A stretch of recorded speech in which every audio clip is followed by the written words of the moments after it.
The total realization of capital is hence determined by the duration of the production phase, which we posit as identical with labor time, for the moment, multiplied by the number of turnovers, or renewals of this production phase in a given period of time.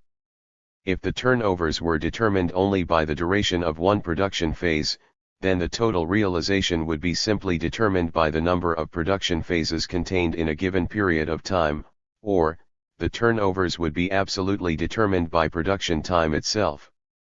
This would be the maximum of realization. It is clear, therefore, that circulation time, regarded absolutely, is a deduction from the maximum of realization, is absolute realization.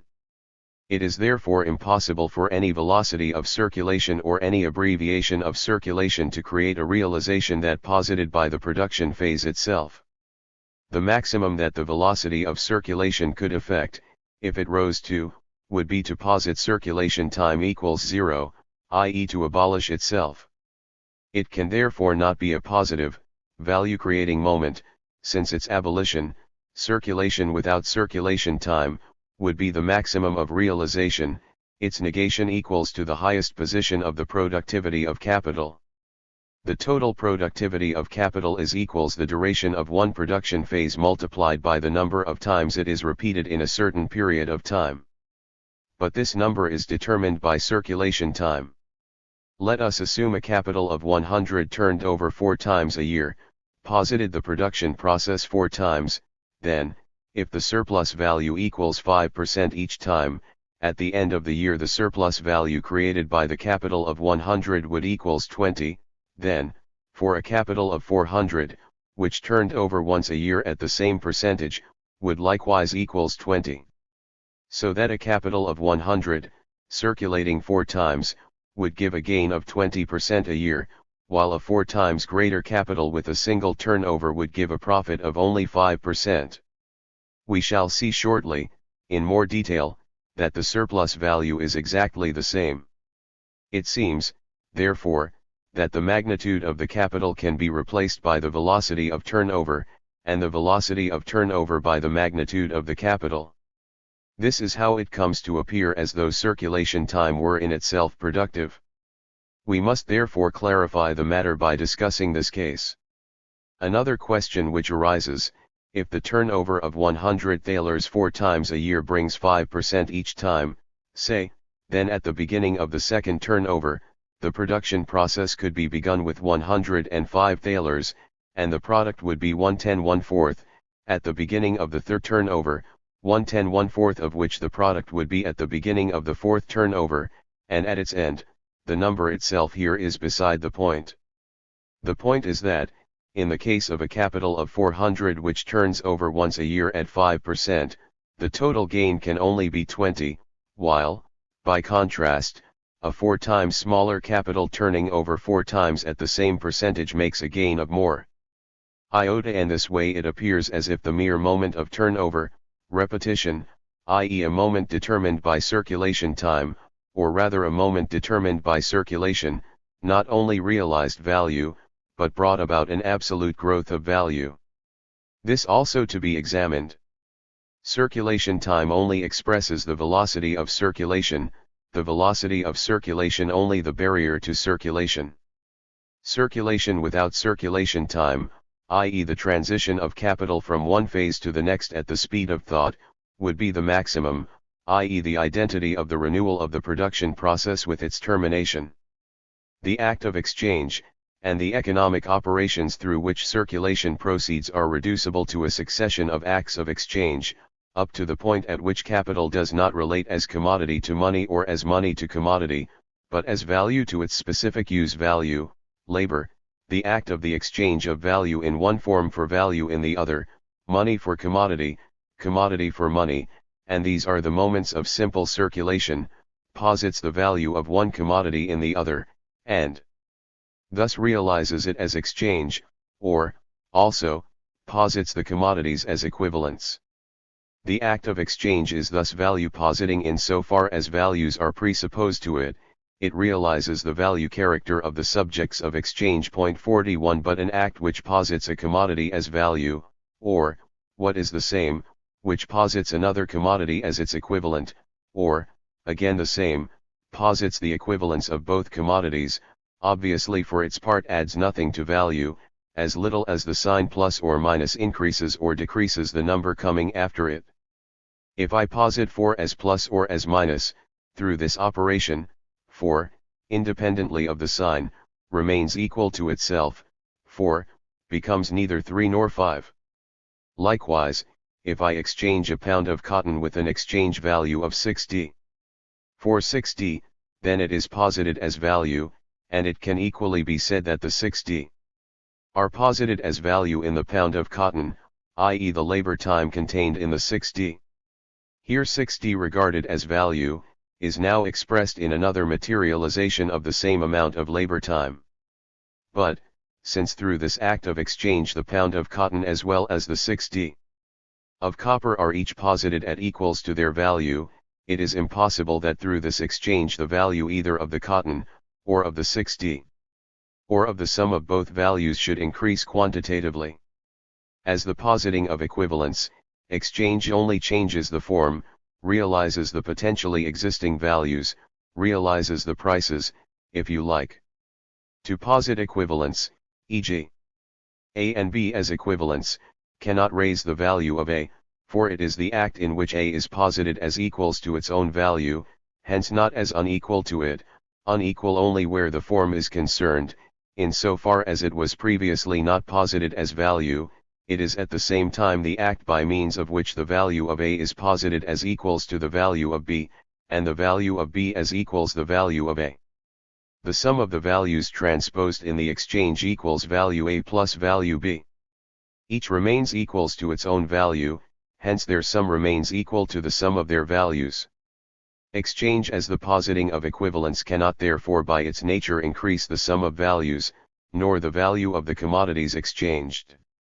The fact that it is different with the exchange with labor arises because the use value of labor is itself value positing, but is not directly connected with its exchange value.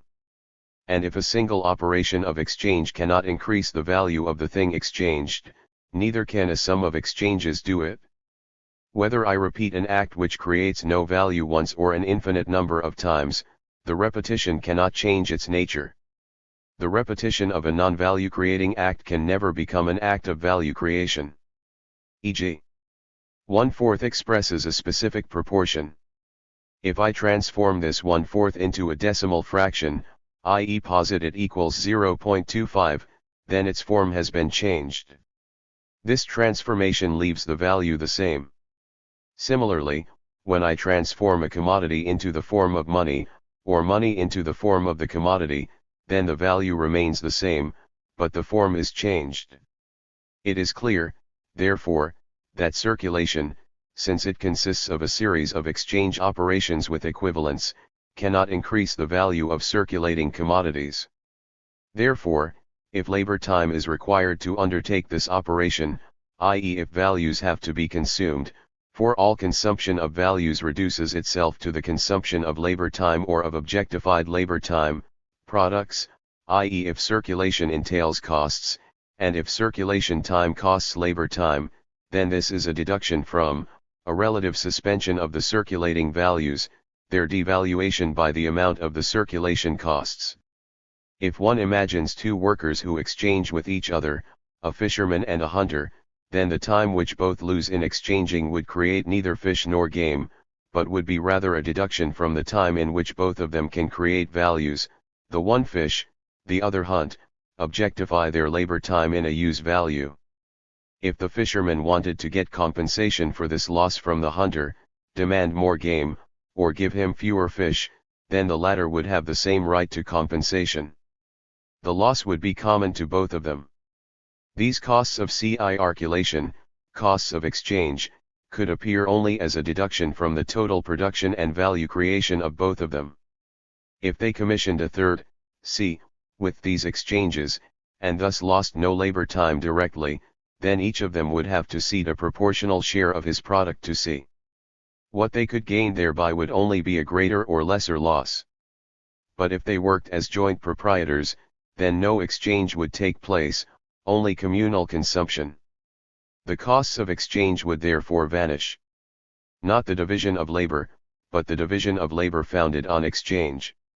It is wrong, therefore, for J. St. Mill to regard the cost of circulation as necessary price of the division of labor. 42 It is the cost only of the spontaneous division of labor resting not on community of property, but on private property. Circulation costs as such, i.e. the consumption of labor time or of objectified labor time, of values, in connection with the operation of exchange and a series of exchange operations, are therefore a deduction either from the time employed on production, or from the values posited by production. They can never increase the value. They belong among the faux frais de production, and these faux frais de production belong to the inherent costs of production resting on capital.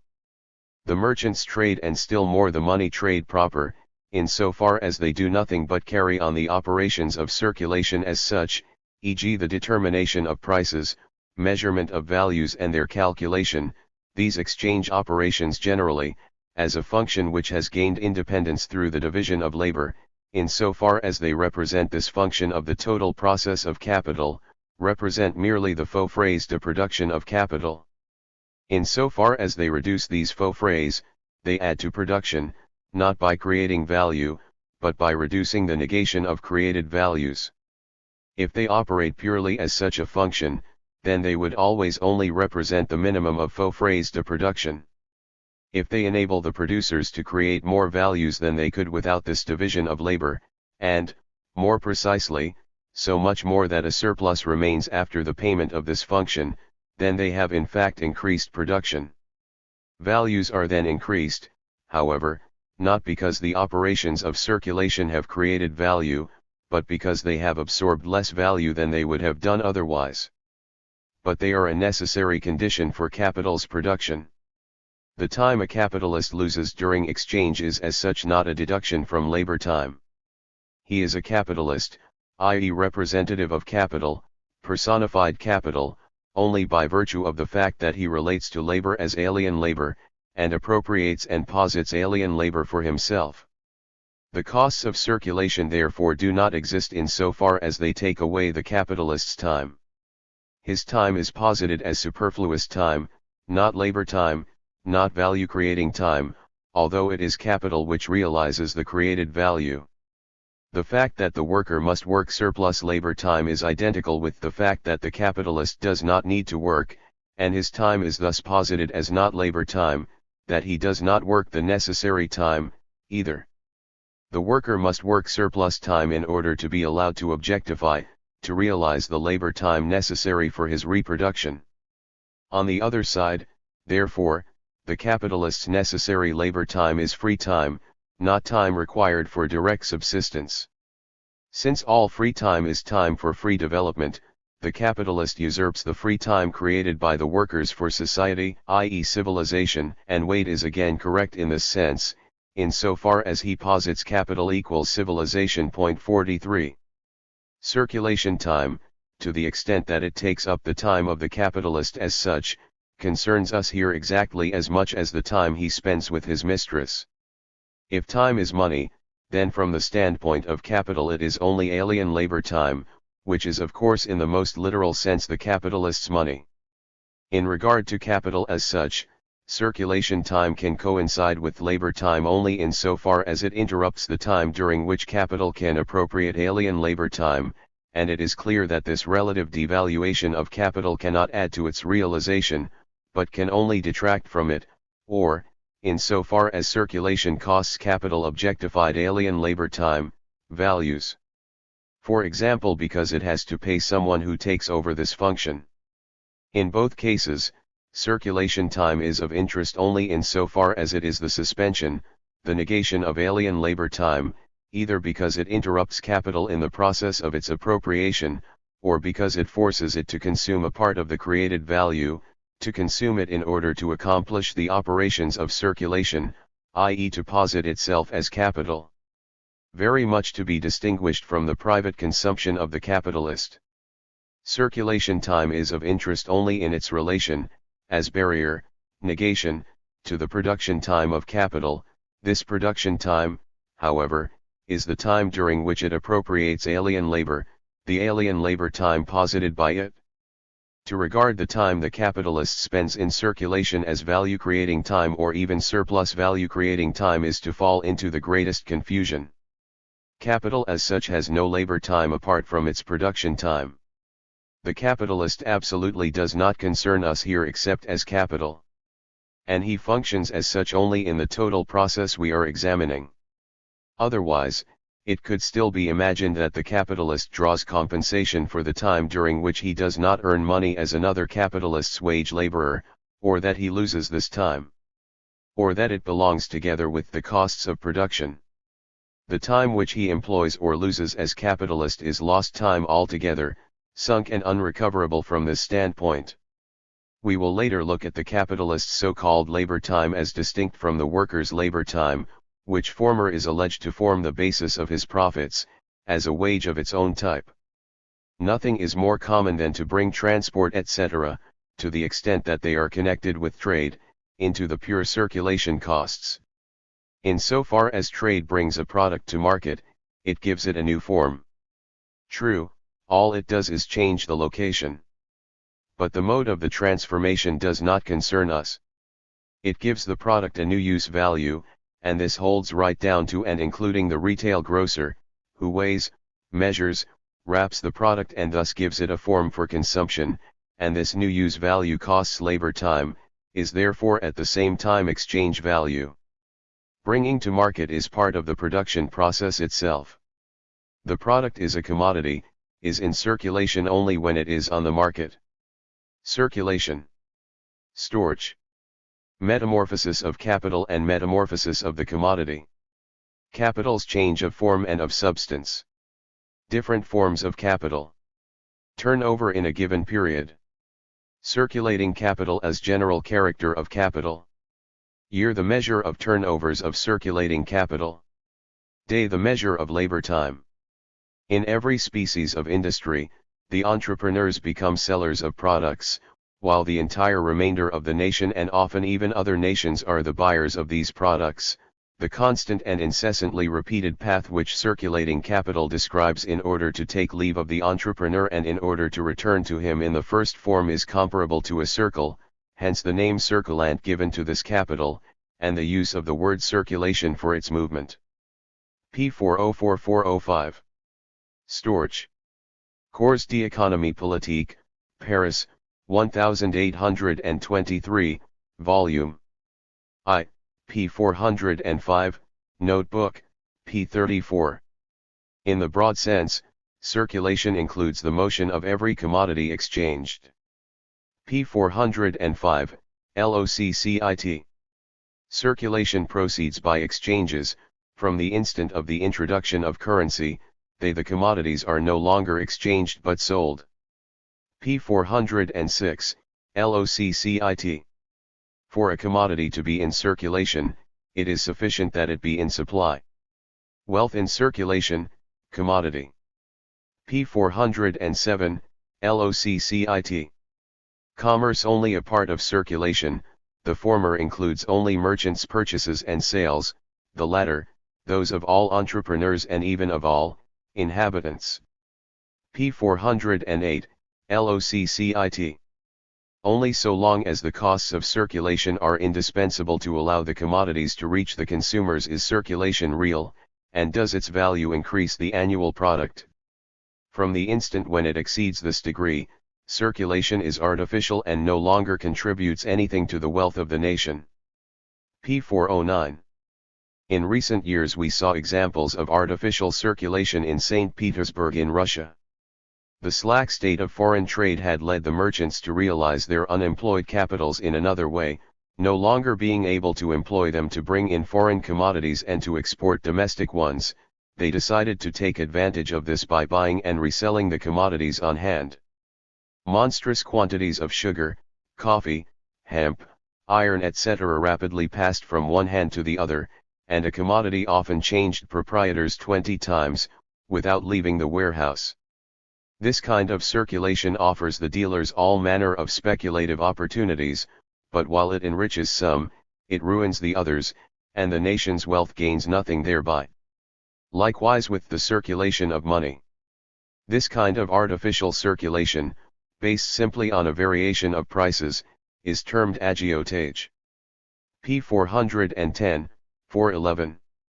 Circulation brings no profit for society except in so far as it is indispensable to bring the commodity to the consumer.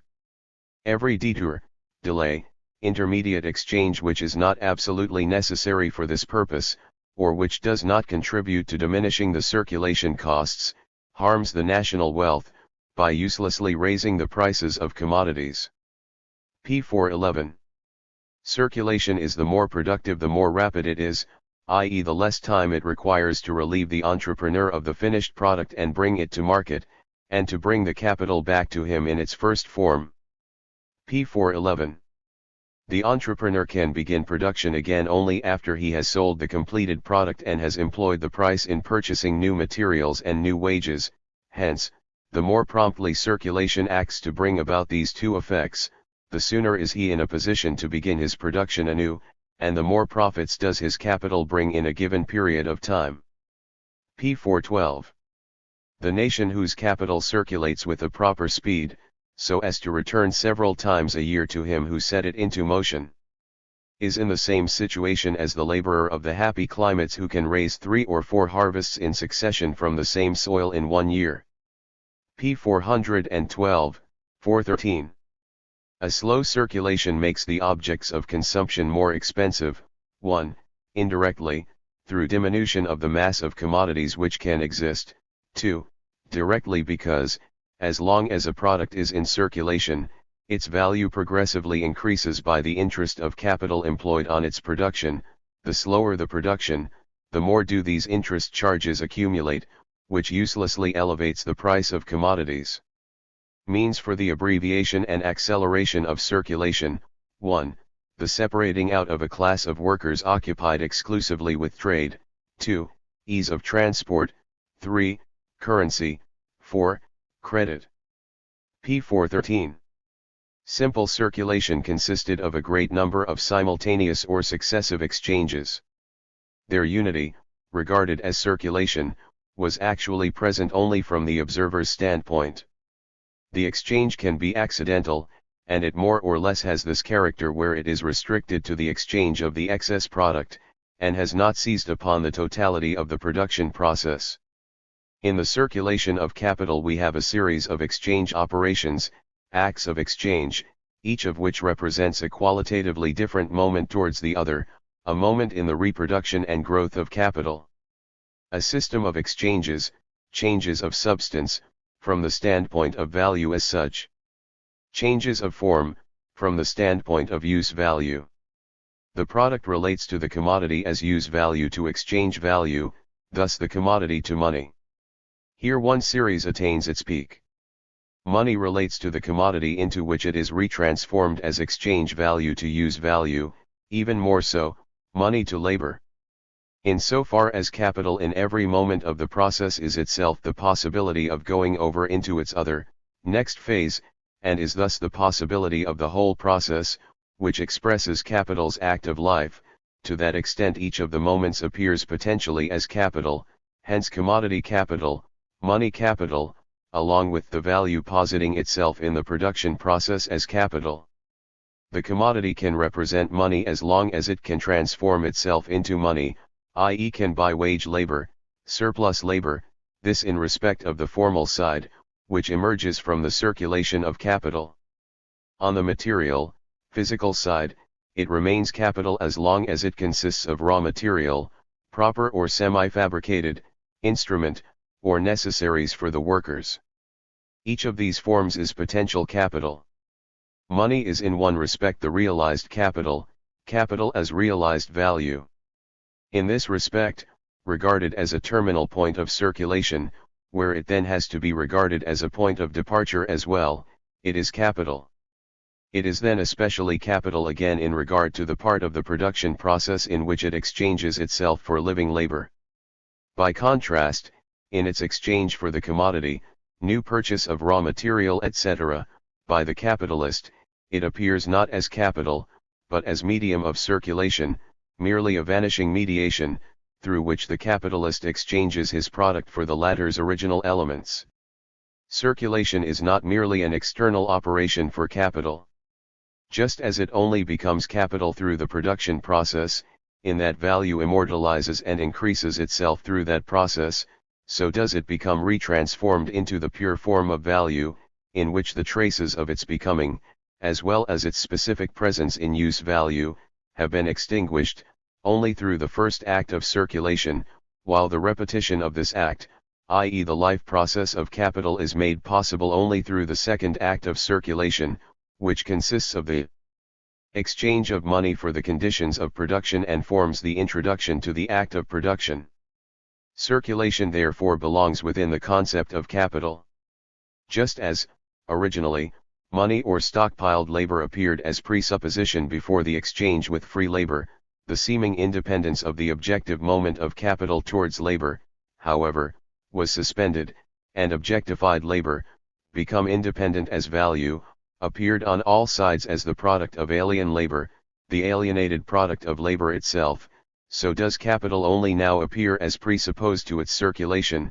Capital as money was presupposed to its becoming capital, but capital as the result of value which has absorbed and assimilated living labor appeared as the point of departure not of circulation generally, but of the circulation of capital, so that it would exist independently and indifferently, even without this process. However, the movement of the metamorphoses through which it must pass now appears as a condition of the production process itself, just as much as its result. Capital, in its reality, therefore appears as a series of turnovers in a given period. It is no longer merely one turnover, one circulation, but rather the positing of turnovers, positing of the whole process. Its value positing therefore appears as conditioned, and value is capital only as self-immortalizing and self-multiplying value, 1. Qualitatively, in that it cannot renew the production phase without passing through the phases of circulation, 2. Quantitatively, in that the mass of the values it posits depends on the number of its turnovers in a given period, 3. In that circulation time appears in both respects as limiting principle, as barrier of production time, and vice versa. Capital is therefore essentially circulating capital. While in the workshop of the production process capital appears as proprietor and master, in respect of circulation it appears as dependent and determined by social connections, which, from our present standpoint, make it enter into and figure in simple circulation alternately as C towards M and M towards C. But this circulation is a haze under which yet another whole world conceals itself, the world of the interconnections of capital, which binds this quality originating in circulation, in social intercourse, to itself, and robs it of the independence of self-sustaining property, as well as of its character. Two vistas into this presently still distant world have already opened up, at the 2 points at which the circulation of capital pushes the value posited and circulated by it in the form of the product out of its path, and, secondly, the point at which it pulls another product out of circulation into its own orbit, transforms this product itself into one of the moments of its presence Dasein. At the second point it presupposes production, not its own immediate production. At the first point it may presuppose production, if its product is itself raw material for other production, or consumption if it has obtained the final form for consumption. This much is clear, that consumption need not enter into its circle directly. The actual circulation of capital, as we shall see later, is still circulation between dealers and dealers.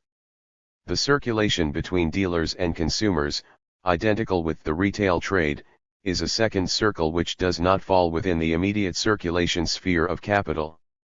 An orbit which it describes after the first is described, and simultaneously alongside it. The simultaneity of the different orbits of capital, like that of its different aspects, becomes clear only after many capitals are presupposed. Likewise, the course of human life consists of passing through different ages. But at the same time all ages exist side by side, distributed among different individuals. Considering that the production process of capital is at the same time a technological process, production process absolutely, namely the process of the production of specific use values through specific labor, in short, in a manner determined by the same itself, considering that the most fundamental of these production processes is that through which the body reproduces its necessary metabolism, i.e. creates the necessaries of life in the physiological sense, considering that this production process coincides with agriculture, and the latter also at the same time directly, as with cotton, flax etc., or indirectly, through the animals it feeds, silk, wool, etc., furnishes a large part of the raw materials for industry, actually all except those belonging to the extractive industries, considering that reproduction in agriculture in the temperate zone, the home of capital, is bound up with general terrestrial circulation, i.e. harvests are mostly annual. It follows that the year, except that it is figured differently for various productions, has been adopted as the general period of time by which the sum of the turnovers of capital is calculated and measured, just as the natural working day provided such a natural unit as measure of labor time. In the calculation of profit, and even more of interest, we consequently see the unity of circulation time and production time, capital, posited as such, and as its own measure. Capital itself as in process, hence, as accomplishing one turnover, is regarded as working capital, and the fruits, which it is supposed to yield, are calculated according to its working time, the total circulation time of one turnover. The mystification which thereby takes place lies in the nature of capital. Fixed, tied down, capital and circulating capital. Surplus. Proudhon. Bastiat. Mill. Anderson. Say. Quincy. Ramsey. Difficulty with interest on interest. Creating market through trade. Fixed and circulating capital. Ricardo. Money and capital. Eternity of value. Necessity of rapid or less rapid reproduction. Sismondi. Cherbuliez. Storch. Capital's advance to labor. Now, before we go more closely into the above-mentioned considerations, we want to see what distinctions the economists draw between fixed capital and circulating capital. We have already found, above, a new moment which enters with the calculation of profit as distinct from surplus value. Likewise already at this point a new moment has to arise between profit and interest. Surplus value in connection with circulating capital obviously appears as profit, in distinction to interest as the surplus value in connection with fixed capital. Profit and interest are both forms of the surplus value. Profit contained in the price. Hence, profit comes to an end and is realized as soon as capital has come to the point of its circulation where it is retransformed into money or passes from its form as commodity into the form of money. The striking ignorance on which Proudhon's polemic against interest rests, later. Here one more time, so as not to forget, in regard to Proudhon, the surplus value which causes all Ricardians and anti-Ricardians so much worry is solved by this fearless thinker simply by mystifying it. All work leaves a surplus. I posit it as an axiom, 44 the actual formulation to be looked up in the notebook. The fact that work goes on beyond necessary labor is transformed by Proudhon into a mystical quality of labor. This not to be explained by the mere growth of the productive force of labor. This may increase the products of a given labor time, but it cannot give a surplus value. It enters only in so far as it liberates surplus time, time for labor beyond the necessary. The only extra economic fact in this is that the human being does not need his entire time for the production of the necessaries, that he has free time at his disposal above and beyond the labor time necessary for subsistence, and hence can also employ it for surplus labor. But this is in no way something mystical, since his necessaries are small to the same degree that his labor power is in a primitive state. But wage labor as such enters only where the development of the productive force has already advanced so far that a significant amount of time has become free. This liberation is here already a historic product. Proudhon's ignorance only equaled by Bastiat's decreasing rate of profit, which is supposed to be the equivalent of a rising rate of wages. 45 Bastiat expresses this nonsense, borrowed from Carey, in a double way. First, the rate of profit falls, i.e. the proportion of surplus value in relation to the employed capital. Secondly, prices decline, but value, i.e. the total sum of prices, rises, which is only another way of saying that the gross profit rises, not the rate of profit. Firstly, in the sense used by us above, of fixated capital, John St. Mill, Essays on Some Unsettled Questions of Political Econ, London, 1844, p. 55, speaks of it as tied down, not disposable, not available capital. Stuck in one phase of its total circulation process. In this sense he says correctly, like Bailey in the above quotations, that a great part of the capital of a nation always lies idle. The difference between fixed and circulating capital is more apparent than real, e.g. gold is fixed capital, floating only in so far as it is consumed for gilding etc. Ships are fixed capital, although literally floating. Foreign railway shares are articles of commerce in our markets, so may our railways be in the markets of the world, and so far they are floating capital, on a par with gold. Anderson, The Recent Commercial Distress etc., London, 1847, p. 4. Notebook I, 27. 46.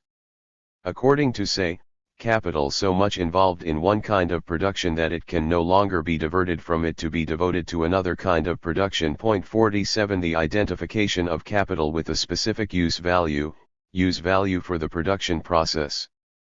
This quality of capital, being tied down as value to a particular use value within production, is, however, an important aspect. This expresses more than the inability to circulate, which actually only says that fixed capital is the opposite of circulating capital. In his Logic of Political Economy, p. 114, Notebook X, 4, De Quincey says, circulating capital, in its normal idea, means any agent whatever, beautiful logician, used productively which perishes in the very act of being used. According to this, coal would be circulating capital, and oil, but not cotton etc. It cannot be said that cotton perishes by being transformed into twist or calico, and such transformation certainly means using it productively. Capital is fixed when the thing serves repeatedly always for the same operation, and by how much larger has been the range of iterations, by so much more intensely is the tool, engine, or machinery entitled to the denomination of fixed. p. 114. Notebook X, 4. According to this, the circulating capital would die out, be consumed in the act of production. The fixed capital, which, for greater clarity, is characterized as tool, engine, or machinery, thus improvements incorporated in the soil are, for instance, excluded, would serve repeatedly, always for the same operation. The distinction here concerns only technological differences in the act of production, not in the least the form relation, circulating and fixed capital, in the differences here indicated, do have distinguishing features by means of which one particular agent is fixed and the other circulating, but neither of them any qualification which would entitle it to the denomination of capital. According to Ramsey, 9, 84, 48 only the approvisionement is circulating capital, because the capitalist must part with it immediately, and it does not enter into the reproduction process at all, but is rather exchanged directly for living labor, for consumption. All other capital, including raw material, remains in the possession of its owner or employer until the produce is completed. LOCCITP 21. Circulating capital consists only of subsistence and other necessaries advanced to the workman, previous to the completion of the produce of his labor. LOCCITP 23. In regard to approvisionement he is correct in so far as it is the only part of capital which circulates during the production phase itself, and which is in this respect circulating capital par excellence. In another respect it is false to say that fixed capital remains in the possession of its owner or employer until the produce is completed and no longer than that. He consequently also later explains fixed capital as any portion of that labor, bestowed upon any commodity, in a form in which, though assisting to raise the future commodity, it does not maintain labor. But how many commodities do not maintain labor? I.e., do not belong among the workers' articles of consumption. These, according to Ramsey, are all fixed capital. If the interest on £100 at the end of the first year or of the first 3 months is £5, then the capital at the end of the first year 105 or 100, 1 plus 0.05, at the end of the fourth year equals 100, 1 plus 0.05, 4 equals £121. Equals £121 elevens. Farthing or £121 elevens. 0.15 farthing. Hence £1 elevens. Farthing more than 20. In the question posed above, assume that a first capital of 400 turns over only once a year, a second capital of 104 times, both at 5%. In the first case the capital would make 5% once a year, equals 20 on 400, in the second case 4x 5%, likewise equals 20 per year on 100. The velocity of turnover would substitute for the size of the capital, just as in simple money circulation 100,000 thalers which circulate 3 times a year equals 300,000, while 3,000 which circulate 100 times equals 300,000 also. But if the capital circulates 4 times a year, then it is possible that the surplus gain itself is plowed into the capital for the second turnover, and turned over with it, producing thereby the difference of £1.11s 0.15 farthing. But this difference in no way follows from the presupposition. All that is there is the abstract possibility. What would follow, rather, from the presupposition is that 3 months are required for the turnover of a capital of £100. E.g., therefore, if the month equals 30 days, then for £105 with the same turnover relation, with the same relation between the turnover time and the size of the capital, not 3 months are required, but rather 105x equals 100:90, x days equals 3 months, for 1/2 days. With that, the first difficulty is completely solved. From the fact that a larger capital with a slower turnover does not create more surplus value than a smaller with a relatively more rapid turnover, it does not in the least automatically follow that a smaller capital turns over more rapidly than a larger. This is indeed the case insofar as the larger capital consists of more fixed capital and insofar as it has to search out more distant markets. The size of the market and the velocity of turnover are not necessarily inversely related. This occurs only as soon as the present, physical market is not the economic market, i.e., as the economic market becomes more and more distant from the place of production. To the extent, by the way, that this relation does not arise purely from the distinction between fixed and circulating capital, the moments which determine the circulation of different capitals cannot be at all developed yet here. An incidental remark, to the extent that trade posits new points of circulation, i.e., brings different countries into intercourse, discovers new markets, etc., this is something entirely different from the mere costs of circulation required to carry out a given mass of exchange operations. It is the positing not of the operations of exchange, but of the exchange itself. Creation of markets. This point will have to be examined in particular before we have done with circulation. Now let us continue with our review of the opinions about fixed and circulating capital. Depending on whether capital is more or less transitory, hence must be more or less frequently reproduced in a given time, it is called circulating or fixed capital. Furthermore, capital circulates or returns to its employer in very unequal times, e.g. wheat which the farmer buys to sow is relatively fixed capital compared to the wheat a baker buys to make bread. Ricardo 8:19. Then he remarks also, different proportions of fixed capital and circulating capital in different trades, different durability of fixed capital itself. Ricardo, LOCCIT, 49. Two kinds of commerce can employ a capital of equal value, but which may be divided in a very different way as regards the fixed part and the circulating part. They may even employ an equal value of fixed capital and circulating capital, but the durability of the fixed capital may be very unequal. For example, one a steam engine of 10,000 pounds, the other, ships. This out of Say's translation of Ricardo, Volume I, p. 29, 30. The error from the outset is that, according to Ricardo, capital is supposed to be more or less transitory. Capital as capital, value, is not transitory. But the use value in which the value is fixated, in which it exists, is more or less transitory, and must therefore be more or less frequently reproduced in a given time. The difference between fixed capital and circulating capital is therefore reduced here to the greater or lesser necessity for reproducing the given capital in a given time. This is one distinction made by Ricardo.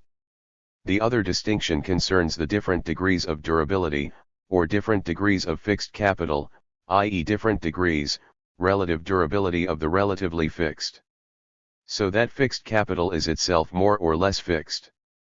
The same capital appears in the same business in the two different forms, the particular modes of existence of fixed and circulating, hence exists doubly. To be fixed or circulating appears as a particular aspect of capital apart from that of being capital. It must, however, proceed to this particularization.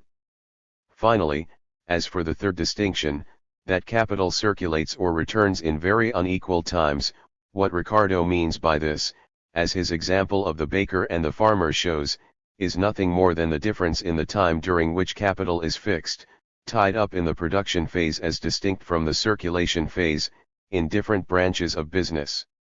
Hence, fixed capital occurs here in the same way as we had it previously, as being fixated in each phase, except that the specifically longer or shorter fixation in the production phase, this phase in particular, is regarded as a particularity of capital as value-positing.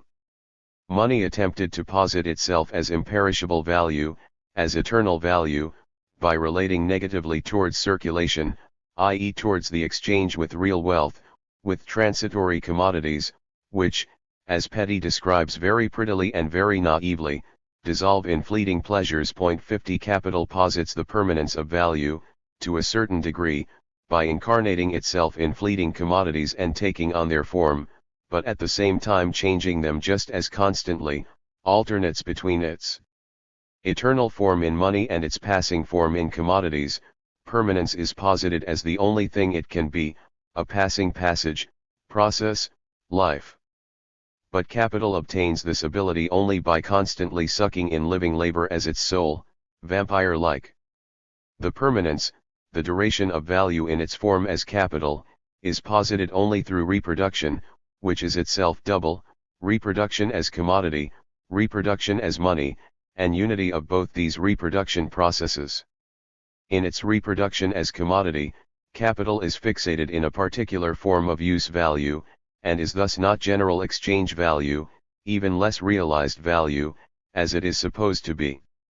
The fact that it has posited itself as such in the act of reproduction, the production phase, is proved only through circulation. The greater or lesser perishability of the commodity in which value exists requires a slower or faster reproduction, i.e. repetition of the labor process. The particular nature of use value, in which the value exists, or which now appears as capital's body, here appears as itself a determinant of the form and of the action of capital, as giving one capital a particular property as against another, as particularizing it. As we have already seen in several instances, nothing is therefore more erroneous than to assert 51 that the distinction between use value and exchange value, which falls outside the characteristic economic form in simple circulation, to the extent that it is realized there, falls outside it in general. We found, rather, that in the different stages of the development of economic relations, exchange value and use value were determined in different relations, and that this determination itself appeared as a different determination of value as such. Use value itself plays a role as an economic category. Where it plays this role is given by the development itself. Ricardo, example, who believes that the bourgeois economy deals only with exchange value, and is concerned with use value only exoterically, derives the most important determinations of exchange value precisely from use value, from the relation between the two of them, for instance, ground rent, wage minimum, distinction between fixed capital and circulating capital, to which he imputes precisely the most significant influence on the determination of prices, through the different reaction produced upon them by a rise or fall in the rate of wages, likewise in the relation of demand and supply, etc. One and the same relation appears sometimes in the form of use value and sometimes in that of exchange value, but at different stages and with a different meaning. To use is to consume, whether for production or consumption. Exchange is the mediation of this act through a social process. Use can be posited as, and be, a mere consequence of exchange, then again, exchange can appear as merely a moment of use, etc. From the standpoint of capital, in circulation, exchange appears as the positing of its use value, while on the other side its use, in the act of production, appears as positing for exchange, as positing its exchange value. Likewise with production and consumption. In the bourgeois economy, as in every economy, they are posited in specific distinctions and specific unities. The point is to understand precisely these specific, distinguishing characteristics. Nothing is accomplished by the assertions of Mr. Proudhon or of the social sentimentalists that they are the same. The good thing in Ricardo's explanation is that it begins by emphasizing the moment of the necessity of quicker or slower reproduction, hence that the greater or lesser durability, consumption, in the sense of self-consumption, slower or more rapid, is regarded in connection with capital itself. Hence a relation of use value for capital itself. Sismondi by contrast immediately introduces a determinant initially exoteric to capital, direct or indirect human consumption, whether the article is a direct or an indirect necessary of life for the human consumer, he thereby joins this with the quicker or slower consumption of the object itself. The objects which serve directly as necessaries of life are more perishable, because designed to perish, than those which help to produce the necessaries of life. With the latter, their duration is their character, their transitoriness, fate. He says, fixed, indirect capital is slowly consumed, in order to assist in consuming that which man destines for his use. Circulating capital does not cease to be directly applied to the use of man. Whenever a thing is consumed, it never returns for him who consumes it, while a thing consumed for reproduction is there for him at the same time. Sismondi 6. He also presents the relation in such a way that, the first transformation of annual consumption into durable foundations, suitable for increasing the productive powers of future labor, fixed capital, this first labor always accomplished by labor, represented by a wage, exchanged for necessaries which the worker consumes during labor. Fixed capital is consumed slowly, i.e. is slowly worn out. Second transformation, circulating capital consists of labor seeds, raw material, and of the worker's consumption. LOCCIT. 52. This is more concerned with the origin. Firstly, the transformation, that fixed capital is itself only circulating capital which has assumed a stationary form, fixated circulating capital. Second, the destination, the one destined to be consumed as means of production, the other as product, or the different mode of its consumption, determined by its role among the conditions of production in the production process. Cherbuliez simplifies the matter to the point where circulating capital is the consumable, fixed capital the not consumable part of capital. 53, one you can eat, the other not. A very easy method of taking the thing. In a quotation already given above 54:29 in the notebook, Storch vindicates for circulating capital generally the circulating nature of capital. He contradicts himself by saying, all fixed capital comes originally from a circulating capital, and needs continually to be maintained at the latter's expense, hence comes out of circulation, or is itself circulating in its first moment and constantly renews itself through circulation. Thus although it does not go into circulation, circulation goes into it. As for what Storch adds further, no fixed capital can give a revenue except by means of a circulating capital. 26a. Notebook, 55. We shall return to that later. Reproductive consumption is not properly an expense, but only an advance, because it is reimbursed to its agent, p. 54 in Storch's polemic against say 56, p. 5b. Second notebook on Storch. The capitalist gives the worker a part of the latter's own surplus labor in the form of advance, as something for which he must reimburse the capitalist not merely with an equivalent, but with surplus labor as well. The formula for computing compound interest is, S equals C, 1 plus I, N. S, the total magnitude of capital C after n years at an interest rate I.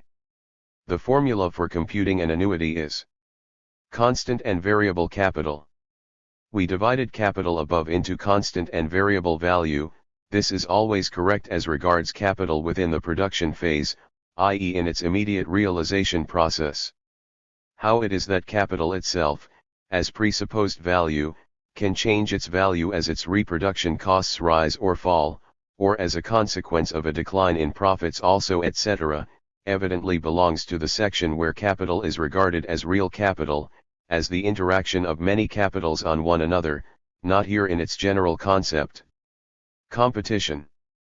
Because competition appears historically as the dissolution of compulsory guild membership, government regulation, internal tariffs, and the like within a country, as the lifting of blockades, prohibitions, protection on the world market, because it appears historically, in short, as the negation of the limits and barriers peculiar to the stages of production preceding capital, because it was quite correctly, from the historical standpoint, designated and promoted by the physiocrats as laissez-faire, laissez-passer, it has therefore never been examined even for this merely negative side, this, its merely historical side, and this has led at the same time to the even greater absurdity of regarding it as the collision of unfettered individuals who are determined only by their own interests, as the mutual repulsion and attraction of free individuals, and hence as the absolute mode of existence of free individuality in the sphere of consumption and of exchange. Nothing can be more mistaken.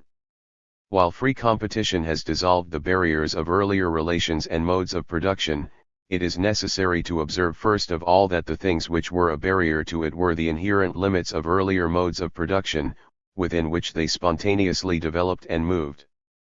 These limits became barriers only after the forces of production and the relations of intercourse had developed sufficiently to enable capital as such to emerge as the dominant principle of production. The limits which it tore down were barriers to its motion, its development and realization. It is by no means the case that it thereby suspended all limits, nor all barriers, but rather only the limits not corresponding to it, which were barriers to it. Within its own limits, however much they may appear as barriers from a higher standpoint, and are posited as such by its own historic development, it feels free, and free of barriers, i.e. as limited only by itself, only by its own conditions of life. Exactly as guild industry, in its heyday, found in the guild organization all the fullness of freedom it required, i.e. the relations of production corresponding to it. After all, it posited these out of itself, and developed them as its inherent conditions, and hence in no way as external and constricting barriers. The historical side of the negation of the guild system etc. by capital through free competition signifies nothing more than that capital, having become sufficiently strong, by means of the mode of intercourse adequate to itself, tore down the historic barriers which hindered and blocked the movement adequate to it. But competition is very far from having only this historic significance, or merely being this negative force. Free competition is the relation of capital to itself as another capital, i.e. the real conduct of capital as capital. The inner laws of capital, which appear merely as tendencies in the preliminary historic stages of its development, are for the first time posited as laws. Production founded on capital for the first time posits itself in the forms adequate to it only in so far as and to the extent that free competition develops, for it is the free development of the mode of production founded on capital, the free development of its conditions and of itself as the process which constantly reproduces these conditions. It is not individuals who are set free by free competition, it is, rather, capital which is set free. As long as production resting on capital is the necessary, hence the fittest form for the development of the force of social production. The movement of individuals within the pure conditions of capital appears as their freedom, which is then also again dogmatically propounded as such through constant reflection back on the barriers torn down by free competition. Free competition is the real development of capital. By its means, what corresponds to the nature of capital is posited as external necessity for the individual capital. What corresponds to the concept of capital is posited as external necessity for the mode of production founded on capital. The reciprocal compulsion which the capitals within it practice upon one another, on labor, etc. The competition among workers is only another form of the competition among capitals, is the free, at the same time the real development of wealth as capital. So much is this the case that the most profound economic thinkers, such as e.g. Ricardo, presuppose the absolute predominance of free competition 57 in order to be able to study and to formulate the adequate laws of capital, which appear at the same time as the vital tendencies governing over it. But free competition is the adequate form of the productive process of capital. The further it is developed, the purer the forms in which its motion appear. What Ricardo has thereby admitted, despite himself, is the historic nature of capital, and the limited character of free competition, which is just the free movement of capitals and nothing else, i.e. their movement within conditions which belong to no previous, dissolved stages, but are its own conditions. The predominance of capital is the presupposition of free competition, just as the despotism of the Roman Caesars was the presupposition of the free Roman private law. As long as capital is weak, it still itself relies on the crutches of past modes of production, or of those which will pass with its rise. As soon as it feels strong, it throws away the crutches, and moves in accordance with its own laws. As soon as it begins to sense itself and become conscious of itself as a barrier to development, it seeks refuge in forms which, by restricting free competition, seem to make the rule of capital more perfect, but are at the same time the heralds of its dissolution and of the dissolution of the mode of production resting on it. Competition merely expresses as real, posits as an external necessity, that which lies within the nature of capital. Competition is nothing more than the way in which the many capitals force the inherent determinants of capital upon one another and upon themselves. Hence not a single category of the bourgeois economy, not even the most basic, e.g. the determination of value, becomes real through free competition alone, i.e. through the real process of capital, which appears as the interaction of capitals and of all other relations of production and intercourse determined by capital. Hence, on the other side, the insipidity of the view that free competition is the ultimate development of human freedom, and that the negation of free competition equals negation of individual freedom and of social production founded on individual freedom. It is nothing more than free development on a limited basis, the basis of the rule of capital. This kind of individual freedom is therefore at the same time the most complete suspension of all individual freedom, and the most complete subjugation of individuality under social conditions which assume the form of objective powers, even of overpowering objects, of things independent of the relations among individuals themselves. The analysis of what free competition really is the only rational reply to the middle class 58 prophets who laud it to the skies or to the socialists who damn it to hell. The statement that, within free competition, the individuals, in following purely their private interest, realize the communal or rather the general interest means nothing other than that they collide with one another under the conditions of capitalist production, and hence that the impact between them is itself nothing more than the recreation of the conditions under which this interaction takes place. By the way, when the illusion about competition as the so-called absolute form of free individuality vanishes, this is evidence that the conditions of competition, i.e. of production founded on capital, are already felt and thought of as barriers, and hence already are such, and more become such. The assertion that free competition equals the ultimate form of the development of the forces of production and hence of human freedom means nothing other than that middle-class rule is the culmination of world history, certainly an agreeable thought for the parvenus of the day before yesterday. Surplus value. Production time. Circulation time. Turnover time. Before we go further with the review of opinions about fixed capital and circulating capital, we return for a moment to something developed earlier. We assume for the time being that production time and labor time coincide. The case where interruptions take place within the production phase itself, owing to the technological process, will be looked at later. Suppose the production phase of a capital equal to 60 working days, of which 40 are necessary labor time. Then, according to the law developed earlier, the surplus value, or the value newly posited by capital, i.e. appropriated alien labor time equals 60/40, equals 20. Let us call this surplus value, equals 20, s, the production phase, or the labor time employed in production, p. In a period of time which we shall call t, e.g. 360 days, the total value can never be greater than the number of production phases contained in, say, 360. The highest coefficient of S, i.e. the maximum of surplus value which capital can create on the given presuppositions, equals the number of times the creation of S is repeated in 360 days. The outer limit of this reproduction, the reproduction of capital, or rather, now, the reproduction of its production process, is determined by the relation of the production period to the total period of time in which the former can be repeated.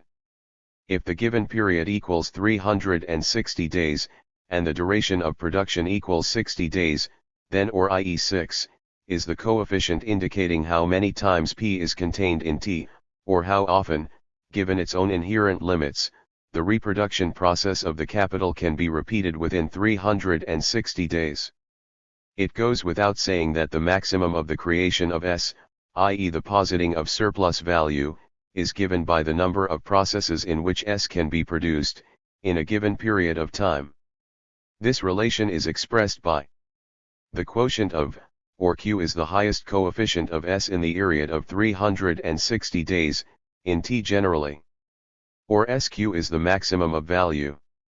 If then T equals PQ, I.E. the entire duration of T would be production time, the production phase, P, would be repeated as often as it is contained in T. The total value created by capital in a certain time would be equals to the surplus labor it appropriates in one production phase, multiplied by the number of times this production phase is contained in the given time.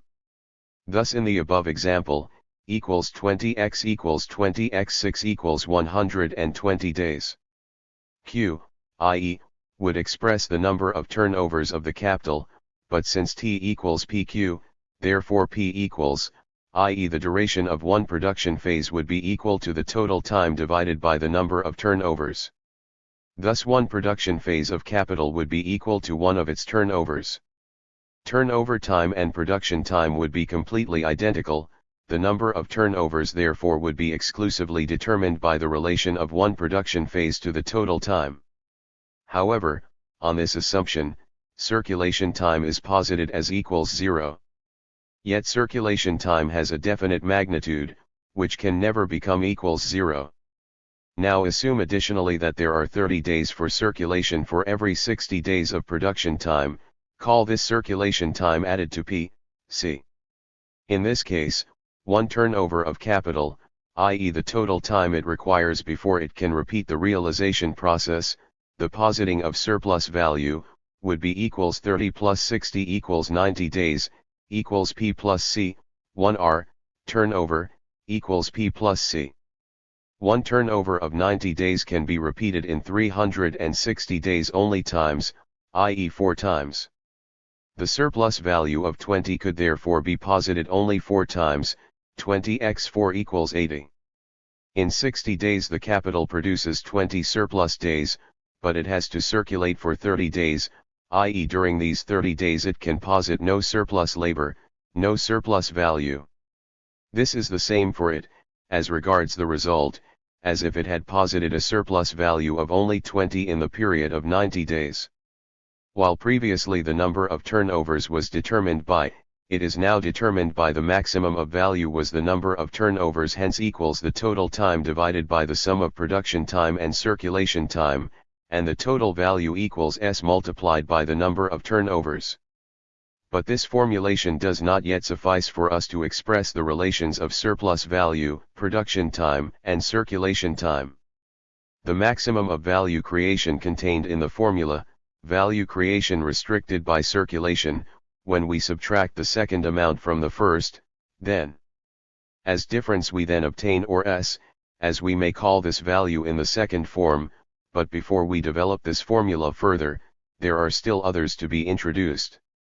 If we call the quotient of, then Q expresses the number of times R equals, P plus C, is contained in T, the number of turnovers. Hence T equals PQ plus CQ. PQ the total circulation time. Let us call total circulation time C, hence CQ equals C, dot, T, 360, equals 4 times 60, 240, plus 4 times 30, 120, dot. With our presupposition, Q equals 4. C equals CQ equals 4C, 4 being equals to the number of turnovers. We saw previously that the maximum of value creation equals, but in this case T was posited as equals to production time. But the real production time is now T, Q, as indeed follows from the equation. T equals PQ, total production time, plus CQ, total circulation time, or C. Hence T, C equals CQ. Hence the maximum value creation. Because production time not 360 days, but 360, CQ, i.e., 4 times 30 equals 120, hence. Now, finally, as regards the formula, it signifies that value is equal to the maximum of value, i.e. to value determined only by the relation of production time to total time, minus the number which expresses how often the circulation time is contained in this maximum, plus expresses the relation of circulation time to one turnover of capital. If we multiply numerator and denominator by Q, then expresses the relation of circulation time to total time, 4 equals 120. The turnover, C plus P, is contained in C, or times, and this number is the maximum itself multiplied by the number of times a turnover is contained in C, in the circulation time added to one turnover, or divided by the number whole C expresses how often C is contained in C plus P or C in T. If C equals 0, then S would be equals and would be at its maximum. S becomes smaller in the same degree as C grows, is inversely related to it, for the factor and grows to the same degree. The number to be subtracted from the maximum value. We have, then, the three equations. Hence, SS or SS equals TT, C. The maximum of value is to the real value as a given period of time is to this period of time minus total circulation time. Or, as well, SS equals PQ, QC, i.e. equals PP, C. On, 3, or, since. The total surplus value, therefore equals to the surplus value posited in one production phase, whose coefficient is the number of times the production time is contained in the total time minus the number of times the circulation time of one turnover is contained in this latter number. Which is the first equation. Thus equation 3 means, equation 1, the total surplus value equals the surplus value of one production phase multiplied by total time, divided by turnover time or multiplied by the number of times the sum of production time and circulation time is contained in total time. Equation 2, the total value equals surplus value multiplied by total time minus the total circulation time, divided by the duration of one production phase. Competition.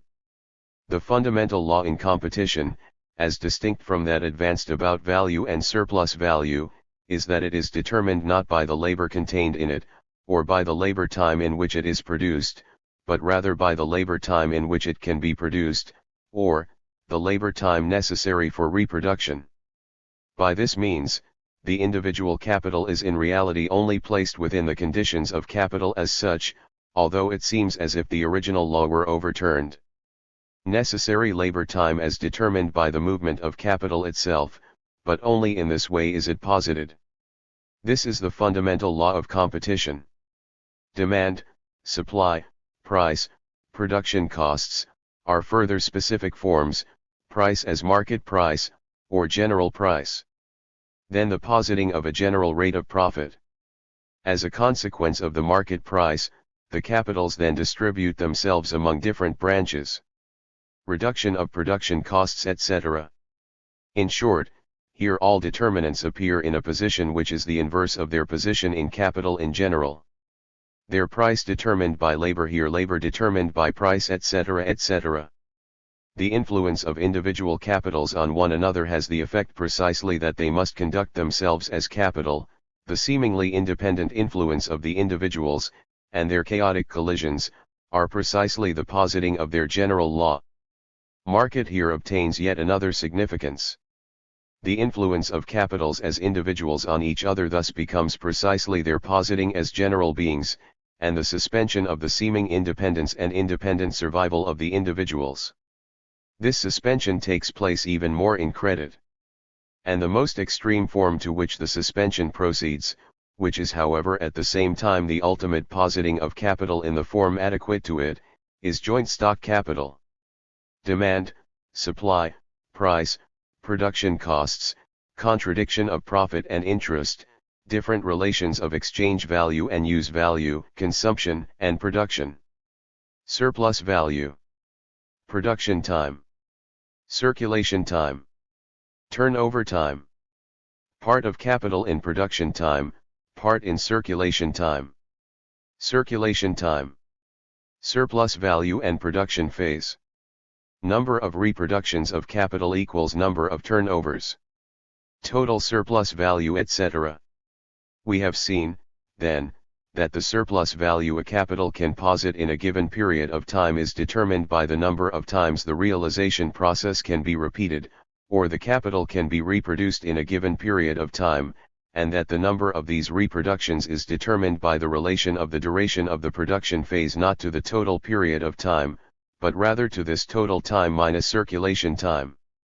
Circulation time thus appears as time during which the ability of capital to reproduce itself, and hence to reproduce surplus value, is suspended.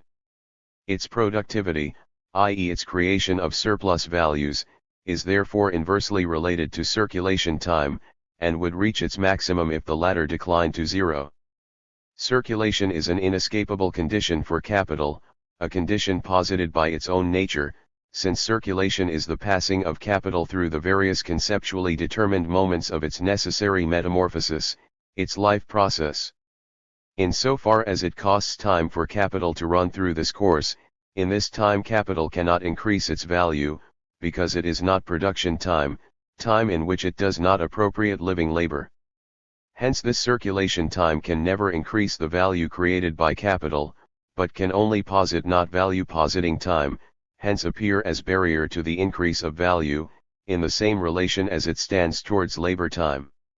This circulation time cannot be counted as part of value creating time, for the latter is labor time which objectifies itself in value, and nothing else.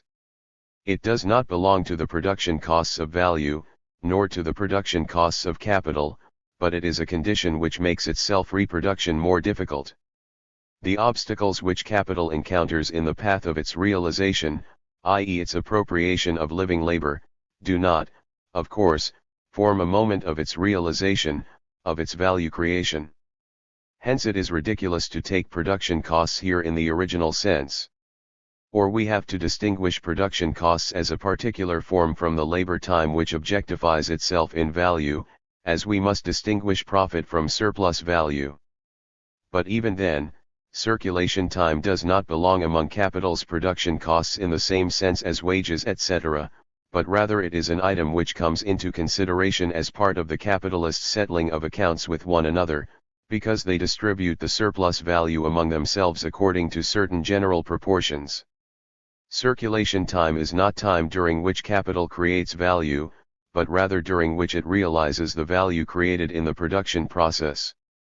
It does not increase its quantity, but rather transposes it into another form, from the form of product into that of commodity, from commodity to that of money, etc., the fact that the price which previously existed ideally in the commodity is now really posited, that it is now really exchanged for its price, money, does not, of course, increase this price.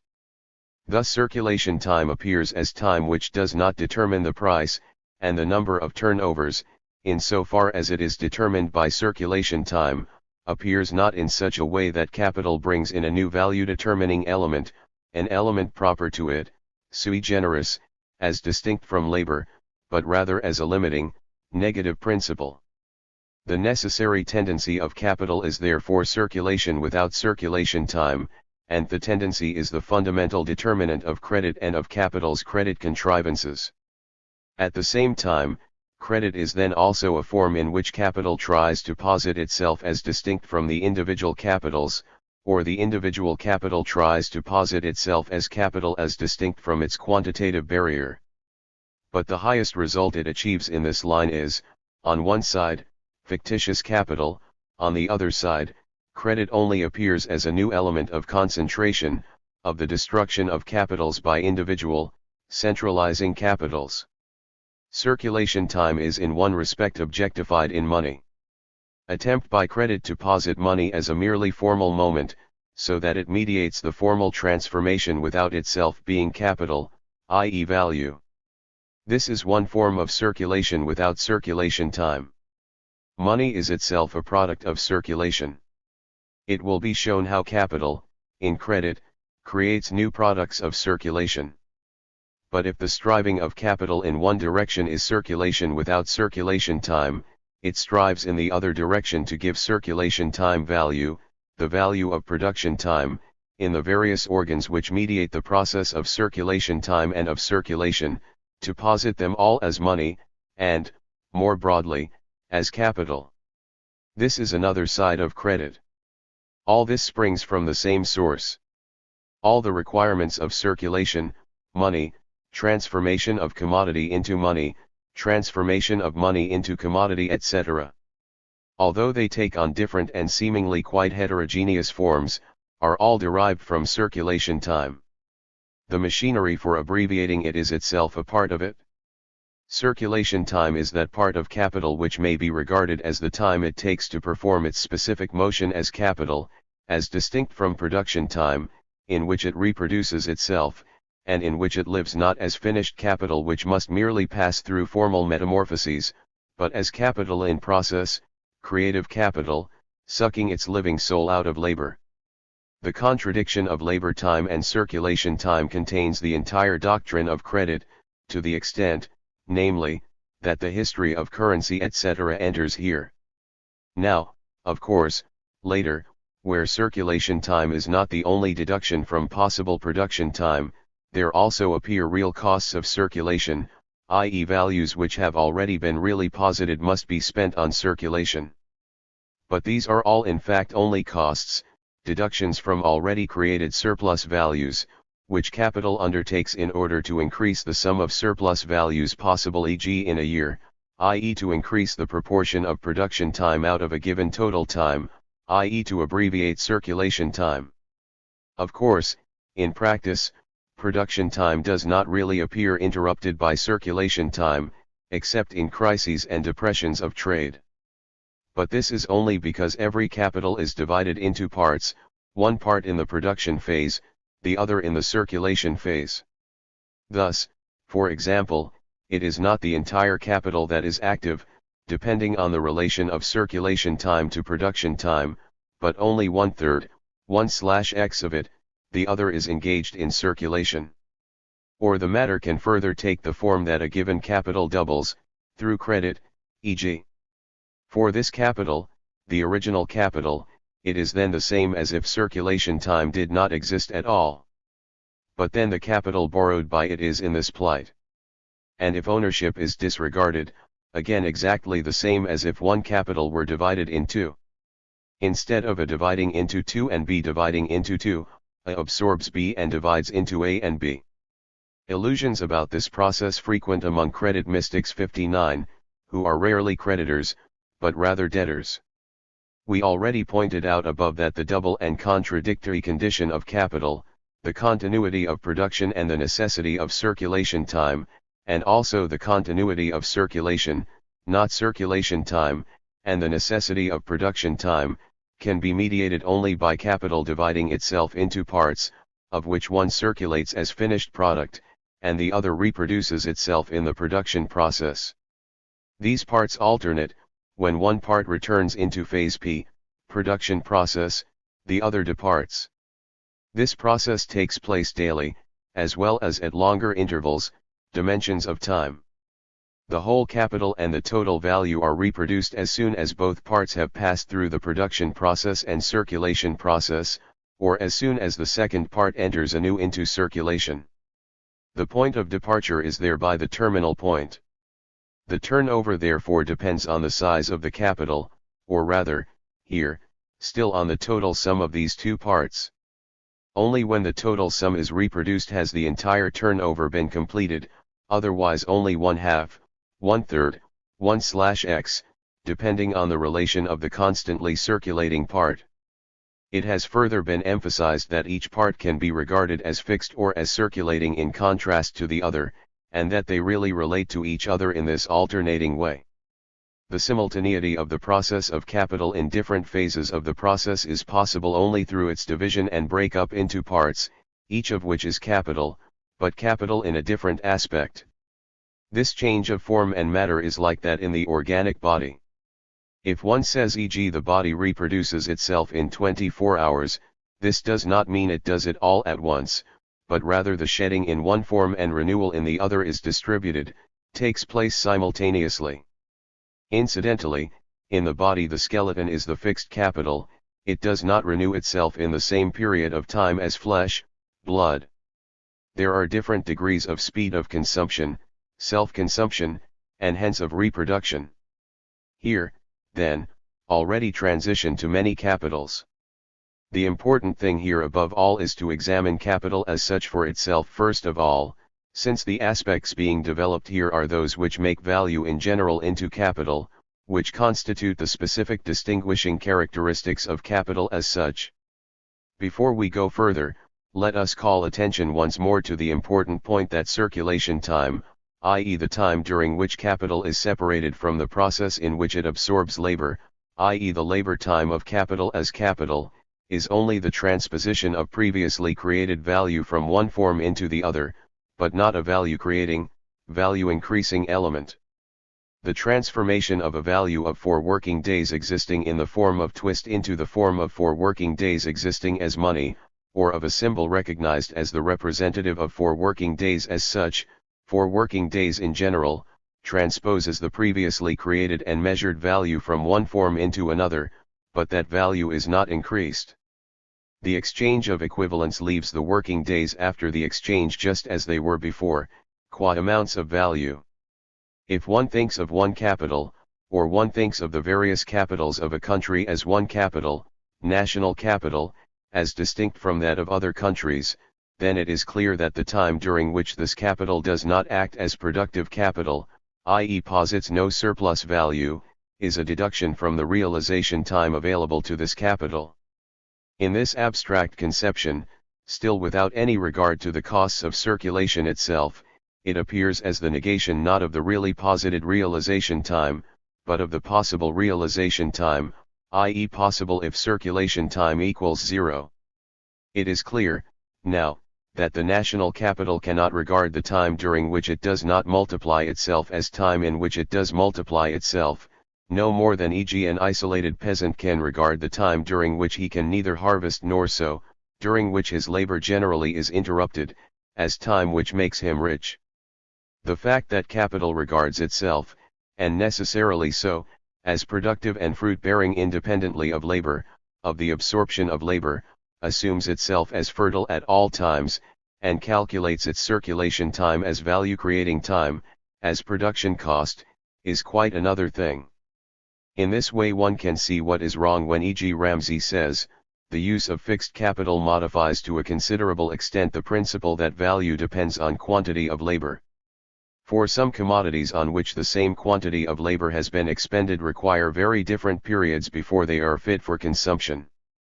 But as during this time the capital brings no return, in order that the employment in question should not be less lucrative than others in which the produce is sooner ready for use, it is necessary that the commodity, when at last brought to market, should be increased in value by all the amount of profit withheld.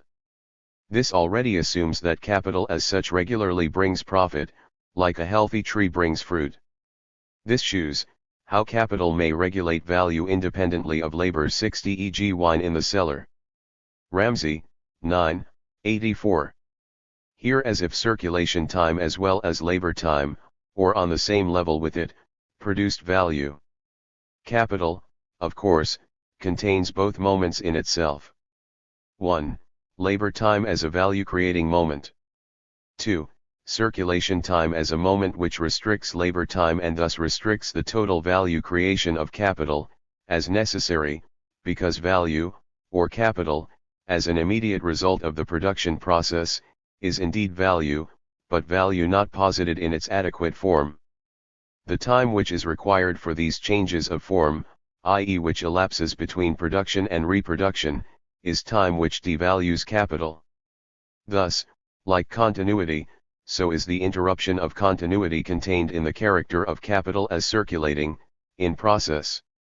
The economists who correctly characterize circulation, the revolution which capital must go through to fire itself up for new production, as a series of exchanges thereby admit that this circulation time is not time which increases the quantity of values, hence it cannot be time which posits new values, because a series of exchanges, no matter how many exchanges it may include, and how much time the completion of these operations may cost, is merely the exchange of equivalents.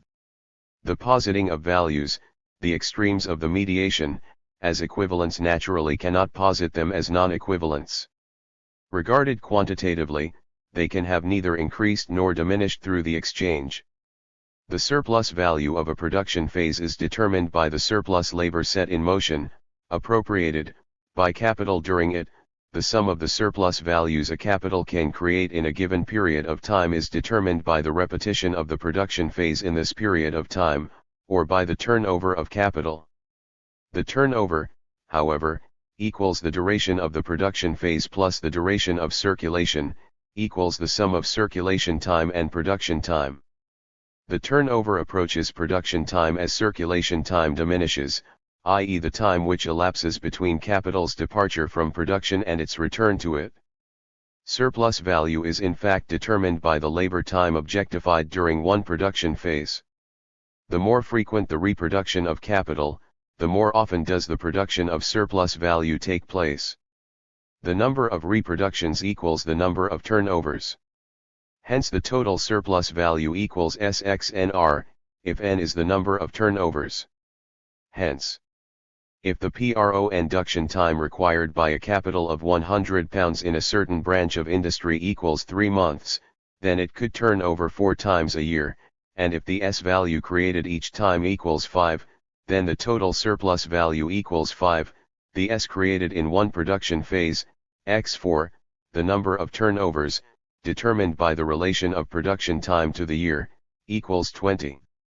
But if circulation time equals e.g. 1/4 of production time, then one turnover would equals 3 plus 1 months, equals 4 months, and the capital of 100 could turn over only 3 times a year equals 15.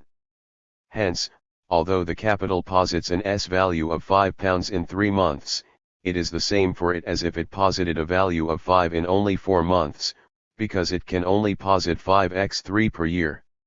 It is the same for it as if it produced an S of 5 every 4 months, hence produced only or 3 in 3 months, and in the one circulation month, 1.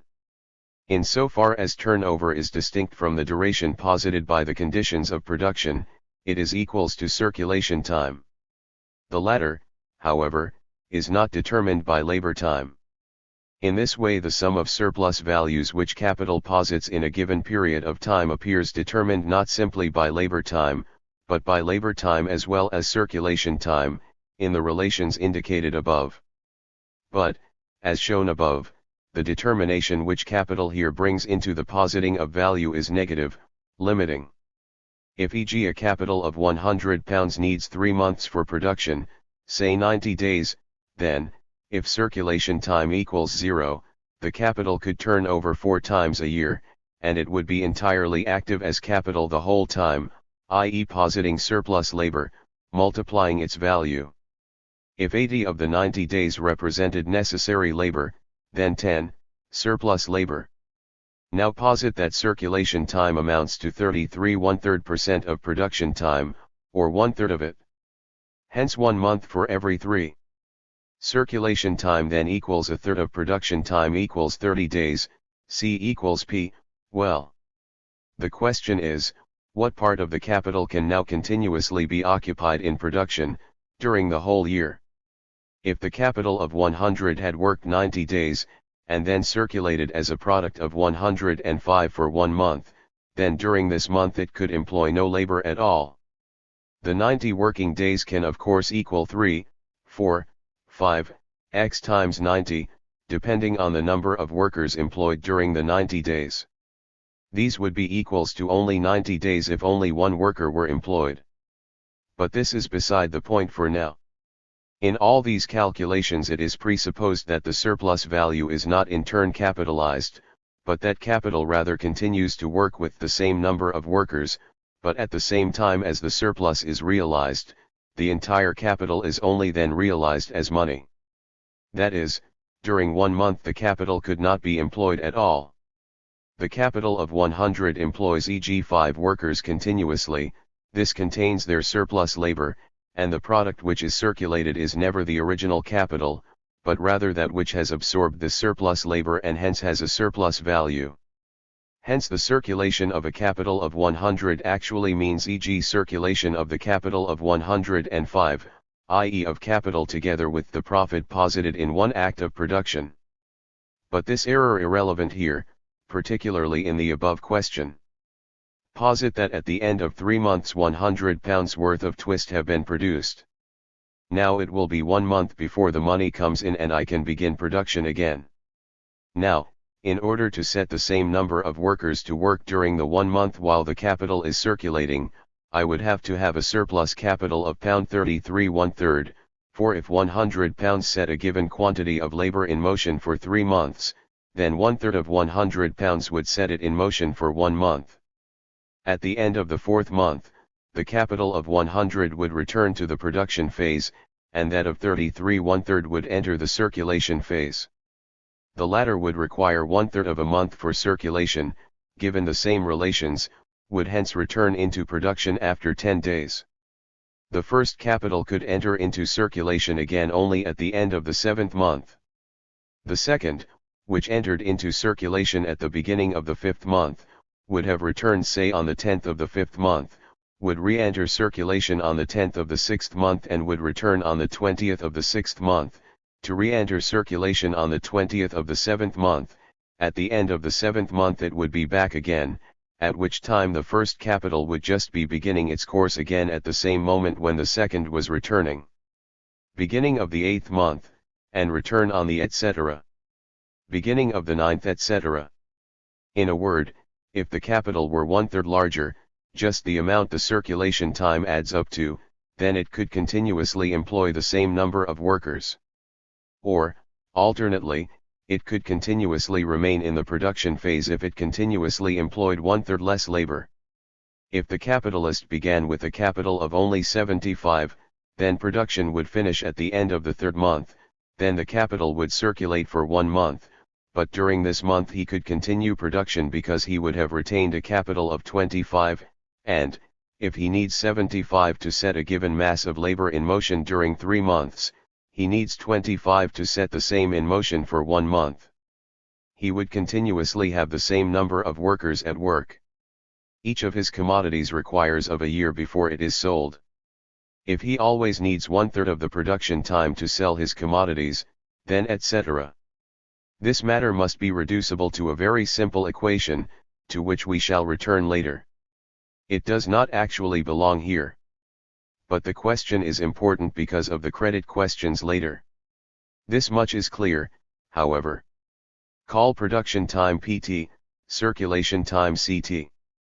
Capital, CC cannot be in its production phase and its circulation phase at the same time. If it is to continue to produce while it circulates, then it must break into two parts, of which one in the production phase, while the other in the circulation phase, and the continuity of the process is maintained by part A being posited in the former aspect, part B in the latter. Let the portion which is always in production be x, then x equals CB, let B be the part of the capital always in circulation. C equals B plus x. If CT, circulation time, were equals 0, then B likewise would be equals 0, and x equals CB, the part of the capital in circulation, C, the total capital, equals CT, circulation time, PT, production time, B, C equals CT, PT, i.e. the relation of circulation time to production time is the relation of the part of capital in circulation to the total capital.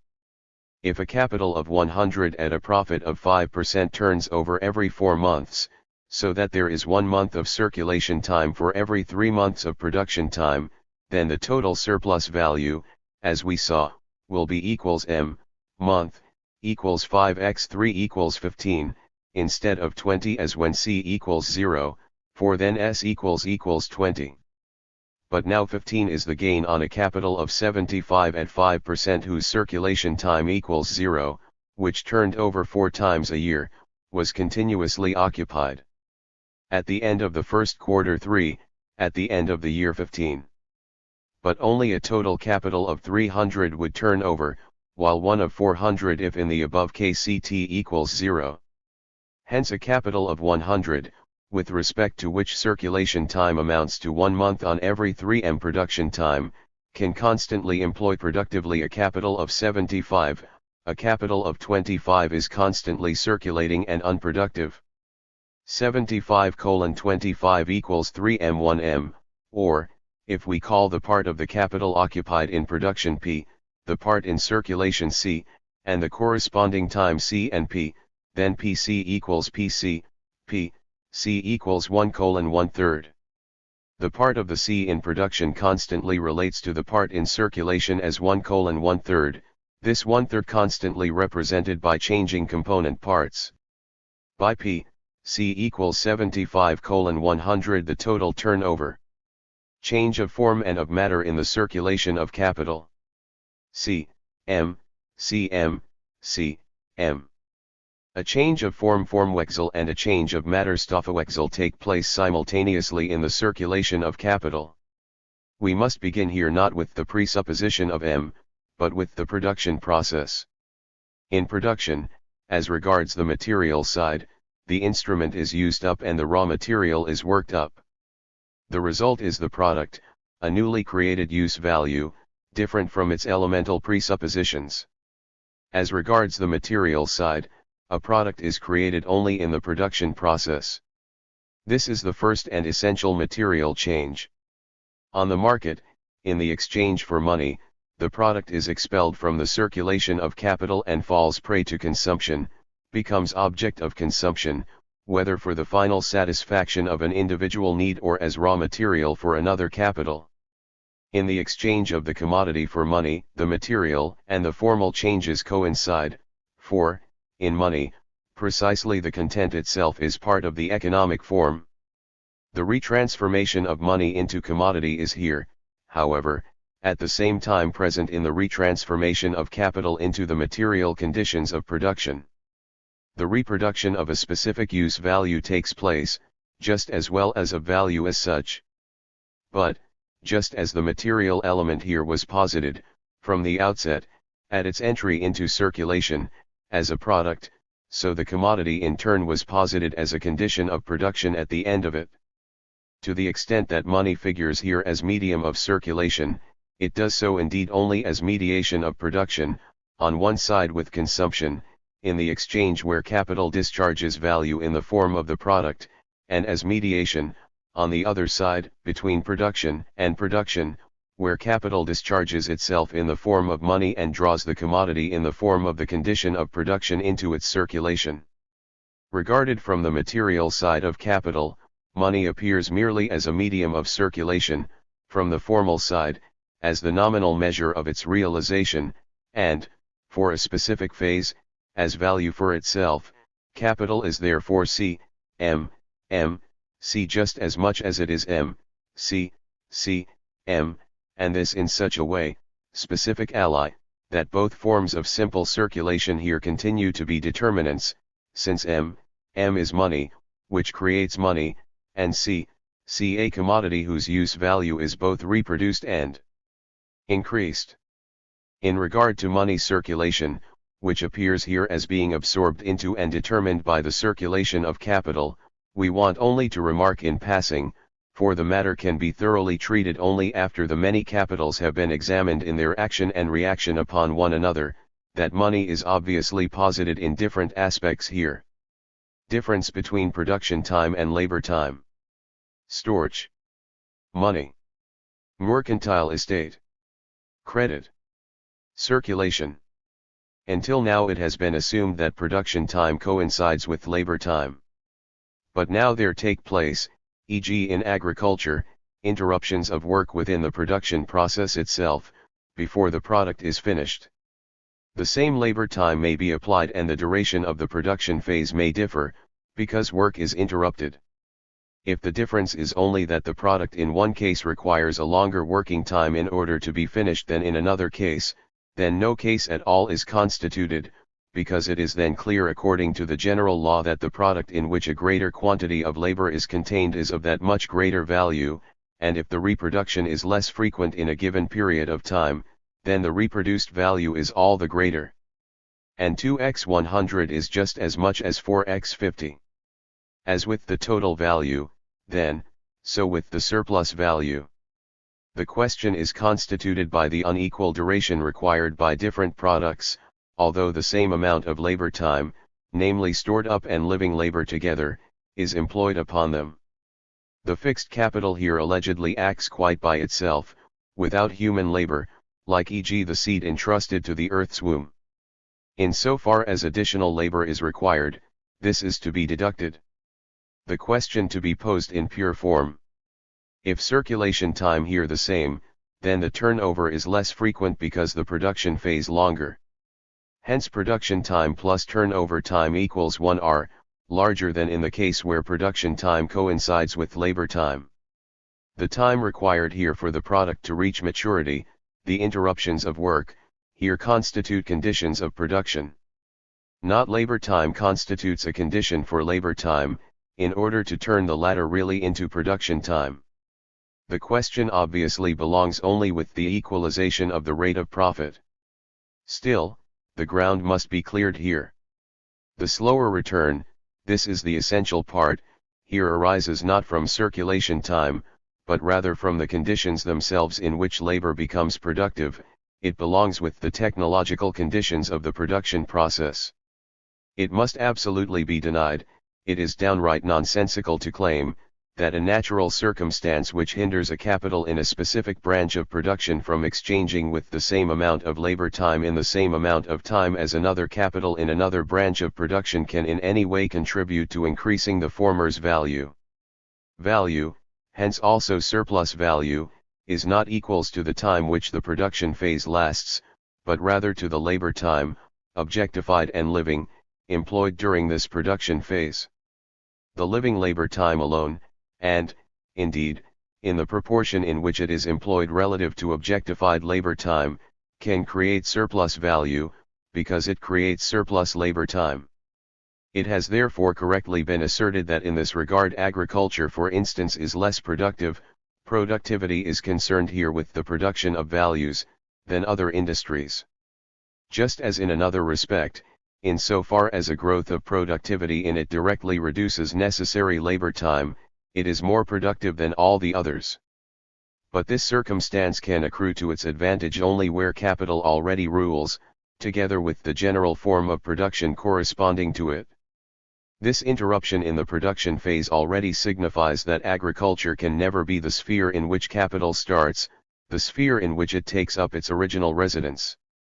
This contradicts the primary fundamental conditions of industrial labor. Hence agriculture is claimed for capital and becomes industrial only retroactively.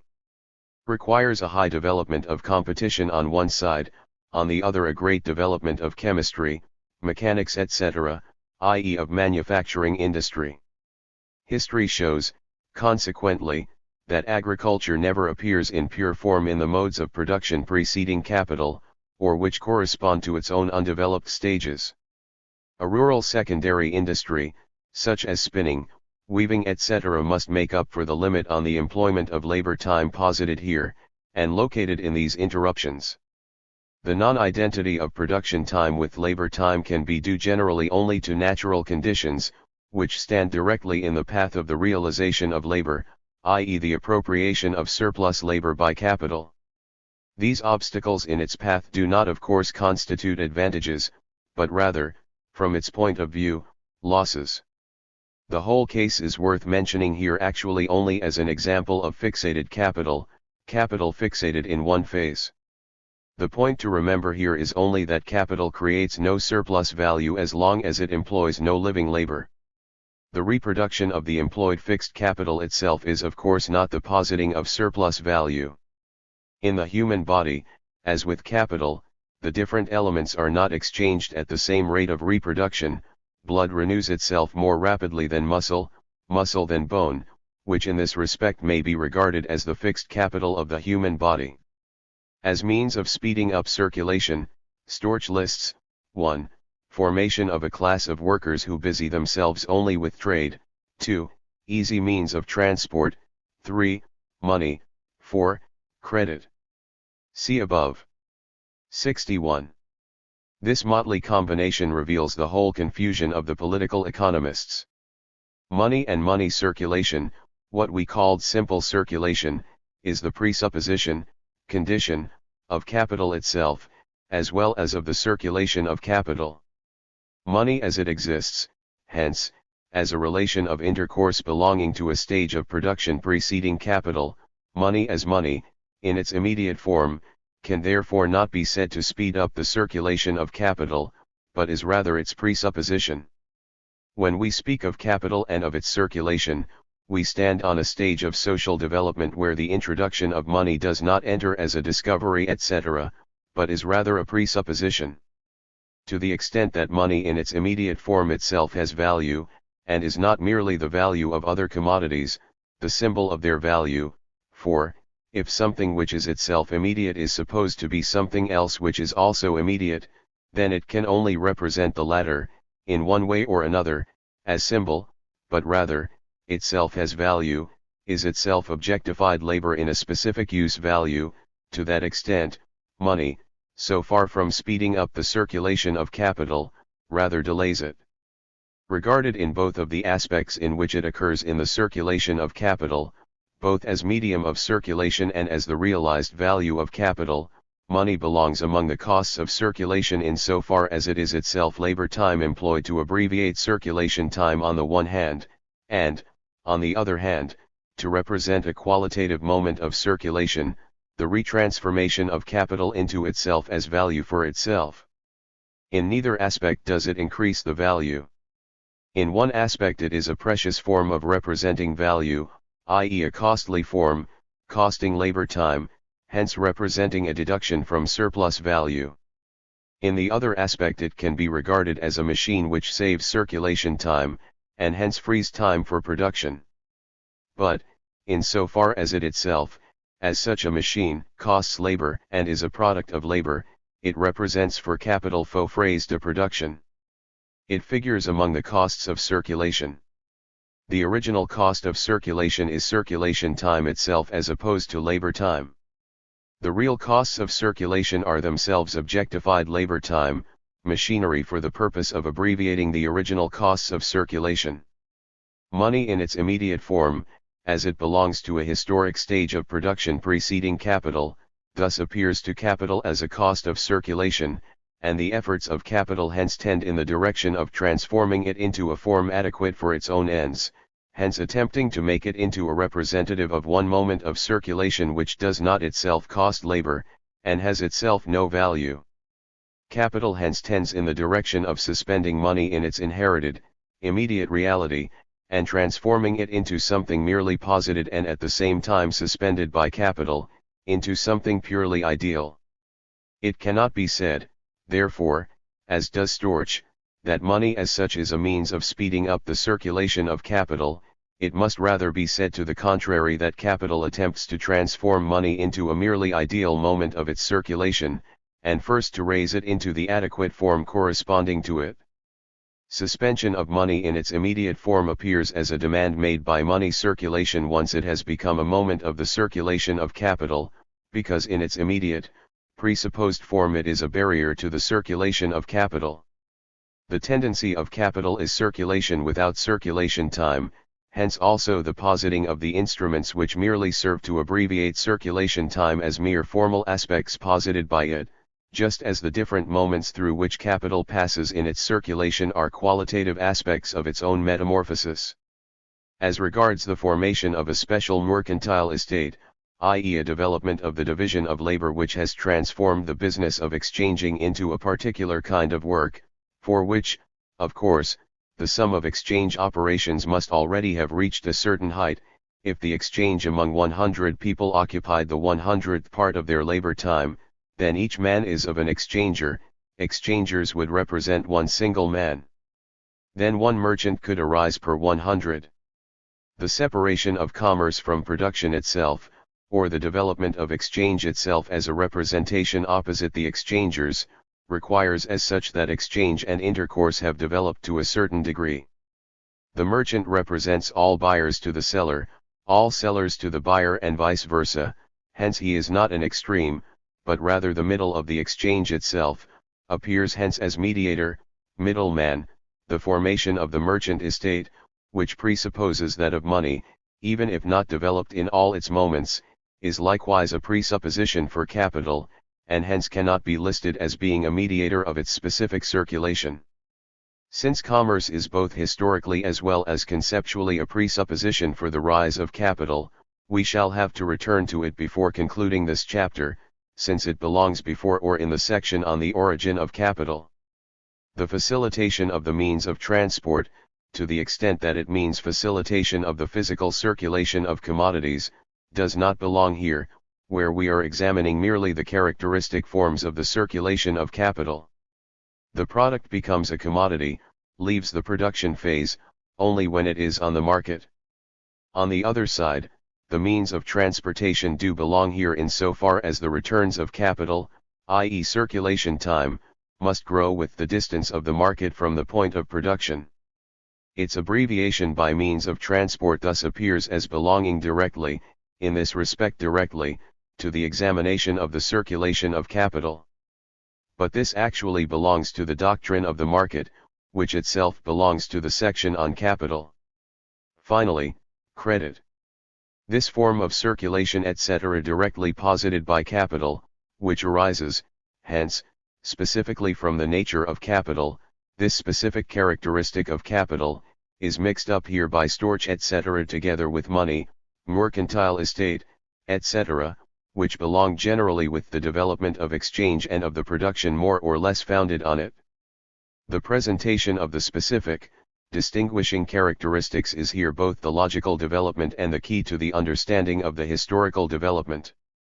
Thus we find in history, too, e.g. in England, likewise in France, attempts to replace money by paper, then also to give capital, in so far as it exists in the form of value, a form purely posited by itself, finally attempts to found credit directly with the rise of capital. E.g. Petty, Bois-Guilbert. Small-scale circulation. The process of exchange between capital and labor capacity generally. Capital in the reproduction of labor capacities. Within circulation as the total process, we can distinguish between large-scale and small-scale circulation. The former spans the entire period from the moment when capital exits from the production process until it enters it again. The second is continuous and constantly proceeds simultaneously with the production process. It is the part of capital which is paid out as wages, exchanged for laboring capacity. The circulation process of capital, which is posited in the form of an exchange of equivalents, but is in fact suspended as such, and posited as such only formally, the transition from value to capital, where the exchange of equivalents turns into its opposite, and where, on the basis of exchange, exchange becomes purely formal, and the mutuality is all on one side, is to be developed in this way. Values which become exchanged are always objectified labor time, and objectively available. Reciprocally presupposed quantity of labor, present in a use value. Value as such is always an effect, never a cause. It expresses the amount of labor by which an object is produced, hence, presupposing the same stage of the productive forces, the amount of labor by which it can be reproduced. The capitalist does not exchange capital directly for labor or labor time, but rather time contained, worked up in commodities, for time contained, worked up in living labor capacity. The living labor time he gets in exchange is not the exchange value, but the use value of labor capacity. Just as a machine is not exchanged, paid for as cause of effects, but as itself an effect, not according to its use value in the production process, but rather as product, definite amount of objectified labor. The labor time contained in labor capacity, i.e. the time required to produce living labor capacity, is the same as is required, presupposing the same stage of the productive forces, to reproduce it, i.e. to maintain it. Hence, the exchange which proceeds between capitalist and worker thus corresponds completely to the laws of exchange. It not only corresponds to them, but also is their highest development. For, as long as labor capacity does not itself exchange itself, the foundation of production does not yet rest on exchange, but exchange is rather merely a narrow circle resting on a foundation of non-exchange, as in all stages preceding bourgeois production. But the use value of the value the capitalist has acquired through exchange is itself the element of realization and its measure, living labor and labor time, and, specifically, more labor time than is objectified in labor capacity, i.e. more labor time than the reproduction of the living worker costs. Hence, by virtue of having acquired labor capacity in exchange as an equivalent, capital has acquired labor time, to the extent that it exceeds the labor time contained in labor capacity. In exchange without equivalent, it has appropriated alien labor time without exchange by means of the form of exchange. This is why exchange becomes merely formal, and, as we saw, in the further development of capital even the semblance is suspended that capital exchanges for labor capacity anything other than the latter's own objectified labor, i.e. that it exchanges anything at all for it. The turn into its opposite Umschlag therefore comes about because the ultimate stage of free exchange is the exchange of labor capacity as a commodity, as value, for a commodity, for value, because it is given in exchange as objectified labor, while its use value, by contrast, consists of living labor, i.e. of the positing of exchange value. The turn into its opposite arises from the fact that the use value of labor capacity, as value, is itself the value-creating force, the substance of value, and the value-increasing substance. In this exchange, then, the worker receives the equivalent of the labor time objectified in him, and gives his value-creating, value-increasing living labor time. He sells himself as an effect. He is absorbed into the body of capital as a cause, as activity. Thus the exchange turns into its opposite, and the laws of private property, liberty, equality, property in one's own labor, and free disposition over it, turn into the worker's propertylessness, and the dispossession in Tauserung of his labor, i.e. the fact that he relates to it as alien property and vice versa. The circulation of the part of capital which is posited as wages accompanies the production process, appears as an economic form relation alongside it, and is simultaneous and interwoven with it. This circulation alone posits capital as such, is the condition of its realization process, and posits not only the latter's characteristic form, but also its substance. This is the constantly circulating part of capital, which at no time enters into the production process itself, but constantly accompanies it. It is the part of capital which does not even for a single instant enter into its reproduction process, which is not the case with raw material. The worker's approvisionement arises out of the production process, as product, as result, but it never enters as such into the production process, because it is a finished product for individual consumption, enters directly into the worker's consumption, and is directly exchanged for it. This, therefore, as distinct from raw material as well as instrument, is the circulating capital. Here is the only moment in the circulation of capital where consumption enters directly. At the point where the commodity becomes exchanged for money, it may be acquired by another capital as raw material for new production. Further, given the presuppositions, capital encounters not the individual consumer but rather the merchant, someone who buys the commodity itself in order to sell it for money. This presupposition is to be developed in connection with the merchant estate in general. The circulation among dealers thereby different from that between dealers and consumers. Thus the circulating capital here appears directly as that which is specified for the worker's individual consumption, specified for direct consumption generally, and hence existing in the form of finished product. Thus, while in one respect capital appears as the presupposition of the product, the finished product also at the same time appears as the presupposition of capital, which means, historically, that capital did not begin the world from the beginning, but rather encountered production and products already present, before it subjugated them beneath its process. Once in motion, proceeding from itself as basis, it constantly posits itself ahead of itself in its various forms as consumable product, raw material, and instrument of labor, in order constantly to reproduce itself in these forms. They appear initially as the conditions presupposed by it, and then as its result. In its reproduction it produces its own conditions. Here, then, through the relation of capital to living labor capacity and to the natural conditions of the latter's maintenance, we find circulating capital specified in respect of its use value as well, as that which enters directly into individual consumption, to be directly used up by the latter. It is a mistake to conclude from this, as has been done 62, that circulating capital is therefore consumable capital generally, as if coal, oil, dye etc., instruments etc., improvements of the land etc., factories etc. were not all consumed likewise.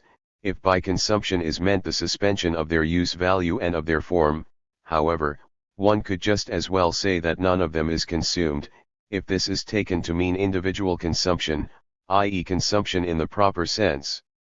In this circulation, capital constantly expels itself as objectified labor, in order to assimilate living labor power, its life's breath. Now, as regards the worker's consumption, this reproduces one thing, namely himself, as living labor capacity. Because this, his reproduction, is itself a condition for capital, therefore the worker's consumption also appears as the reproduction not of capital directly, but of the relations under which alone it is capital.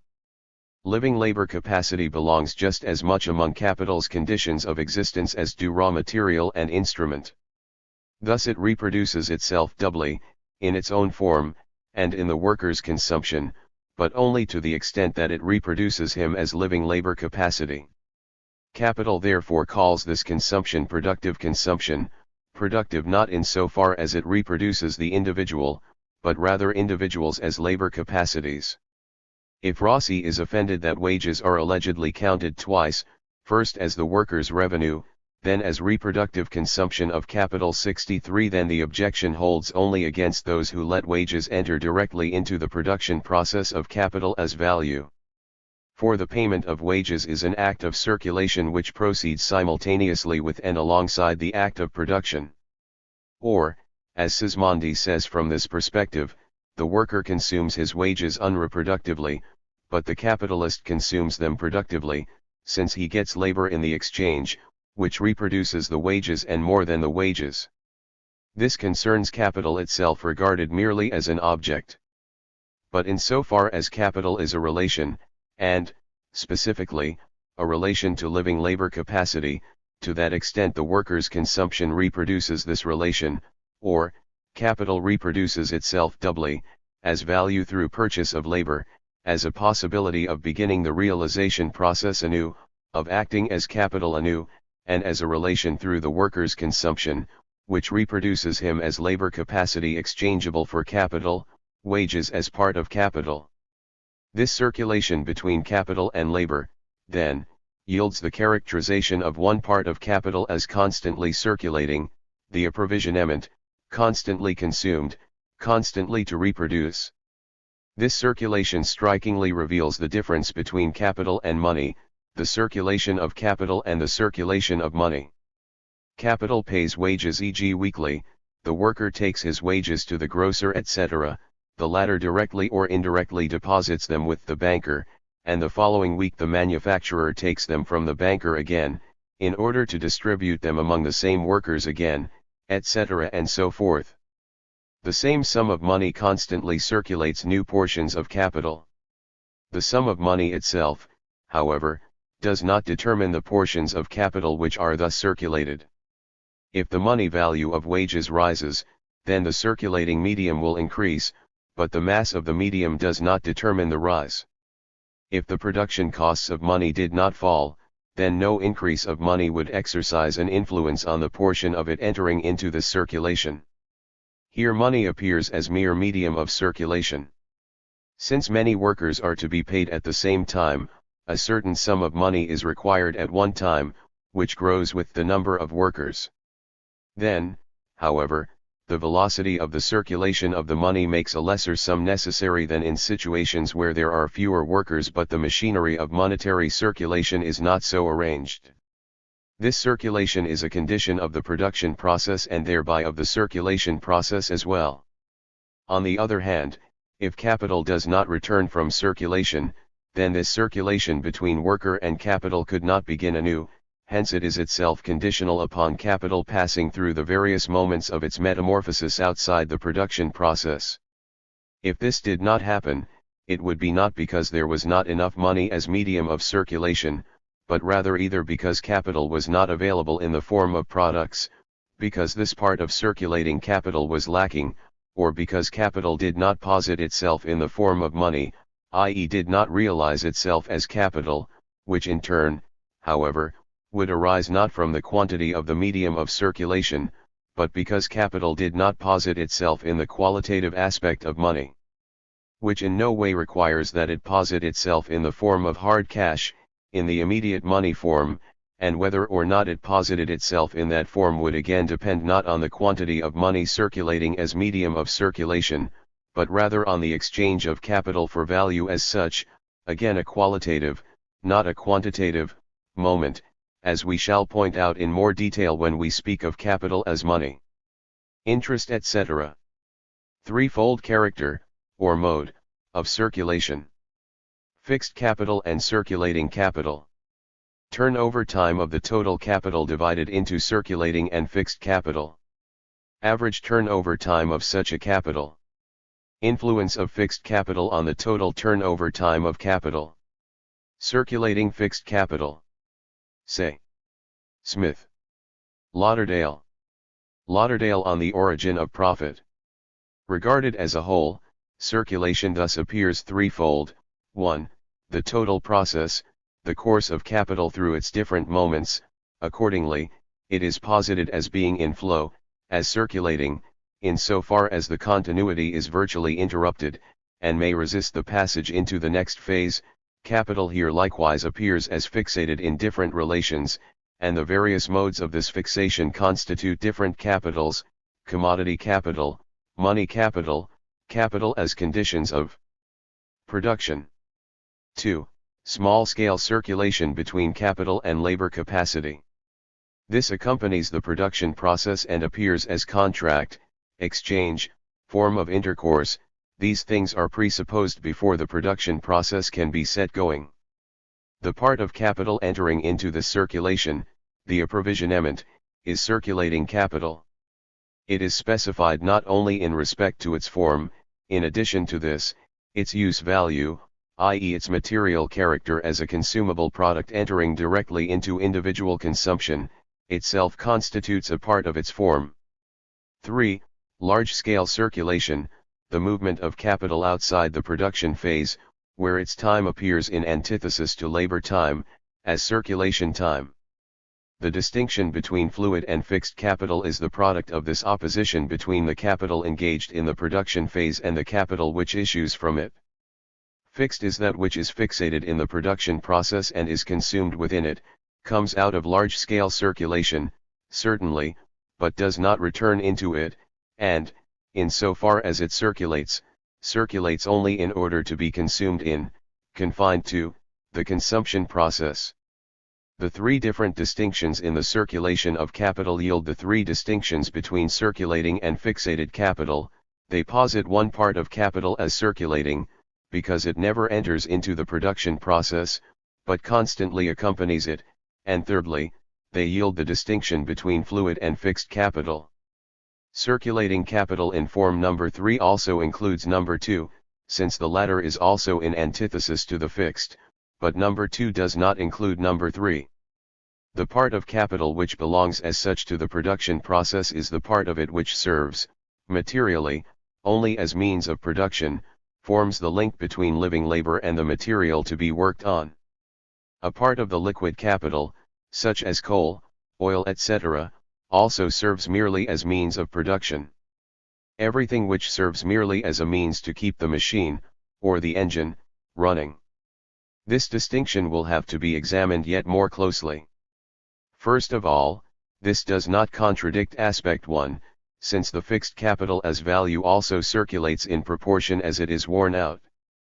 Precisely in this aspect as fixed capital, i.e. in the character in which capital has lost its fluidity and become identified with a specific use value, which robs it of its ability to transform itself, does developed capital, to the extent we know it so far, as productive capital, most strikingly manifest itself, and it is precisely in this seemingly inadequate form, and in the latter's increasing relation to the form of circulating capital in number 2, that the development of capital as capital is measured.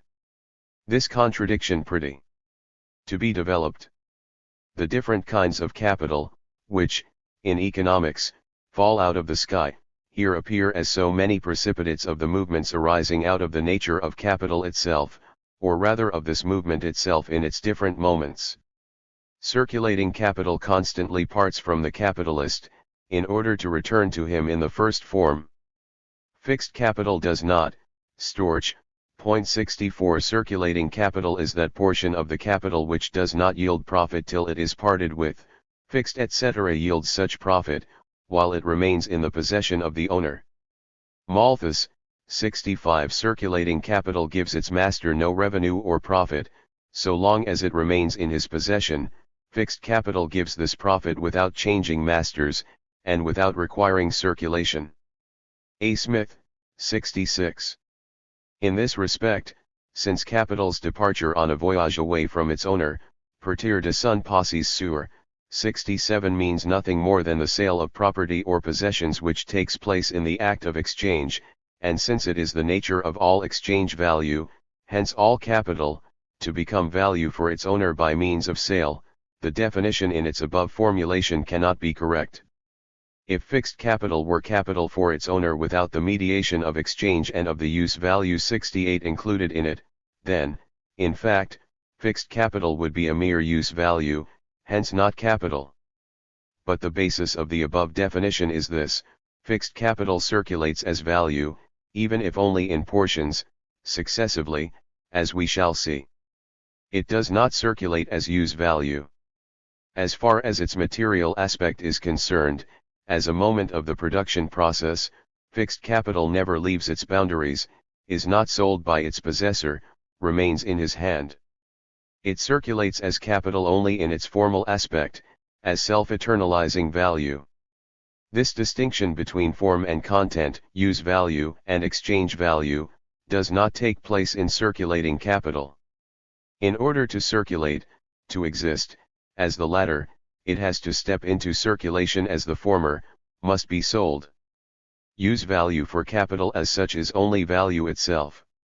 Circulating capital realizes itself as value for capital as such only when it is sold. As long as it remains in its hand, it only has value in itself, but it is not posited, only in potency, but not in act. Fixed capital, by contrast, realizes itself as value only as long as it remains in the capitalist's hand as a use value, or, expressed as an objective relation, as long as it remains in the production process, which may be regarded as the inner organic movement of capital, its relation to itself, as opposed to its animal movement, its presence for another. Hence, since fixed capital, once it has entered the production process, remains in it, it also passes away in it, is consumed in it. The duration of this consumption does not yet concern us here. In this respect, then, fixed capital also includes what Cherbuliez calls the matières instrumentales 69, such as coal, oil, wood, grease, etc., which are completely destroyed in the production process, which only have a use value for the process of production itself. The same materials, however, also have a use value outside production, and can also be consumed in another way, just as buildings, houses, etc. are not necessarily specified for production. They are fixed capital not because of the specific mode of their being, but rather because of their use. They become fixed capital as soon as they step into the production process. They are fixed capital, as soon as they are posited as moments of the production process of capital, because they then lose their property of being potentially circulating capital. Therefore, just as the part of capital entering into the small-scale circulation of capital, or capital, insofar as it enters into this movement, circulation between capital and labor capacity, the part of capital circulating as wages, never leaves the circulation process and never enters into the production process of capital, as regards its material aspect, as use value, but rather is always ejected from a previous production process as its product, result. So, inversely, does the part of capital specified as fixed capital, as a use value, as regards its material presence, never leave the production process and never go back into circulation. While the latter only enters into circulation as value, as part of the value of the finished product, the former only enters into the production process as value, in that necessary labor is the reproduction of wages, of the part of the capital's value which circulates as wages. This, then, is the first characteristic of fixed capital, and in this respect it also includes the matières instrumentales. Secondly, fixed capital can enter into circulation as value, however, only to the extent that it passes away as use value in the production process. It passes, as value, into the product, i.e. as labor time worked up or stored up in it, insofar as it passes away in its independent form as use value. In being used, it is used up, but in such a way that its value is carried over from its form into the form of the product. If it is not used, not consumed in the production process itself, if the machinery stands still, the iron rusts, the wood rots, then of course its value passes away together with its transitory presence as use value. Its circulation as value corresponds to its consumption in the production process as use value. Its total value is completely reproduced, i.e. is fully returned via circulation only when it has been completely consumed as use value in the production process. As soon as it is completely dissolved into value, and hence completely absorbed into circulation, it has completely passed away as use value and hence must be replaced, as a necessary moment of production, by a new use value of the same kind, i.e. must be reproduced.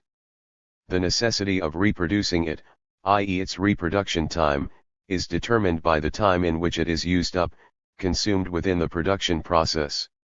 With circulating capital, reproduction is determined by circulation time; with fixed capital, circulation is determined by the time in which it is consumed as use value, in its material presence, within the act of production, i.e. by the period of time within which it must be reproduced.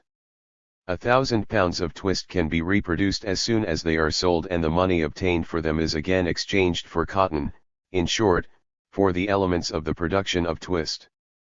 Their reproduction is determined, hence, by circulation time. A machine of a value of 1,000 pounds which lasts 5 years, which is used up in 5 years and then becomes nothing more than scrap iron, is used up, say, by January 5th per year, if we take the average consumption in the production process. Hence every year only 1/5 of its value enters into circulation, and only with the passing of the 5 years has it completely gone into circulation and returned from it. Its entry into circulation is thus purely determined by the time of its wearing out, and the time which its value needs to enter totally into circulation and to return from it is determined by its total reproduction time, the time in which it must be reproduced. Fixed capital enters into the product only as value, while the use value of circulating capital has remained in the product as the latter's substance, and has merely obtained another form. This distinction essentially modifies the turnover time of a total capital divided into circulating and fixed capital. Let total capital equals S, its circulating part equals C, its fixed part equals F, let the fixed capital form the circulating capital. Let the circulating capital turn over 3 times a year, the fixed capital only twice every 10 years. In 10 years, F, or will turn over twice, while in the same 10 years will turn over 3x10 equals 30 times. If S were equals, i.e. circulating capital only, then R, its turnover, would be equals 30, and the total capital turned over in 10 years. But the fixed capital turns over only twice in 10 years. Its R equals 2, and the total fixed capital turned over and its total turnover time equals the total turnover time of both these parts. If the fixed capital turns over twice in 10 years, then in 1 year or of it turns over, while in 1 year the circulating capital turns over 3 times. Turns over once a year. The question simply this: if a capital of 1,000 thalers equals 600 circulating capital and 400 fixed capital, thus circulating and fixed capital, if the fixed capital lasts 5 years, hence turns over once in 5 years and the circulating turns over 3 times a year, then what is the average turnover or turnover time of the total capital? If it were circulating capital only, then it would turn over 5x3, 15 times, the total capital turned over in the 5 years would be 15,000. But of it turn over only once in 5 years. Hence, of the 400 thalers, equals 80 thalers turn over in 1 year. Of the 1,000 thalers, 600 annually turn over 3 times, 80 once, or, in 1 year, only 1,880 would turn over, hence in 5 years 5x 1,880 equals 9,400 turnover, i.e. 5,600 less than if the total capital consisted only of circulating capital. If the entire capital consisted only of circulating capital, then it would turn over once in of a year. If the capital equals 1,000, C equals 600, turns over twice a year, F equals 400, turns over once a year, then 600, S, turns over in half a year, or, 2s/5x2, likewise in half a year. Hence in half a year, 600 plus 200 equals 800, i.e. C plus F/2, turns over.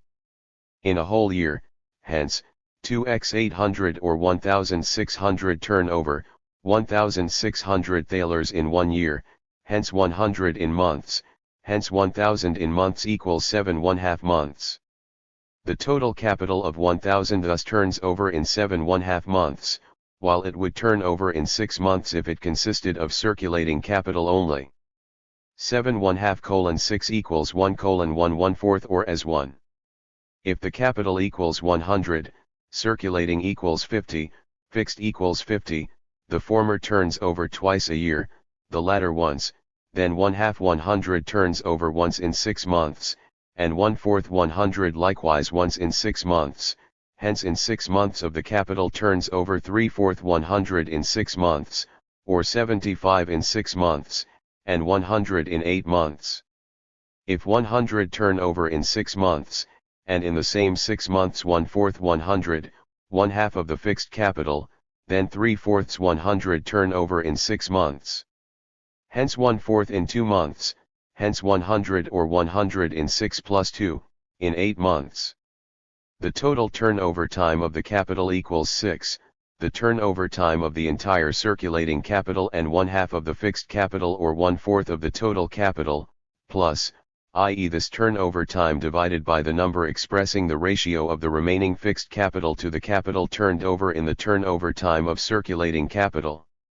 Thus in the above example, 100 turns over in 6 months, did 100, hence 100 in 6 months, hence the remaining 100 in months, hence the total capital in 6 plus 6/4 months equals 6 plus 1/2 or 7/2 months. Thus, expressed in general terms, average turnover time equals the turnover time of circulating capital plus this turnover time divided by the number which expresses how often the remaining part of the fixed capital is contained in the total sum of the capital which was circulated in this turnover time.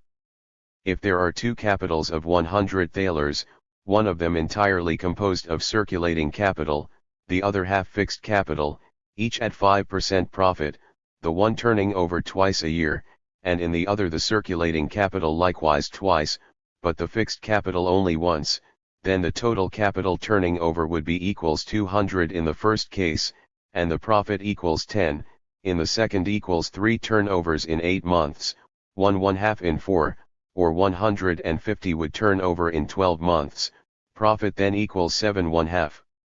This kind of calculation has strengthened the common prejudice that circulating capital or fixed capital through some mysterious innate power brings a gain, as even in Malthus's phrase the circulating capital brings a gain when its possessors part with it etc. 70, likewise, in the above quoted lines from his measure of value etc., the way in which he makes fixed capital accumulate profits. 71 The greatest confusion and mystification has arisen because the doctrine of surplus profit has not been examined in its pure form by previous economists, but rather mixed in together with the doctrine of real profit, which leads up to distribution, where the various capitals participate in the general rate of profit. The profit of the capitalists as a class, or the profit of capital as such, has to exist before it can be distributed, and it is extremely absurd to try to explain its origin by its distribution. According to the above, profit declines because the turnover time of capital increases in proportion as the component part of it which is called fixed capital increases. A capital of the same size, 100 in the above case, would turn over entirely twice a year if it consisted only of a circulating capital. But it turns over only twice in 16 months, or only 150 thalers are turned over in 1 year, because half of it consists of fixed capital. As the number of its reproductions in a given period declines, or the amount of it reproduced in this given time declines, so does the production of surplus time or surplus value decline, since capital posits value at all only in so far as it posits surplus value. This at least is its tendency, its adequate action. Fixed capital, as we saw, circulates as value only to the degree that it is used up or consumed as use value in the production process. But the time in which it is consumed and in which it must be reproduced in its form as use value depends on its relative durability. Hence its durability, or its greater or lesser perishability, the greater or smaller amount of time during which it can continue to perform its function within the repeated production processes of capital. This aspect of its use value here becomes a form-determining moment, i.e. a determinant for capital as regards its form, not as regards its matter. The necessary reproduction time of fixed capital, together with the proportion of the total capital consisting of it, here modify, therefore, the turnover time of the total capital, and thereby its realization. The greater durability of capital, the diminution, duration, of its necessary reproduction time, and the proportion of fixed capital to the total capital, then, here influence realization just as does a slower turnover due either to a greater distance in space of the market from which the capital returns as money, so that a longer time is required to complete the path of circulation, as e.g. capitals working in England for the East India market return more slowly than those working for nearer foreign markets or for the domestic market, or to the production phase being itself interrupted by natural conditions, as in agriculture. Ricardo, who was the first to emphasize the influence of fixed capital on the realization process, throws all these aspects into one motley heap, as one can see from the excerpts quoted above. 72. In the first case, fixed capital, the turnover of capital is reduced because the fixed capital is consumed slowly within the production process, or the cause lies in the duration of the time required for its reproduction. In the second case, the reduced turnover arises from the prolongation of circulation time. In the first case, the fixed capital necessarily always circulates as rapidly as the product, insofar as it circulates, enters circulation at all, because it circulates not in its material existence, but only as value, i.e. as an ideal component part of the total value of the product, and, specifically, from the circulation time of the second half of the circulation process proper, the retransformation into money. In the third case, the reduced turnover arises from the longer time the capital requires, not, as in the first case, to pass away in the production process, but rather to emerge from it as product. The first case is peculiar specifically to fixed capital, the other belongs to the category of capital which is not liquid, but fixated in one or another phase of the total circulation process, fixed capital of a considerable degree of durability, or circulating capital returnable at distant periods. McCulloch, Principles of Political Economy. Notebook, p. 15. 73. Thirdly, we have regarded fixed capital so far only from the aspect in which its particular relation, its specific relation, distinguishes it from the circulation process proper. Still further distinctions will arise in this respect. Firstly, the return of its value in successive parts, whereas each part of circulating capital is exchanged in its entirety, this because in the former, the existence of the value coincides with that of the use value. Secondly, not merely because of its influence on the average turnover time of a given capital, as we have indicated up to now, but also because of its own turnover time. The latter circumstance becomes important where the fixed capital appears not as a mere instrument of production within the production process, but rather as an independent form of capital, e.g. in the form of railways, canals, roads, aqueducts, improvements of the land, etc. This latter aspect becomes notably important for the proportion in which the total capital of a country is divided into these two forms. Then, the way in which it is renewed and maintained, which the economists formulate in the form that it can bring revenue only by means of circulating capital, etc. This last is basically nothing but the examination of the moment where it appears, not as a particular independent existence alongside and outside circulating capital, but rather as circulating capital transformed into fixed capital. But what we want to examine here first of all is the relation of fixed capital not towards the outside, but rather the extent to which the relation is given through its continued enclosure within the production process. It is thereby posited that it is a definite moment of the production process itself. It is not necessarily the case that fixed capital is capital which in all its aspects serves not for individual consumption, but only for production.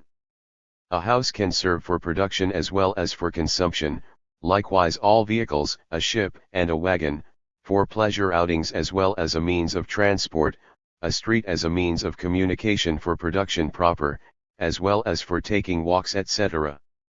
Fixed capital in this second aspect does not concern us here at all, since we regard capital here only as process of realization and process of production. The second aspect will enter when we study interest. Ricardo can have only this aspect in mind when he says, depending on whether the capital is more or less perishable, hence must be more or less frequently reproduced in a given time, it is called circulating or fixed capital. Ricardo, 8, 19, 74. According to this, a coffee pot would be fixed capital, but coffee circulating capital. The crude materialism of the economists who regard as the natural properties of things what are social relations of production among people, and qualities which things obtain because they are subsumed under these relations, is at the same time just as crude an idealism, even fetishism, since it imputes social relations to things as inherent characteristics, and thus mystifies them. The difficulty of defining a thing as fixed capital or circulating capital on the basis of its natural qualities has here, by way of exception, led the economists to the discovery that things in themselves are neither fixed nor circulating, hence not capital at all, any more than it is a natural quality of gold to be money. Also included in the points listed above, so that it is not forgotten, is the circulation of fixed capital as circulating capital, i.e. transactions through which it changes its owners. Fixed capital, tied up, capital so tied up in one kind of production that it can no longer be diverted to another kind of production. Say, 2475 fixed capital is consumed in order to help produce the things useful to man. It consists of durable foundations which increase the productive powers of future labor. Sismondi, 6, 76 fixed capital the capital necessary to maintain the instruments, machines etc. of labor. Smith, Volume 2, p. 226. Floating capital is consumed, fixed capital merely used in the great work of production. Economist. Notebook 6, p. 1. 77 We shall show that the first stick or the first stone which he took in his hand to assist him in the pursuit of these objects, by accomplishing a part of his labor, performed precisely the function of the capitals presently employed by the commercial nations. Lauderdale, p. 120. Notebook, 8a. It is one of the characteristic and distinguishing traits of the human species to replace labor in this way with a capital transformed into machines. p. 120. p. 9, Notebook Lauderdale. It may now be seen that the profit of capitals always arises either because they replace a portion of the work which man must do by hand, or because they accomplish a portion of work which is beyond the personal effort of man, and which he could not perform by himself. p. 119 LOCCIT. Lauderdale polemicizes against Smith and Locke, whose view that labor is the creator of profit, has the following result. According to him, if this idea of capital's benefits were rigorously correct, then it would follow that it would not be an original source of wealth, but rather a derived one, and one could not consider capital as one of the principles of wealth, its profit being nothing more than a transfer from the worker's pocket to that of the capitalist. LOCCIT 116, 117. The profit of capitals always arises either because they replace a portion of the work which man must do by hand, or because they accomplish a portion of work which is beyond the personal effort of man, and which he could not perform by himself. p. 119, LOCCIT, p. 9b. It is well to remark that while the capitalist, with the use he makes of his money, saves the class of consumers a certain amount of labor, he does not substitute for it an equal portion of his own, which proves that his capital performs it, and not he himself. 10, Notebook, LOCCIT, p. 132.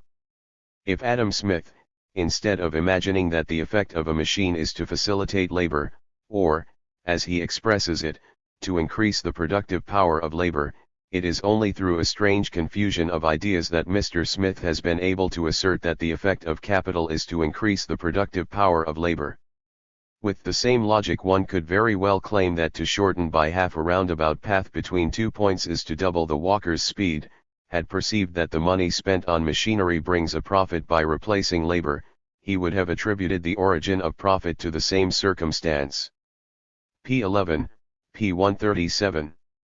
Capitals in domestic commerce, whether fixed or circulating, far from serving to set labor in motion, far from increasing its productive power, are, on the contrary, useful and profitable only in two circumstances, either when they obviate the necessity of a portion of the work which man would otherwise have to do with his hands, or when they perform a particular piece of work which man does not have the power to do unaided. This, says Lauderdale, is not merely a semantic difference. The idea that capital sets labor into action, and adds to its productive power, gives rise to the opinion that labor is everywhere proportional to the quantity of existing capitals, that a country's industry is always in proportion to the funds employed, from which it would follow that the increase of capital is the sovereign and unlimited means of increasing wealth. Instead of that, if one admits that capital can have no profitable or useful employment other than to replace a certain work, or to perform it, then one will draw the natural conclusion that the state would gain no benefit whatever from the possession of more capitals than it can employ in doing the work or in substituting for it in the production and fabrication of the things the consumer demands. P 151, 152, pages 11, 12. To prove his view that capital is a source sui generis of profit and hence of wealth, independently of labor, he points to the surplus profits which the owner of a newly invented machine has before his patent runs out and competition presses down the prices, and concludes then with the words, "This change of rule for the price does not prevent the benefit, as regards use value, of the machine from coming from a fund of the same nature as that from which it came before the expiration of the patent.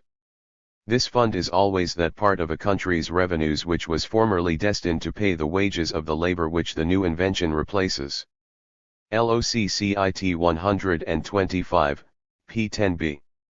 By contrast, Ravenstone, 9, 32 machinery can seldom be applied with success to abridge the labors of an individual, more time would be lost in its construction than could be saved by its application. It is only really useful when it acts on great masses, when a single machine can assist the labors of thousands. It is accordingly in the most populous countries where there are most idle men that it is always most abundant. It is not called into action by a scarcity of men, but by the facility with which they are brought together. LOCCIT 78. Division of machines into 1. Machines employed to produce power, 2. Machines whose purpose is simply to transmit power and to perform the work. Babbage, Notebook, p. 10. 79. Factory signifies the cooperation of several classes of workers, adults and non-adults, watching attentively and assiduously over a system of productive mechanisms, continually kept in action by a central force, excludes any workshop whose mechanism does not form a continuous system, or which does not depend on a single source of power. Examples of this latter class among textile factories, copper foundries, etc. In its most rigorous sense, this term conveys the idea of a vast automaton, composed of numerous mechanical and intellectual organs operating in concert and without interruption, towards one and the same aim, all these organs being subordinated to a motive force which moves itself. Ure, 13. 80. The labor process. Fixed capital. Means of labor. Machine. Fixed capital. Transposition of powers of labor into powers of capital both in fixed and in circulating capital. To what extent fixed capital, machine, creates value. Lauderdale. Machine presupposes a mass of workers. Capital which consumes itself in the production process, or fixed capital, is the means of production in the strict sense. In a broader sense, the entire production process and each of its moments, such as circulation, as regards its material side, is only a means of production for capital, for which value alone is the end in itself.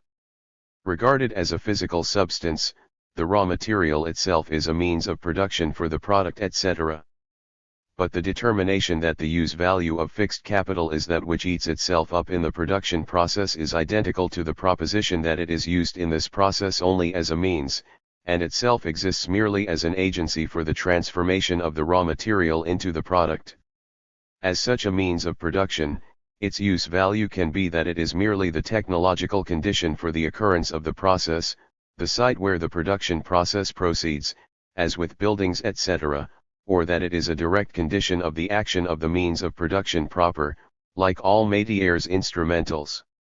Both are in turn only the material presuppositions for the production process generally, or for the employment and maintenance of the means of labor. The latter, however, in the proper sense, serves only within production and for production, and has no other use value. Originally, when we examined the development of value into capital, the labor process was simply included within capital, and, as regards its physical conditions, its material presence, capital appeared as the totality of the conditions of this process, and correspondingly sorted itself out into certain qualitatively different parts, material of labor. This, not raw material, is the correct expression of the concept, means of labor and living labor. On one side, capital was divided into these three elements in accordance with its material composition, on the other, the labor process, or the merging of these elements into each other within the process, was their moving unity, the product their static unity. In this form, the material elements, material of labor, means of labor and living labor, appeared merely as the essential moments of the labor process itself, which capital appropriates. But this material side, or, its character as use value and as real process, did not at all coincide with its formal side. In the latter 1. The three elements in which it appears before the exchange with labor capacity, before the real process, appeared merely as quantitatively different portions of itself, as quantities of value of which it, itself, as sum, forms the unity. The physical form, the use value, in which these different portions existed did not in any way alter their formal identity from this side. As far as their formal side was concerned, they appeared only as quantitative subdivisions of capital. 2. Within the process itself, as regards the form, the elements of labor and the two others were distinct only in so far as the latter were specified as constant values, and the former as value positing. But as far as their distinctness as use values, their material side was concerned, this fell entirely outside the capital's specific character as form. Now, however, with the distinction between circulating capital, raw material and product, and fixed capital, means of labor, the distinctness of the elements as use values is posited simultaneously as a distinction within capital as capital, on its formal side. The relation between the factors, which had been merely quantitative, now appears as a qualitative division within capital itself, and as a determinant of its total movement, turnover. Likewise, the material of labor and the product of labor, this neutral precipitate of the labor process, are already, as raw material and product, materially specified no longer as material and product of labor, but rather as the use value of capital itself in different phases.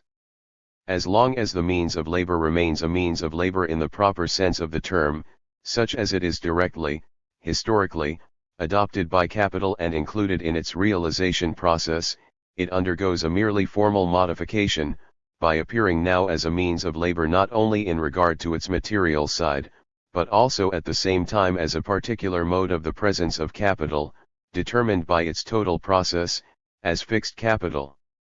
But, once adopted into the production process of capital, the means of labor passes through different metamorphoses, whose culmination is the machine, or rather, an automatic system of machinery. The automatic one is merely its most complete, most adequate form, and alone transforms machinery into a system, set in motion by an automaton, a moving power that moves itself, this automaton consisting of numerous mechanical and intellectual organs, so that the workers themselves are cast merely as its conscious linkages. In the machine, and even more in machinery as an automatic system, the use value, i.e. the material quality of the means of labor, is transformed into an existence adequate to fixed capital and to capital as such, and the form in which it was adopted into the production process of capital, the direct means of labor, is superseded by a form posited by capital itself and corresponding to it. In no way does the machine appear as the individual worker's means of labor. Its distinguishing characteristic is not in the least, as with the means of labor, to transmit the worker's activity to the object.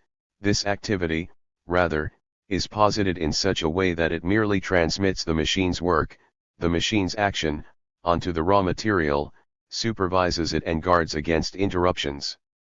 Not as with the instrument, which the worker animates and makes into his organ with his skill and strength, and whose handling therefore depends on his virtuosity. Rather, it is the machine which possesses skill and strength in place of the worker, is itself the virtuoso, with a soul of its own in the mechanical laws acting through it, and it consumes coal, oil etc. Métiers instrumentals, just as the worker consumes food, to keep up its perpetual motion. The worker's activity, reduced to a mere abstraction of activity, is determined and regulated on all sides by the movement of the machinery, and not the opposite. The science which compels the inanimate limbs of the machinery, by their construction, to act purposefully, as an automaton, does not exist in the worker's consciousness, but rather acts upon him through the machine as an alien power, as the power of the machine itself.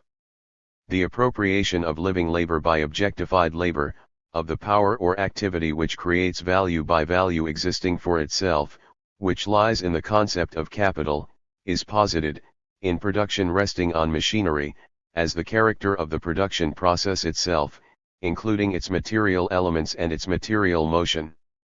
The production process has ceased to be a labor process in the sense of a process dominated by labor as its governing unity. Labor appears, rather, merely as a conscious organ, scattered among the individual living workers at numerous points of the mechanical system, subsumed under the total process of the machinery itself, as itself only a link of the system, whose unity exists not in the living workers, but rather in the living, active, machinery, which confronts his individual, insignificant doings as a mighty organism. In machinery, objectified labor confronts living labor within the labor process itself as the power which rules it, a power which, as the appropriation of living labor, is the form of capital. The transformation of the means of labor into machinery, and of living labor into a mere living accessory of this machinery, as the means of its action, also posits the absorption of the labor process in its material character as a mere moment of the realization process of capital. The increase of the productive force of labor and the greatest possible negation of necessary labor is the necessary tendency of capital, as we have seen.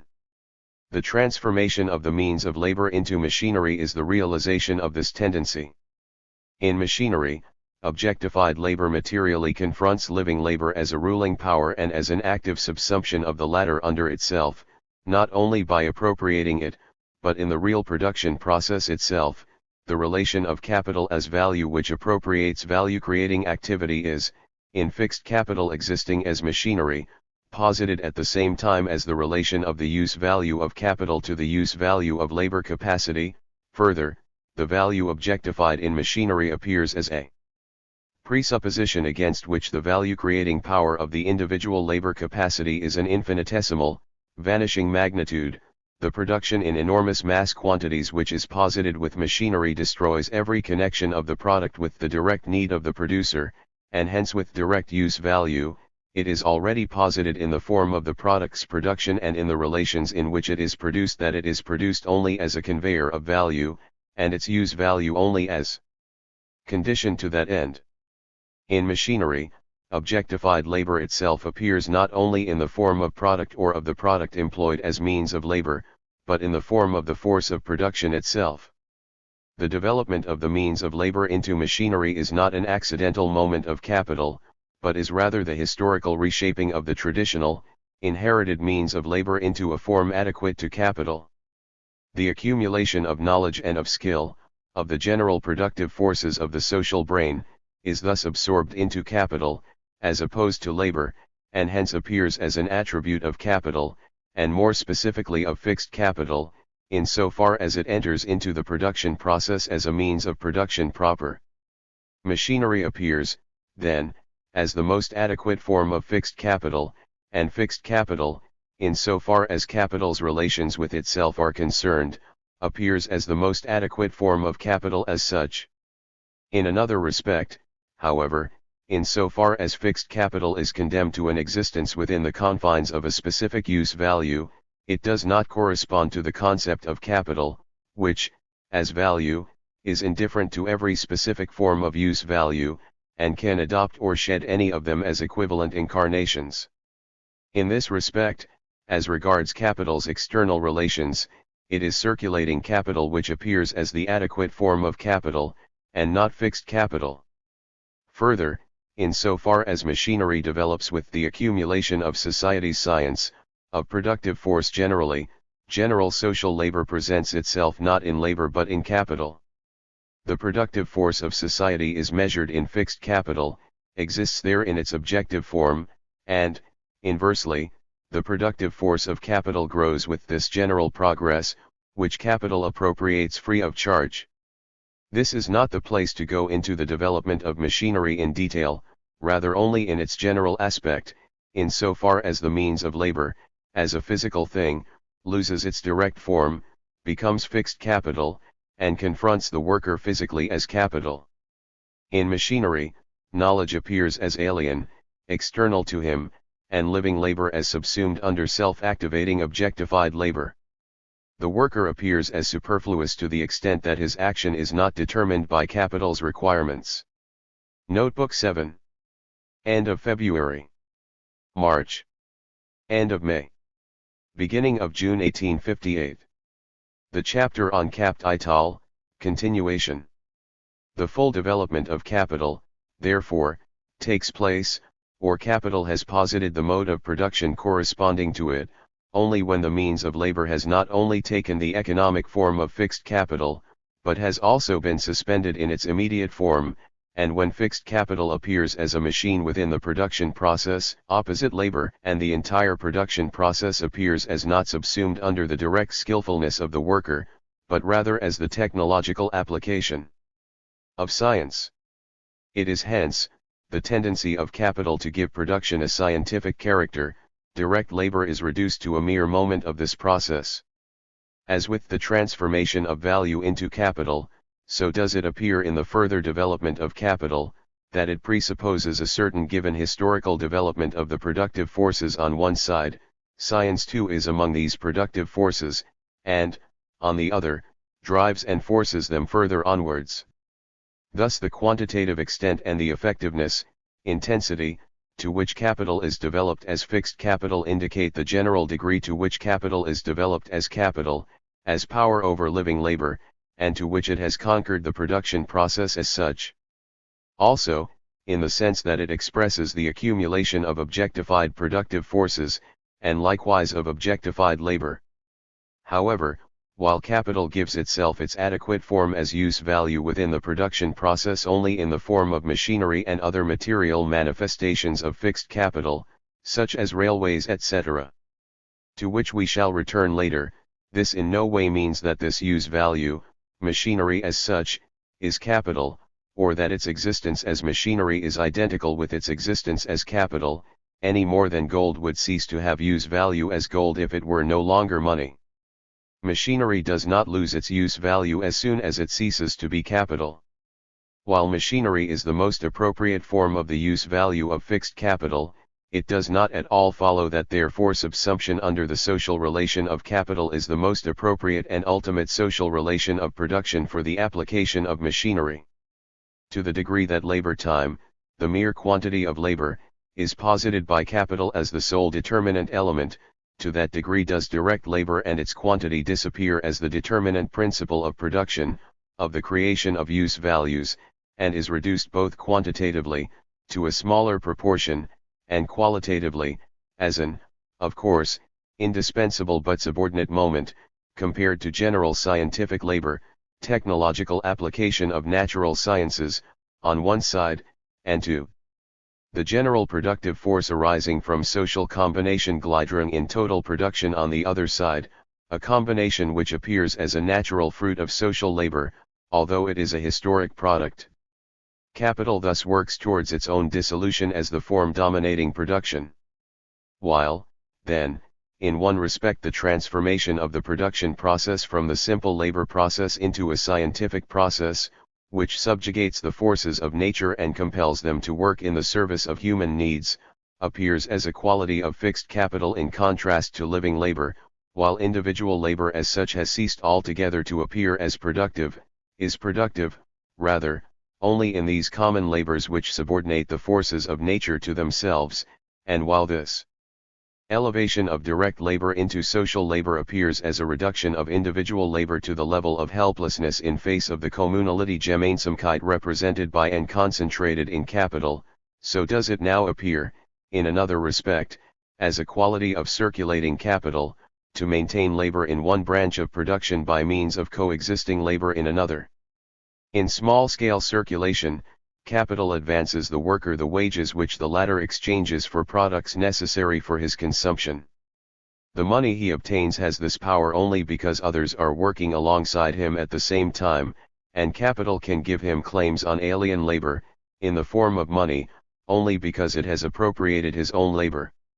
This exchange of one's own labor with alien labor appears here not as mediated and determined by the simultaneous existence of the labor of others, but rather by the advance which capital makes. The worker's ability to engage in the exchange of substances necessary for his consumption during production appears as due to an attribute of the part of circulating capital which is paid to the worker, and of circulating capital generally. It appears not as an exchange of substances between the simultaneous labor powers, but as the metabolism Stoffwechsel of capital, as the existence of circulating capital. Thus all powers of labor are transposed into powers of capital, the productive power of labor into fixed capital, posited as external to labor and as existing independently of it, as object sachlich, and, in circulating capital, the fact that the worker himself has created the conditions for the repetition of his labor, and that the exchange of this, his labor, is mediated by the coexisting labor of others, appears in such a way that capital gives him an advance and posits the simultaneity of the branches of labor. These last two aspects actually belong to accumulation. Capital in the form of circulating capital posits itself as mediator between the different workers. Fixed capital, in its character as means of production, whose most adequate form is machinery, produces value, i.e. increases the value of the product, in only two respects: 1, in so far as it has value, i.e. is itself the product of labor, a certain quantity of labor in objectified form; 2, in so far as it increases the relation of surplus labor to necessary labor, by enabling labor, through an increase of its productive power, to create a greater mass of the products required for the maintenance of living labor capacity in a shorter time. It is therefore a highly absurd bourgeois assertion that the worker shares with the capitalist, because the latter, with fixed capital, which is, as far as that goes, itself a product of labor, and of alien labor merely appropriated by capital, makes labor easier for him; rather, he robs it of all independence and attractive character, by means of the machine, or makes his labor shorter. Capital employs machinery, rather, only to the extent that it enables the worker to work a larger part of his time for capital, to relate to a larger part of his time as time which does not belong to him, to work longer for another. Through this process, the amount of labor necessary for the production of a given object is indeed reduced to a minimum, but only in order to realize a maximum of labor in the maximum number of such objects. The first aspect is important, because capital here, quite unintentionally, reduces human labor, expenditure of energy, to a minimum. This will redound to the benefit of emancipated labor, and is the condition of its emancipation. From what has been said, it is clear how absurd Lauderdale is when he wants to make fixed capital into an independent source of value, independent of labor time. It is such a source only in so far as it is itself objectified labor time, and in so far as it posits surplus labor time. The employment of machinery itself historically presupposes, see above, Ravenstone, superfluous hands. Machinery inserts itself to replace labor only where there is an overflow of labor powers. Only in the imagination of economists does it leap to the aid of the individual worker. It can be effective only with masses of workers, whose concentration relative to capital is one of its historic presuppositions, as we have seen. It enters not in order to replace labor power where this is lacking, but rather in order to reduce massively available labor power to its necessary measure. Machinery enters only where labor capacity is on hand in masses. Return to this. Lauderdale believes himself to have made the great discovery that machinery does not increase the productive power of labor, because it rather replaces the latter, or does what labor cannot do with its own power. It belongs to the concept of capital that the increased productive force of labor is posited rather as the increase of a force craft outside itself, and as labor's own debilitation in Kraftung. The hand tool makes the worker independent, posits him as proprietor. Machinery, as fixed capital, posits him as dependent, posits him as appropriated. This effect of machinery holds only in so far as it is cast into the role of fixed capital, and this it is only because the worker relates to it as wage worker, and the active individual generally, as mere worker. Fixed capital and circulating capital as two particular kinds of capital. Fixed capital and continuity of the production process. Machinery and living labor. Business of inventing. While, up to now, fixed capital and circulating capital appeared merely as different passing aspects of capital, they have now hardened into two particular modes of its existence, and fixed capital appears separately alongside circulating capital. They are now two particular kinds of capital. In so far as a capital is examined in a particular branch of production, it appears as divided into these two portions, or splits into these two kinds of capital in certain proportions. The division within the production process, originally between means of labor and material of labor, and finally product of labor, now appears as circulating capital, the last two, and fixed capital the first. 1 The split within capital as regards its merely physical aspect has now entered into its form itself, and appears as differentiating it. From a viewpoint such as Lauderdale's etc., who would like to have capital as such, separately from labor, create value and hence also surplus value, or profit, fixed capital, namely that whose physical presence or use value is machinery, is the form which gives their superficial fallacies still the greatest semblance of validity. The answer to them, e.g. in labor defended, is that the road builder may share profits with the road user, but the road itself cannot do so. 2.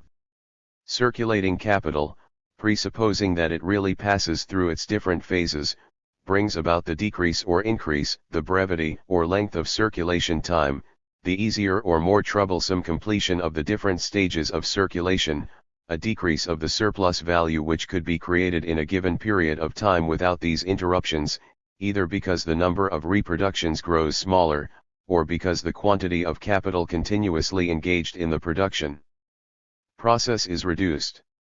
In both cases this is not a reduction of the initial value, but rather a reduction of the rate of its growth.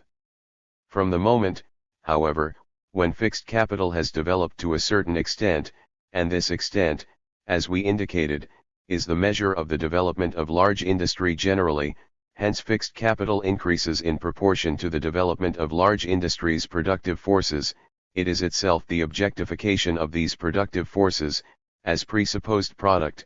From this instant on, every interruption of the production process acts as a direct reduction of capital itself, of its initial value. The value of fixed capital is reproduced only in so far as it is used up in the production process. Through disuse it loses its use value without its value passing on to the product. Hence, the greater the scale on which fixed capital develops, in the sense in which we regard it here, the more does the continuity of the production process or the constant flow of reproduction become an externally compelling condition for the mode of production founded on capital. In machinery, the appropriation of living labor by capital achieves a direct reality in this respect as well. It is, firstly, the analysis and application of mechanical and chemical laws, arising directly out of science, which enables the machine to perform the same labor as that previously performed by the worker. However, the development of machinery along this path occurs only when large industry has already reached a higher stage, and all the sciences have been pressed into the service of capital, and when, secondly, the available machinery itself already provides great capabilities. Invention then becomes a business, and the application of science to direct production itself becomes a prospect which determines and solicits it. But this is not the road along which machinery, by and large, arose, and even less the road on which it progresses in detail. This road is, rather, dissection analyze, through the division of labor, which gradually transforms the worker's operations into more and more mechanical ones, so that at a certain point a mechanism can step into their places. See under economy of power. Thus, the specific mode of working here appears directly as becoming transferred from the worker to capital in the form of the machine, and his own labor capacity devalued thereby. Hence the worker's struggle against machinery. What was the living worker's activity becomes the activity of the machine. Thus the appropriation of labor by capital confronts the worker in a coarsely sensuous form. Capital absorbs labor into itself, as though its body were by love possessed. Point 3. Contradiction between the foundation of bourgeois production, value as measure, and its development. Machines etc. The exchange of living labor for objectified labor, i.e. the positing of social labor in the form of the contradiction of capital and wage labor, is the ultimate development of the value relation and of production resting on value. Its presupposition is, and remains, the mass of direct labor time, the quantity of labor employed, as the determinant factor in the production of wealth. But to the degree that large industry develops, the creation of real wealth comes to depend less on labor time and on the amount of labor employed than on the power of the agencies set in motion during labor time, whose powerful effectiveness is itself in turn out of all proportion to the direct labor time spent on their production, but depends rather on the general state of science and on the progress of technology, or the application of this science to production. The development of this science, especially natural science, and all others with the latter, is itself in turn related to the development of material production. Agriculture, example, becomes merely the application of the science of material metabolism, its regulation for the greatest advantage of the entire body of society. Real wealth manifests itself, rather, and large industry reveals this, in the monstrous disproportion between the labor time applied, and its product, as well as in the qualitative imbalance between labor, reduced to a pure abstraction, and the power of the production process it superintends. Labor no longer appears so much to be included within the production process, rather, the human being comes to relate more as watchman and regulator to the production process itself. What holds for machinery holds likewise for the combination of human activities and the development of human intercourse. No longer does the worker insert a modified natural thing Naturgegenstand as middle link between the object and himself, rather, he inserts the process of nature, transformed into an industrial process, as a means between himself and inorganic nature, mastering it. He steps to the side of the production process instead of being its chief actor. In this transformation, it is neither the direct human labor he himself performs, nor the time during which he works, but rather the appropriation of his own general productive power, his understanding of nature and his mastery over it by virtue of his presence as a social body. It is, in a word, the development of the social individual which appears as the great foundation stone of production and of wealth. The theft of alien labor time, on which the present wealth is based, appears a miserable foundation in face of this new one, created by large-scale industry itself. As soon as labor in the direct form has ceased to be the great wellspring of wealth, labor time ceases and must cease to be its measure, and hence exchange value must cease to be the measure of use value. The surplus labor of the mass has ceased to be the condition for the development of general wealth, just as the non-labor of the few, for the development of the general powers of the human head. With that, production based on exchange value breaks down, and the direct, material production process is stripped of the form of penury and antithesis. The free development of individualities, and hence not the reduction of necessary labor time so as to posit surplus labor, but rather the general reduction of the necessary labor of society to a minimum, which then corresponds to the artistic, scientific etc. development of the individuals in the time set free, and with the means created, for all of them. Capital itself is the moving contradiction, in that it presses to reduce labor time to a minimum, while it posits labor time, on the other side, as sole measure and source of wealth. Hence it diminishes labor time in the necessary form so as to increase it in the superfluous form, hence posits the superfluous in growing measure as a condition, question of life or death, for the necessary. On the one side, then, it calls to life all the powers of science and of nature, as of social combination and of social intercourse, in order to make the creation of wealth independent, relatively, of the labor time employed on it. On the other side, it wants to use labor time as the measuring rod for the giant social forces thereby created, and to confine them within the limits required to maintain the already created value as value. Forces of production and social relations, two different sides of the development of the social individual, appear to capital as mere means, and are merely means for it to produce on its limited foundation. In fact, however, they are the material conditions to blow this foundation sky high. Truly wealthy a nation, when the working day is 6 rather than 12 hours. Wealth is not command over surplus labor time, real wealth, but rather, disposable time outside that needed in direct production, for every individual and the whole society. The Source and Remedy etc. 1821, p. 6. Nature builds no machines, no locomotives, railways, electric telegraphs, self-acting mules etc.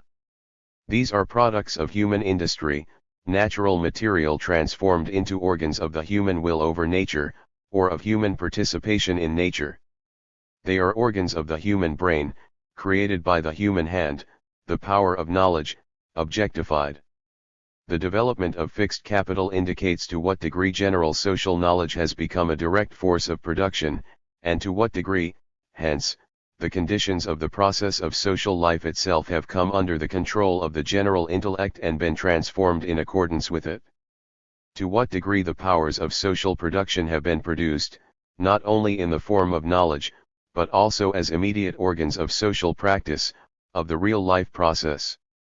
Significance of the development of fixed capital, for the development of capital generally. Relation between the creation of fixed capital and circulating capital. Disposable time. To create it, chief role of capital. Contradictory form of the same in capital. Productivity of labor and production of fixed capital. The source and remedy. Use and consume, economist. Durability of fixed capital. The development of fixed capital indicates in still another respect the degree of development of wealth generally, or of capital. The aim of production oriented directly towards use value, as well as of that directly oriented towards exchange value, is the product itself, destined for consumption. The part of production which is oriented towards the production of fixed capital does not produce direct objects of individual gratification, nor direct exchange values, at least not directly realizable exchange values. Hence, only when a certain degree of productivity has already been reached, so that a part of production time is sufficient for immediate production, can an increasingly large part be applied to the production of the means of production. This requires that society be able to wait, that a large part of the wealth already created can be withdrawn both from immediate consumption and from production for immediate consumption, in order to employ this part for labor which is not immediately productive, within the material production process itself. This requires a certain level of productivity and of relative overabundance, and, more specifically, a level directly related to the transformation of circulating capital into fixed capital. As the magnitude of relative surplus labor depends on the productivity of necessary labor, so does the magnitude of labor time, living as well as objectified, employed on the production of fixed capital depend on the productivity of the labor time spent in the direct production of products. Surplus population, from this standpoint, as well as surplus production, is a condition for this.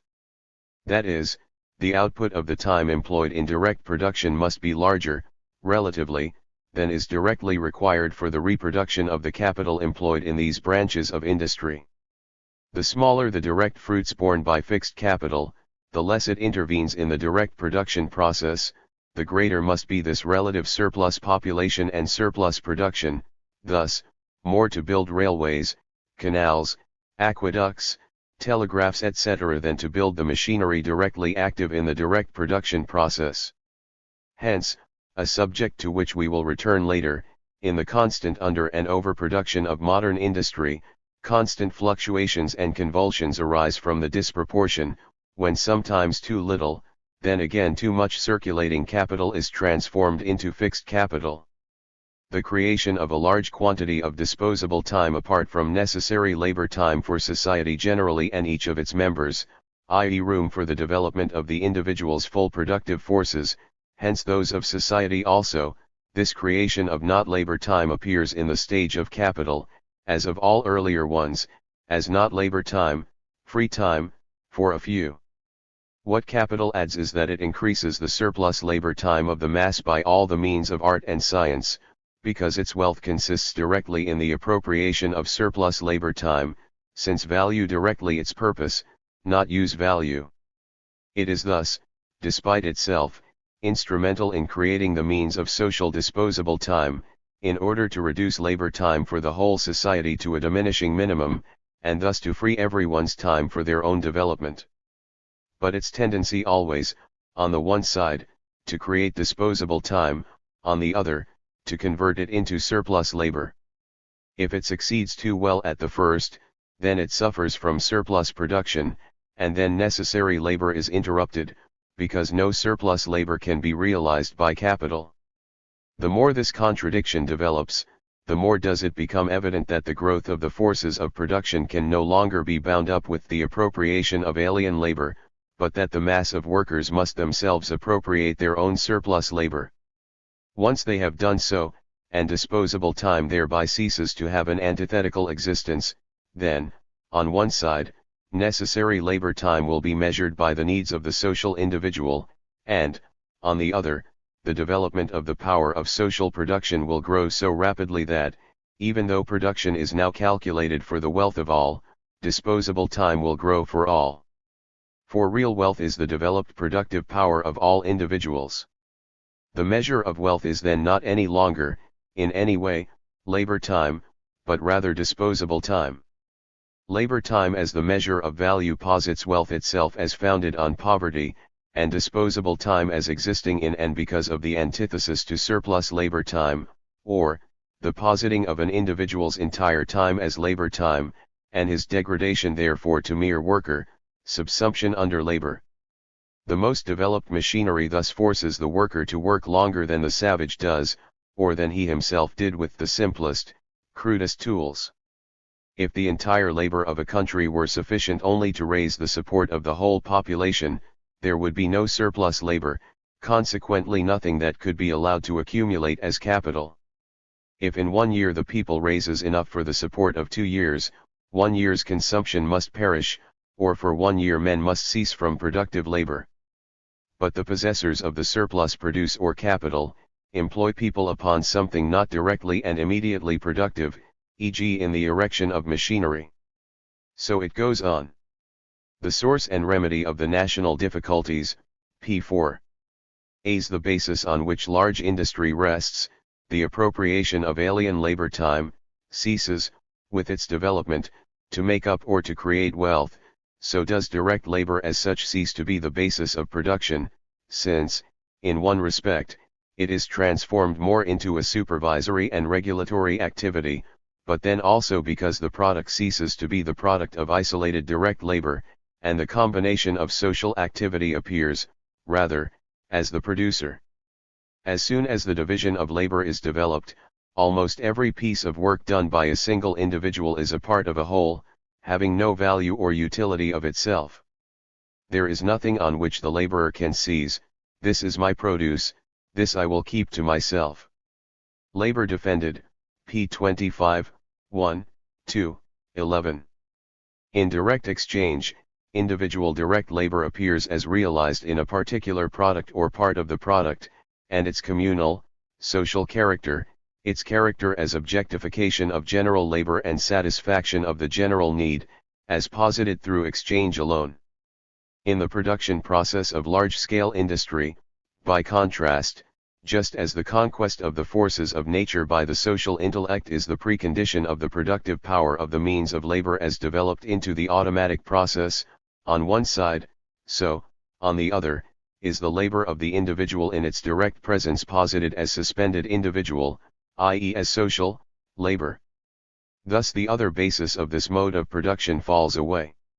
The labor time employed in the production of fixed capital relates to that employed in the production of circulating capital, within the production process of capital itself, as does surplus labor time to necessary labor time. To the degree that production aimed at the satisfaction of immediate need becomes more productive, a greater part of production can be directed towards the need of production itself, or the production of means of production.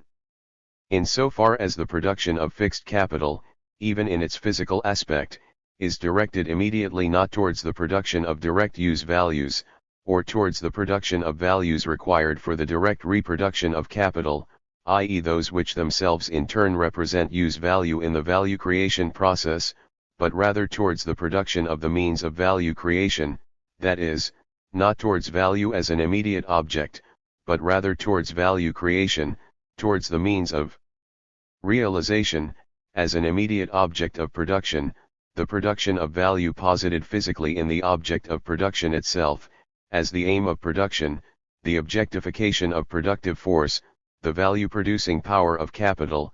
To that extent, it is in the production of fixed capital that capital posits itself as end in itself and appears active as capital, to a higher power than it does in the production of circulating capital. Hence, in this respect as well, the dimension already possessed by fixed capital, which its production occupies within total production, is the measuring rod of the development of wealth founded on the mode of production of capital. The number of workers depends as much on circulating capital as it depends on the quantity of products of coexisting labor, which laborers are allowed to consume. Labor Defended, p. 20.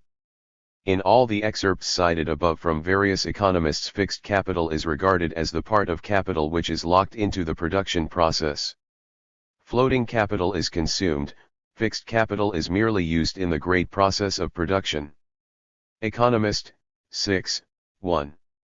For this wrong, and holds only for the part of circulating capital which is itself consumed by the fixed capital, the métiers instrumentals.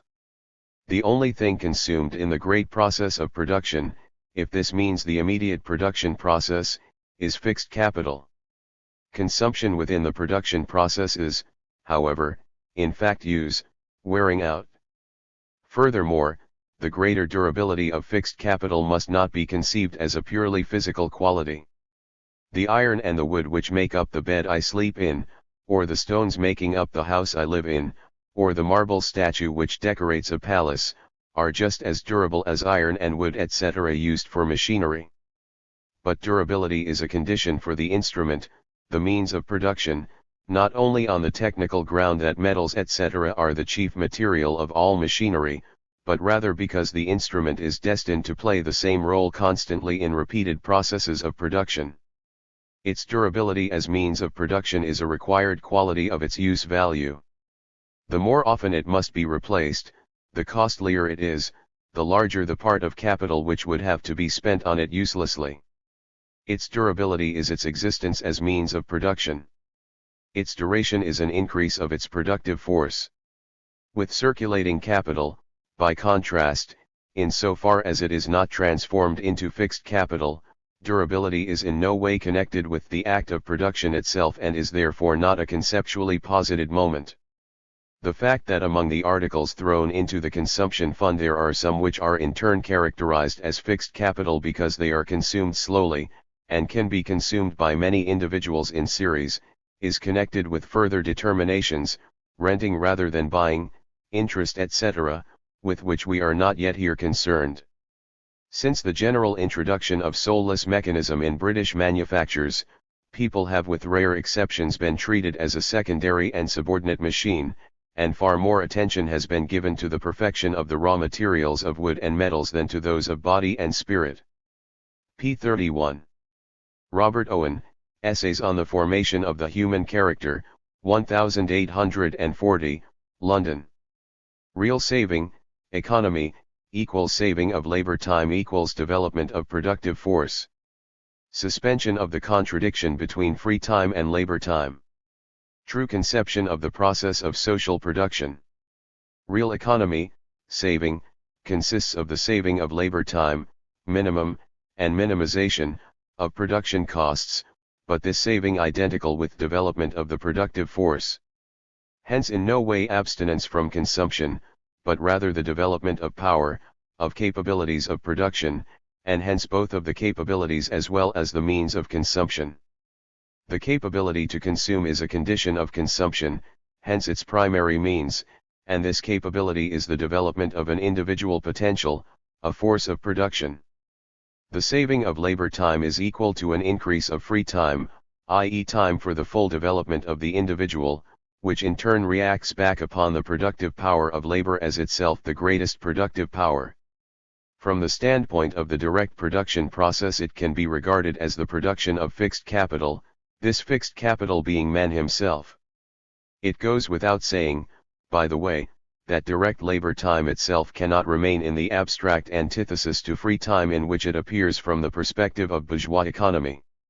Labor cannot become play, as Fourier would like 5, although it remains his great contribution to have expressed the suspension not of distribution, but of the mode of production itself, in a higher form, as the ultimate object.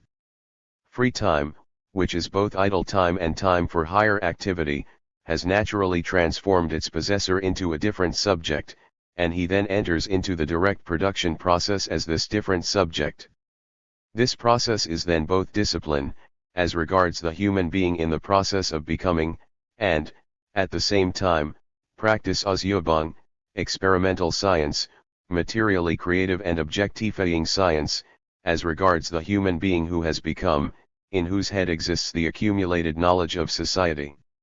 For both, in so far as labor requires practical use of the hands and free bodily movement, as in agriculture, at the same time exercise. As the system of bourgeois economy has developed for us only by degrees, so too its negation, which is its ultimate result. We are still concerned now with the direct production process. When we consider bourgeois society in the long view and as a whole, then the final result of the process of social production always appears as the society itself, i.e. the human being itself in its social relations. Everything that has a fixed form, such as the product etc., appears as merely a moment, a vanishing moment, in this movement. The direct production process itself here appears only as a moment. The conditions and objectifications of the process are themselves equally moments of it, and its only subjects are the individuals, but individuals in mutual relationships, which they equally reproduce and produce anew. The constant process of their own movement, in which they renew themselves even as they renew the world of wealth they create.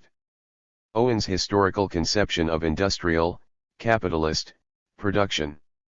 In his 6 lectures delivered at Manchester, 1837, Owen speaks about the difference which capital, by its very growth, and widespread appearance, and it obtains the latter only with large-scale industry, which is connected with the development of fixed capital, creates between workers and capitalists, but formulates the development of capital as a necessary condition for the recreation of society, and recounts about himself, it was by being gradually trained to create and conduct some of these large, manufacturing, establishments, that your lecturer, Owen himself, was taught to understand the great errors and disadvantages of the past and present attempts to ameliorate the character and situation of his fellow beings. p. 58. We here put down the entire excerpt, to be used on another occasion. The producers of developed wealth can be divided into workers in soft and workers in hard materials, under the immediate direction generally of masters whose object it is to make money through the labor of those they employ. Before the introduction of the chemical and mechanical manufacturing system, operations were carried out on a limited scale. There were many small masters, each with a few day laborers, who expected in due time to become small masters themselves. They usually ate at the same table and lived together, a spirit and feeling of equality reigned among them. Since the period when scientific power began by and large to be employed in the business of manufacturing, a gradual change has taken place in this regard. Almost all manufactures, to be successful, must now be carried out extensively and with a great capital. Small masters with small capitals have only little chance of success, particularly in the manufactures of soft materials, such as cotton, wool, flax etc., and it is indeed evident now, that so long as the present classification of society and the mode of directing business life should endure, the small masters will be increasingly displaced by those who possess great capitals, and that the former relatively happier equality among the producers must give way to the greatest inequality between master and worker, such as has never before occurred in the history of mankind. The large capitalist is now elevated to the position of a commanding lord, treating the health, the life, and death, indirectly, of his slaves, as he likes. He obtains this power through combination with other great capitalists, engaged in the same interest with himself, and thus effectively bends to his purpose those he employs.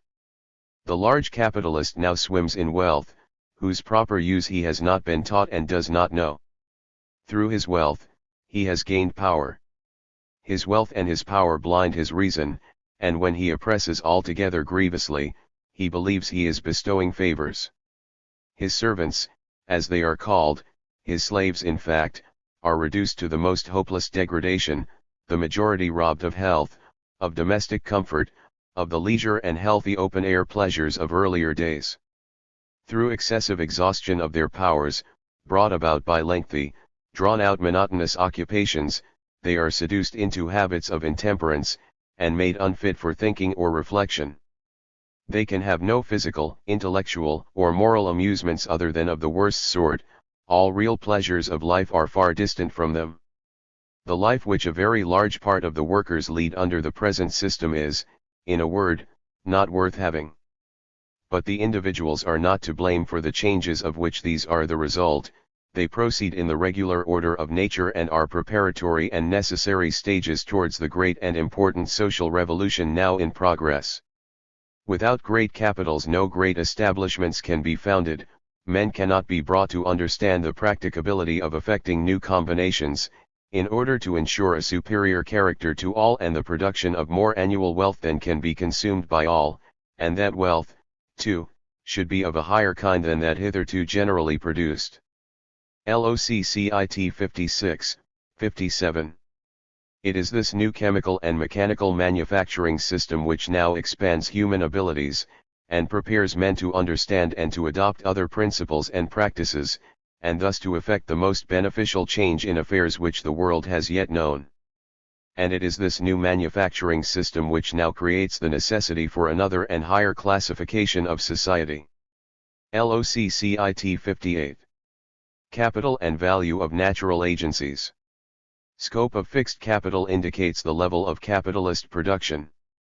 Determination of raw material, product, instrument of production, consumption. Is money fixed capital or circulating capital? Fixed capital and circulating capital in regard to individual consumption. We remarked earlier that the force of production, fixed capital, only has value, hence only imparts value, in so far as it is itself produced, itself a given quantity of objectified labor time. But now natural agencies enter in, such as water, land, this notably, mines etc., which are appropriated, hence possess exchange value, and hence come as values into the calculation of production costs. This is, in a word, the entry of landed property, which includes earth, mines, water. The value of means of production which are not the product of labor does not belong here yet, since it does not arise out of the examination of capital itself. They appear for capital, initially, as given, historic presupposition. And we leave them as such, here. Only the form of landed property, or of natural agencies as value-determining magnitudes, modified to correspond to capital belongs within the examination of the system of bourgeois economy. It does not affect the examination of capital at the point we have so far reached, to regard land etc. as a form of fixed capital. Since fixed capital, in the sense of a produced production force, as agency of production, increases the mass of use values created in a given time, it cannot grow without the raw material it works on also growing, in manufacturing industry. In the extractive industries, such as fishery, mining, labor merely consists in overpowering the obstacles in the way of the seizure and appropriation of the raw products or primary products. There is no raw material to be worked up for production, rather, the existing raw product is appropriated. By contrast, in agriculture the raw material is the earth itself, seed, the circulating capital etc. Its employment on a larger scale thus presupposes expansion of the part of circulating capital consisting of raw materials, hence growth of capital generally. It likewise presupposes, relative, decrease of the portion of capital exchanged for living labor. In fixed capital, capital exists materially, too, not only as objectified labor, destined to serve as the means of new labor, but rather as value, whose use value is to create new values. The existence of fixed capital is therefore alpha tau xi omicron chi nu its existence as productive capital. Hence the stage of development reached by the mode of production based on capital, or the extent to which capital itself is already presupposed as the condition of its own production, has presupposed itself, is measured by the existing scope of fixed capital, not only by its quantity, but just as much by its quality. Finally, in fixed capital, the social productivity of labor is posited as a property inherent in capital, including the scientific power as well as the combination of social powers within the production process, and finally, the skill transposed from direct labor into the machine, into the dead productive force. In circulating capital, by contrast, it is the exchange of labors, of the different branches of labor, their interlacing and system-forming quality, the coexistence of productive labor, which appear as property of capital. Fourthly, we have now to examine the other relations of fixed capital and circulating capital. We said above that the social relation between different labors is posited as a property of capital in circulating capital, as the social productive power of labor in fixed capital. The circulating capital of a nation is money, necessaries of life, raw materials, and finished products. Adam Smith, Tome 2, p. 218. Smith is in a quandary whether he should call money circulating or fixed capital. Insofar as it always serves merely as instrument of circulation, which is itself a moment of the total reproduction process, it is fixed capital, as instrument of circulation. But its use value itself is only to circulate and never to be absorbed either into the production process proper nor into individual consumption. It is the part of capital constantly fixed in the circulation phase, and in this respect it is the most perfect form of circulating capital. In the other respect, because it is fixed as an instrument, it is fixed capital.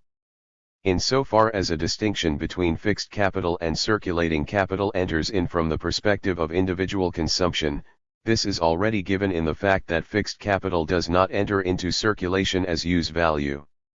A part of the seed in agriculture does enter into circulation as use value, because it multiplies itself. This non-entry into circulation supposes that it does not become the object of individual consumption. Turnover time of capital consisting of fixed capital and circulating capital.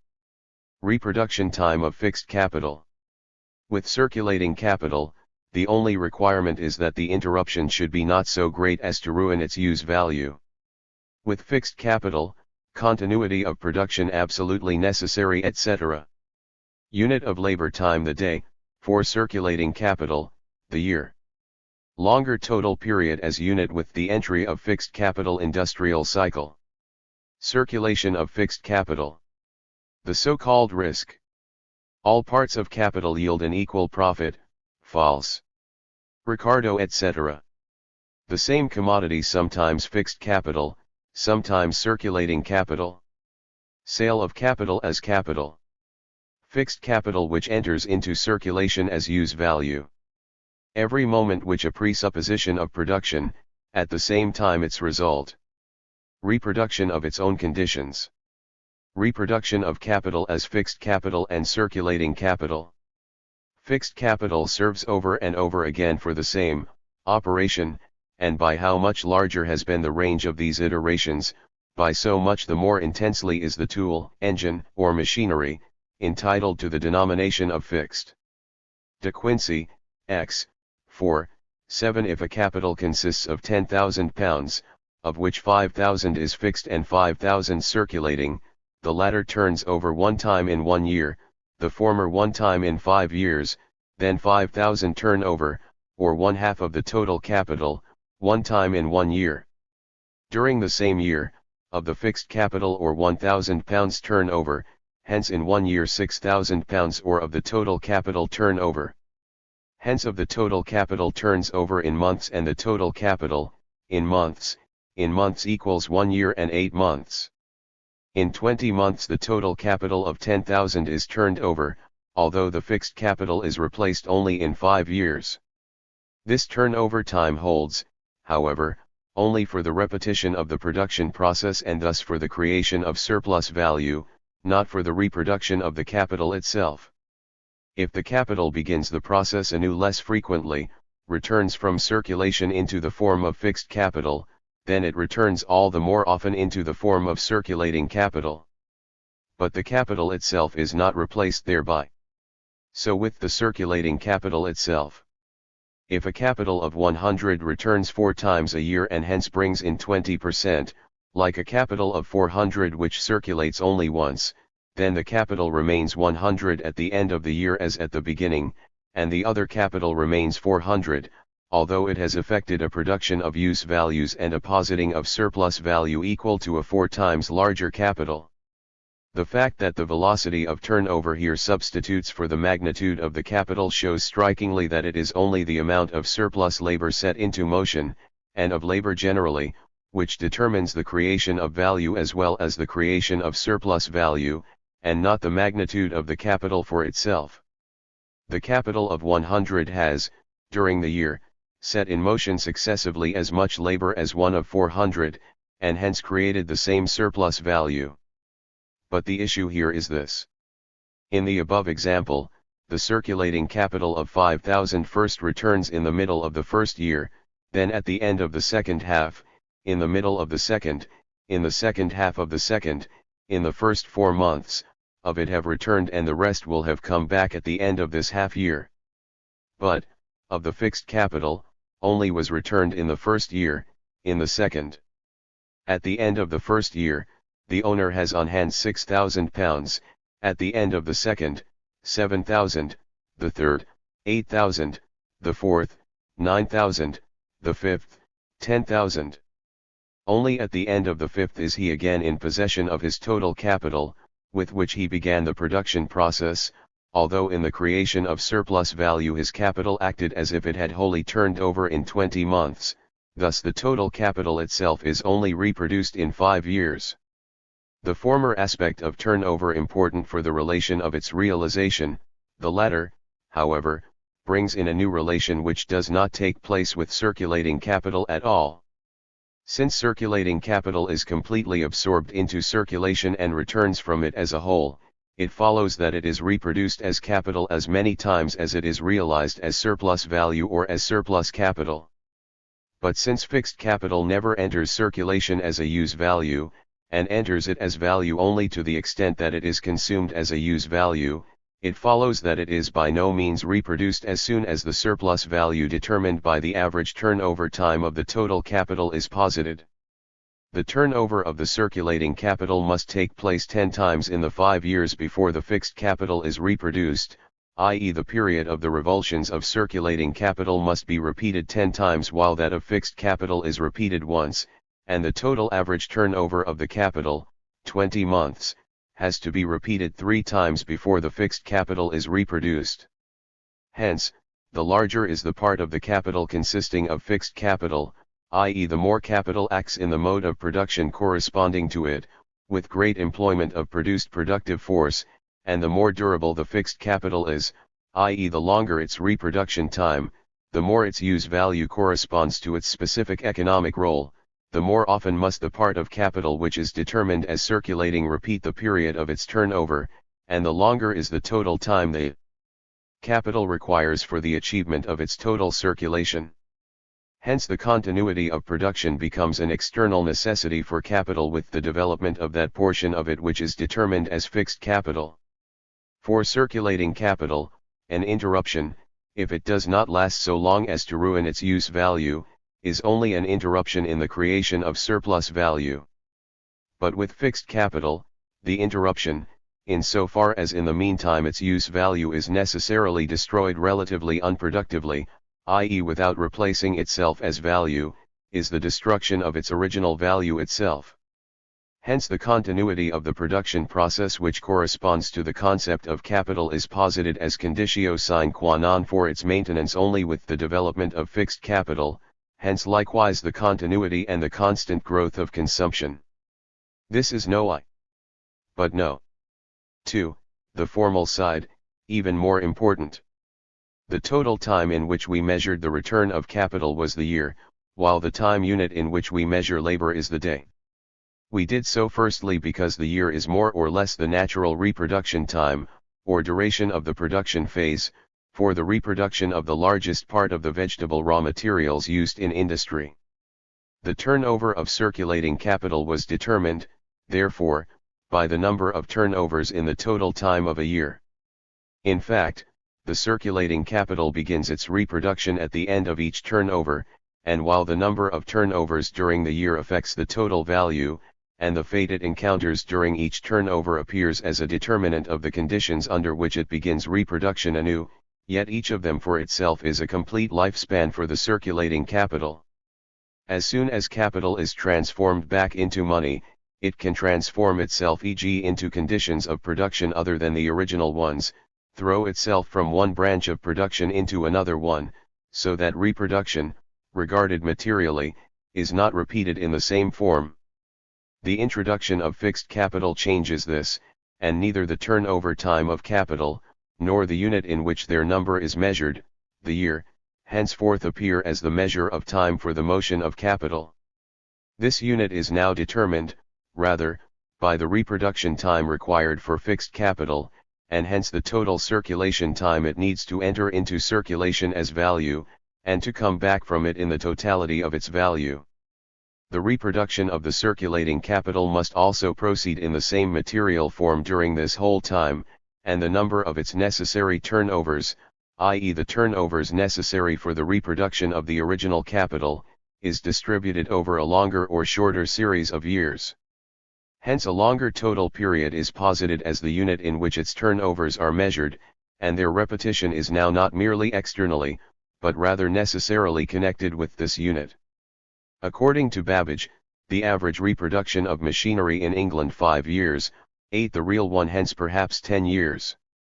There can be no doubt whatever that the cycle which industry has passed through since the development of fixed capital on a large scale, at more or less 10-yearly intervals, is connected with this total reproduction phase of capital. We shall find other determinant causes as well. But this is one of them. There were good and bad times for industry before, too, as well as for harvests, agriculture. But the industrial cycle of a number of years, divided into characteristic periods, epochs, is peculiar to large-scale industry. Now the new distinction, no. 3, appears. Circulating capital was ejected from the production process in the form of the product, of the newly created use value, and thrown wholly into circulation, when transformed back into money, the entire value of the product, the entire labor time objectified in it, necessary and surplus labor time, was realized, and thereby the surplus value realized and all conditions of reproduction fulfilled. With the realization of the price of the commodity, all these conditions were fulfilled, and the process could begin anew. This holds, however, only for that part of the circulating capital which entered into large-scale circulation. As to the other portion of it, which continuously accompanies the process of production itself, the circulation of that part of it which is transformed into wages, it naturally depends on whether the labor is used for the production of fixed capital or of circulating capital, whether these wages themselves are replaced by a use value entering into circulation or not. Fixed capital, by contrast, does not itself circulate as a use value, but rather enters as value into the manufactured raw material, in manufactures and agriculture, or into the directly extracted raw material, mining industry etc., only to the extent that it is used up as use value in the production process. Fixed capital in its developed form hence only returns in a cycle of years which embraces a series of turnovers of circulating capital. It is not at once exchanged as product for money, in such a way that its reproduction process might coincide with the turnovers of circulating capital. It enters into the price of the product only in successive bits, and hence returns as value only successively. It returns fragmentarily over longer periods, while circulating capital circulates wholly in shorter periods. To the extent that fixed capital remains as such, it does not return, because it does not enter into circulation. To the extent that it enters into circulation, it no longer remains as fixed capital, but rather forms an ideal value component of the circulating capital. It returns in principle only to the extent that it transposes itself directly or indirectly into the product, hence into circulating capital. Because it is not a direct use value for consumption, it does not enter into circulation as use value. This different kind of return of fixed and circulating capital will appear significant later as the difference between selling and renting, annuity, interest and profit, rent in its different forms, and profit, and the incomprehension of this merely formal distinction has led Proudhon and his gang to the most confused conclusions, as we shall see. Point 9 in its observations on the last crisis, the economist reduces the whole difference between fixed capital and circulating capital to the resale of articles within a short period and at a profit. Economist number 754, February 6, 1858, and production of a revenue large enough to provide for expenses, risk, wear and tear, and the market rate of interest. The shorter return through the sale of the whole article, and the merely annual return of a part of the fixed capital, analyzed above. As to profit, merchant's profit does not concern us here. Each part of the circulating capital which leaves and returns to the production process, i.e. contains objectified labor, the value of the advances, necessary labor, the value of wages, and surplus labor, brings profit as soon as it passes fully through circulation, because the surplus labor which the product contains is realized with it. But it is neither the circulating capital nor the fixed capital which create the profit, but rather the appropriation of alien labor which both of them mediate, hence at bottom only the part of circulating capital which enters into small-scale circulation. This profit is realized in practice, however, only through the entry of capital into circulation, hence only in its form as circulating capital, never in its form as fixed capital.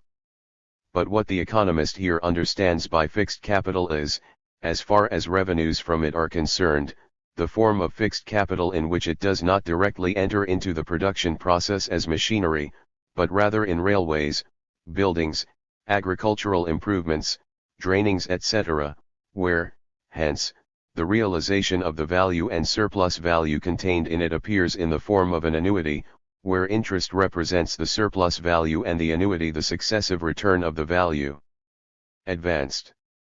This is therefore not in fact a case, although it is the case with agricultural improvements, of fixed capital entering into circulation as value by forming a part of the product, but rather of the sale of fixed capital in the form of its use value. It is here sold not all at once, but as an annuity. Now, it is clear, firstly, that some forms of fixed capital figure initially as circulating capital, and become fixed capital only when they become fixed in the production process, e.g. the circulating products of a machine maker are machines just as those of a cotton weaver are calico, and they enter into circulation in just the same way, for him. For him they are circulating capital, for the manufacturer who uses them in the production process, fixed capital, because product for the former, and instrument of production only for the latter. Likewise even houses, despite their immovability, are circulating capital for the building trade, for him who buys them to rent them out again, or to use them as buildings for production, they are fixed capital. Now, in so far as fixed capital itself circulates as use value, i.e. is sold, changes hands, we shall speak of it further, below. But the viewpoint that capital is sold as capital, whether as money or in the form of fixed capital, is obviously not relevant here, where we are considering circulation as the movement of capital in which it posits itself in its various conceptually specific moments. Productive capital becomes product, commodity, money, and is transformed back into the conditions of production. It remains capital in each of these forms, and it becomes capital only by realizing itself as such. So long as it remains in one of these phases, it is fixed as commodity capital, money capital, or industrial capital. But each of these phases forms only one moment of its movement, and in the form from which it must propel itself to pass over into another phase it ceases to be capital. If it rejects itself as commodity and becomes money, or vice versa, then it does not exist as capital in the rejected form, but rather in the newly reached one. Of course, the rejected form can in turn become the form of another capital, or it can be the direct form of the consumable product. But this does not concern us and does not concern capital as far as the course it traces out in its internal circulation is concerned. Rather, it rejects each of the forms as its not capital being, so as to assume them again later. But if capital is lent out as money, as land and soil, house etc., then it becomes a commodity as capital, or, the commodity put into circulation is capital as capital. This to be further pursued in the next section. What is paid for in the transposition of the commodity into money, as far as the part of the price which is the value of part of the fixed capital is concerned, is the part required for its partial reproduction, the part worn out and used up in the production process. What the buyer pays, then, is the use or wear of the fixed capital, in so far as it is itself value, objectified labor. Since this wear takes place successively, he pays it in portions in the product, whereas in the price he pays for the product he replaces the whole value of the fractional part of the raw material contained in the product. The worn out, used up fractional part of fixed capital is paid for not only successively, but also by a mass of buyers simultaneously, in relation as they buy products.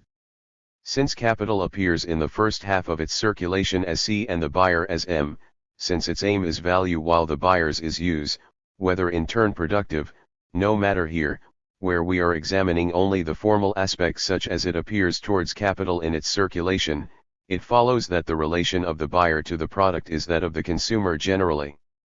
Indirectly, then, in all commodities the buyer successively and bit by bit pays for the wear and use of fixed capital, even though the latter does not enter into circulation as use value. But there are forms of fixed capital where he pays directly for its use value, as with means of communication, transport etc. In all these cases the fixed capital in fact never leaves the production process, as with railways etc. But while it serves for some as means of communication within the production process itself, to bring the product to market, and for the producers themselves as means of circulation, it can serve others as means of consumption, as use value, for holiday travel, etc. Regarded as a means of production, it distinguishes itself from machinery etc. here in that it is used up by various capitals at the same time, as a common condition for their production and circulation. We are not yet concerned with consumption as such here. It does not appear as locked within a particular production process, but rather as the connecting artery of a mass of such production processes of particular capitals, who use it up only in portions. In contrast to all these particular capitals and their particular production processes, then, fixed capital is here cast as the product of a particular branch of production separate from them, in which, however, it is not sold by one producer as circulating capital and bought by another as fixed capital, as with machinery, but, rather, in which it can be sold only in the form of fixed capital itself. Then its successive return, hidden in the commodity, becomes apparent. But this fixed capital then also includes the surplus value, since it is itself a sold product. For the industrialist, the machine he uses is not a product, hence the return of interest and profit, if any. Since it can be consumed in the same common and successive form, can be use value for direct consumption, it follows that its sale, not as an instrument of production but as a commodity generally, also appears in the same form. But insofar as it is sold as an instrument of production, a machine is sold as a mere commodity and only becomes an instrument of production in the industrial process, i.e. as its sale directly coincides with its use in the general social production process. This is a determination which has no place within the examination of the simple circulation of capital. In the latter, fixed capital, insofar as it enters as an agency of production, appears as a presupposition of the production process, not as its result. It can therefore only be a matter of the replacement of its value, in which no surplus value for the user is included. What is rather the case is that he has paid the surplus value to the machine maker. Railways, however, or buildings rented for production, are simultaneously instruments of production, and are simultaneously realized by their seller as product, as capital. Since each moment which appears as presupposition of production is at the same time its result, in that it reproduces its own conditions, the original division of the capital within the production process now appears in such a way that the production process divides into three production processes, in which different portions of the capital, which now also appear as particular capitals, are at work. Here we can still assume a form in which one capital is at work, because we are examining capital as such, and this way of looking at it simplifies what needs to be said about the proportion of these different kinds. The capital is annually reproduced in different and changing portions as raw material, as product, and as means of production, in a word, as fixed capital and as circulating capital. The minimum presupposition which appears in all of these production processes is the part of circulating capital destined for exchange with laboring capacity and for the maintenance and consumption of the machinery or the instrument, and the means of production. In purely extractive industries, e.g. mining, the mine itself exists as the material of labor, but not as raw material passing over into product, which latter must, in the manufacturing industry, by contrast, have a particular existence in all forms. In agriculture, seed, fertilizer, cattle etc., may be regarded as raw material as well as métiers instrumentals. Agriculture forms a mode of production sui generis, because the organic process is involved, in addition to the mechanical and chemical process, and the natural reproduction process is merely controlled and guided. Extractive industry, mining the most important, is likewise an industry sui generis, because no reproduction process whatever takes place in it, at least not one under our control or known to us.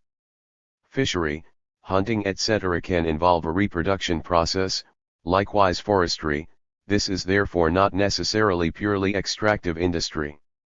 Now, insofar as the means of production, fixed capital as the product of capital and hence containing objectified surplus time, is itself constituted in such a way that it can be ejected by its producer as circulating capital, e.g. like machinery by the machine builder, before it becomes fixed capital, i.e. first enters into circulation as use value, to that extent its circulation contains no new aspect whatever. But insofar as it can never be sold while it serves at the same time as instrument of production, as e.g. railways, or in proportion as it is used up as such, it shares with fixed capital generally the quality that its value returns only successively, but there is also the addition that this return of its value includes the return of its surplus value, of the surplus labor objectified in it. It then has a special form of return.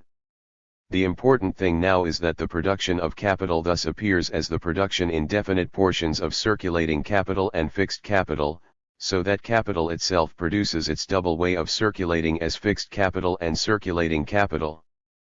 Fixed capital and circulating capital. Economist. Smith. Counter value of circulating capital must be produced within the year. Not so for fixed capital. It engages the production of subsequent years. Before we settle the last point, first a few secondary matters. Floating capital is consumed, fixed capital merely used, in the great work of production. Economist, 6, p. 1. The distinction between consume and use dissolves into gradual or rapid destruction. We need dwell on this point no further. Floating capital assumes an infinite variety of forms, fixed capital has only one. Economist, 6, p. 1, 10. This infinite variety of forms, as regards the production process of capital itself, is much more correctly reduced by Adam Smith to a mere change of form. Fixed capital is of use to its master so long as it continues to remain in the same form. That means it remains within the production process as use value, in a specific material presence. Circulating capital, by contrast, A. Smith, Tome 2, p. 197, 198, constantly passes out of his hands in a specific form, as product, to return in another, as condition of production, and brings profit only by means of this circulation and successive changes. Smith does not speak here of the infinite variety of forms in which circulating capital appears. Regarded materially, fixed capital also assumes an infinite variety of forms, but this proceeds from the metamorphoses which circulating capital passes through as itself a use value, and the infinite variety of forms reduces itself, therefore, to the qualitative differences of the various phases of circulation. Regarded within a specific production process, circulating capital always returns in the same form of raw materials and money for wages. The material presence is the same at the end of the process as at the beginning. Incidentally, elsewhere the economist itself reduces the infinite variety of forms to the conceptually determined change of forms in circulation. The commodity is wholly consumed in the shape in which it is produced, i.e. enters into circulation as use value and is ejected from it, and replaced in his hands in a new shape, as raw material and wages, ready to repeat a similar operation, rather, the same operation. LOCCIT 6, p. 1. 11. Smith also says explicitly that fixed capital requires no circulation. Tome 2, 197, 198. With fixed capital, the value is imprisoned within a specific use value. With circulating capital, value takes the form of various different use values, likewise assumes as well as rejects the independent form distinct from every particular use value, as money, hence constant change of matter and form goes on. Circulating capital supplies him, the entrepreneur, with the materials and wages of the workers, and sets industry into activity. A. Smith, Tome 2, p. 226. Every fixed capital comes originally from a circulating capital, and needs to be continually maintained by means of a circulating capital.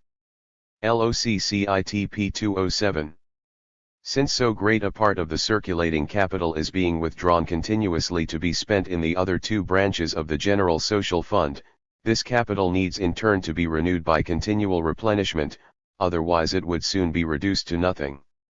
These replenishments are drawn from three principal sources: the produce of the soil, of mines, and of fisheries. LOCCIT p. 208. We have already developed one distinction emphasized by the economist: every production the whole cost of which is returned to the producer out of the current income of the country is floating capital, but every production, in respect of which only an annual sum is paid for the use, is fixed capital. Notebook 6, p. 1. 12. In the first case, the producer is entirely dependent on the country's current income. LOCCIT. We have seen that only part of the fixed capital returns in the time determined by circulating capital, which serves as the unit of its turnovers because it is the natural unit for the reproduction of the greatest part of food products and raw materials, just as, and because, it appears as the natural epoch in the life process, cosmic process, of the earth. This unit is the year, whose bourgeois calculation deviates more or less, but insignificantly, from its natural magnitude. The more the material presence of fixed capital corresponds to its concept, the more adequate its material mode of existence is, the more does its turnover time span a cycle of years.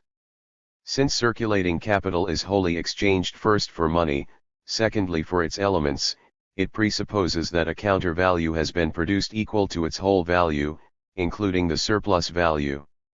It cannot be said that it enters or can enter into consumption entirely, since it must also in part serve in turn as raw material, or as an element for fixed capital, in short itself, in turn, as an element of production, a counter-production.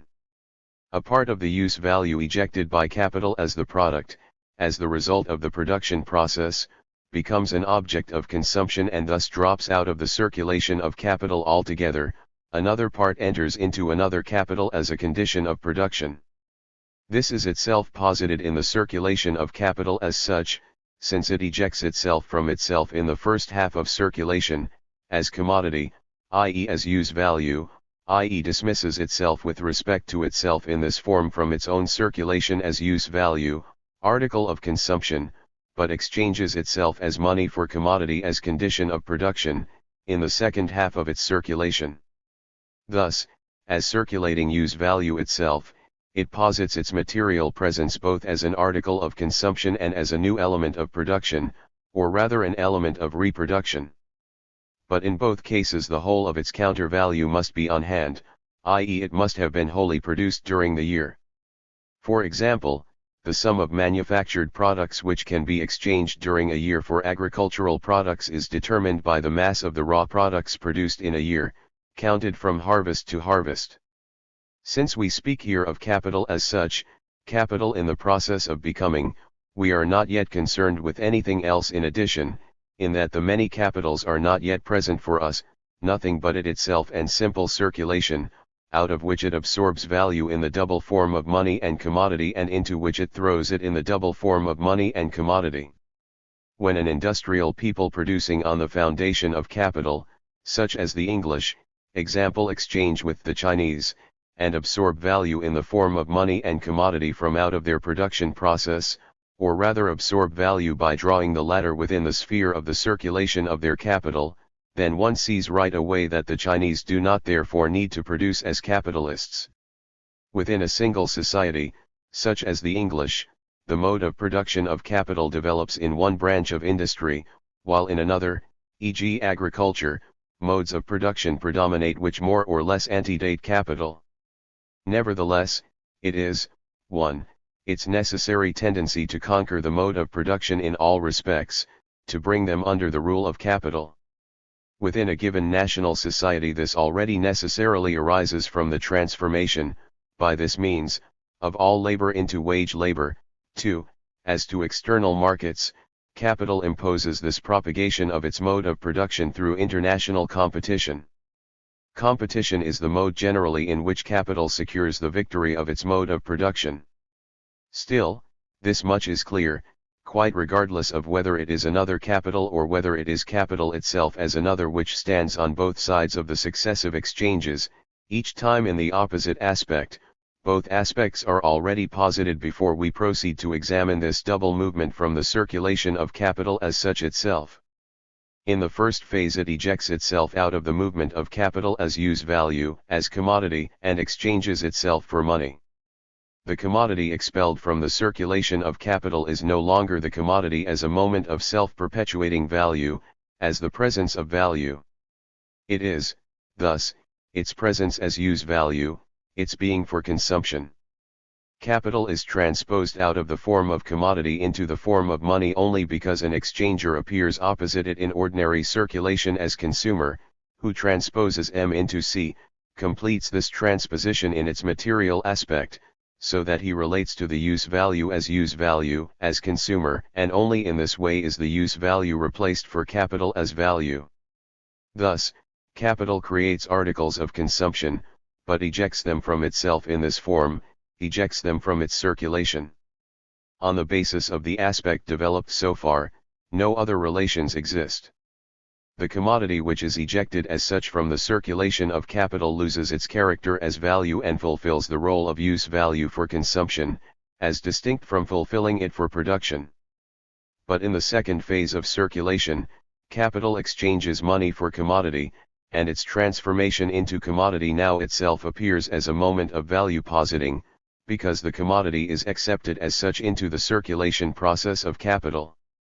While it presupposes consumption in the first phase, in the second it presupposes production, production, for value in the form of the commodity is here taken into the circulation of capital from the outside, or, the inverse process is undertaken in the first phase.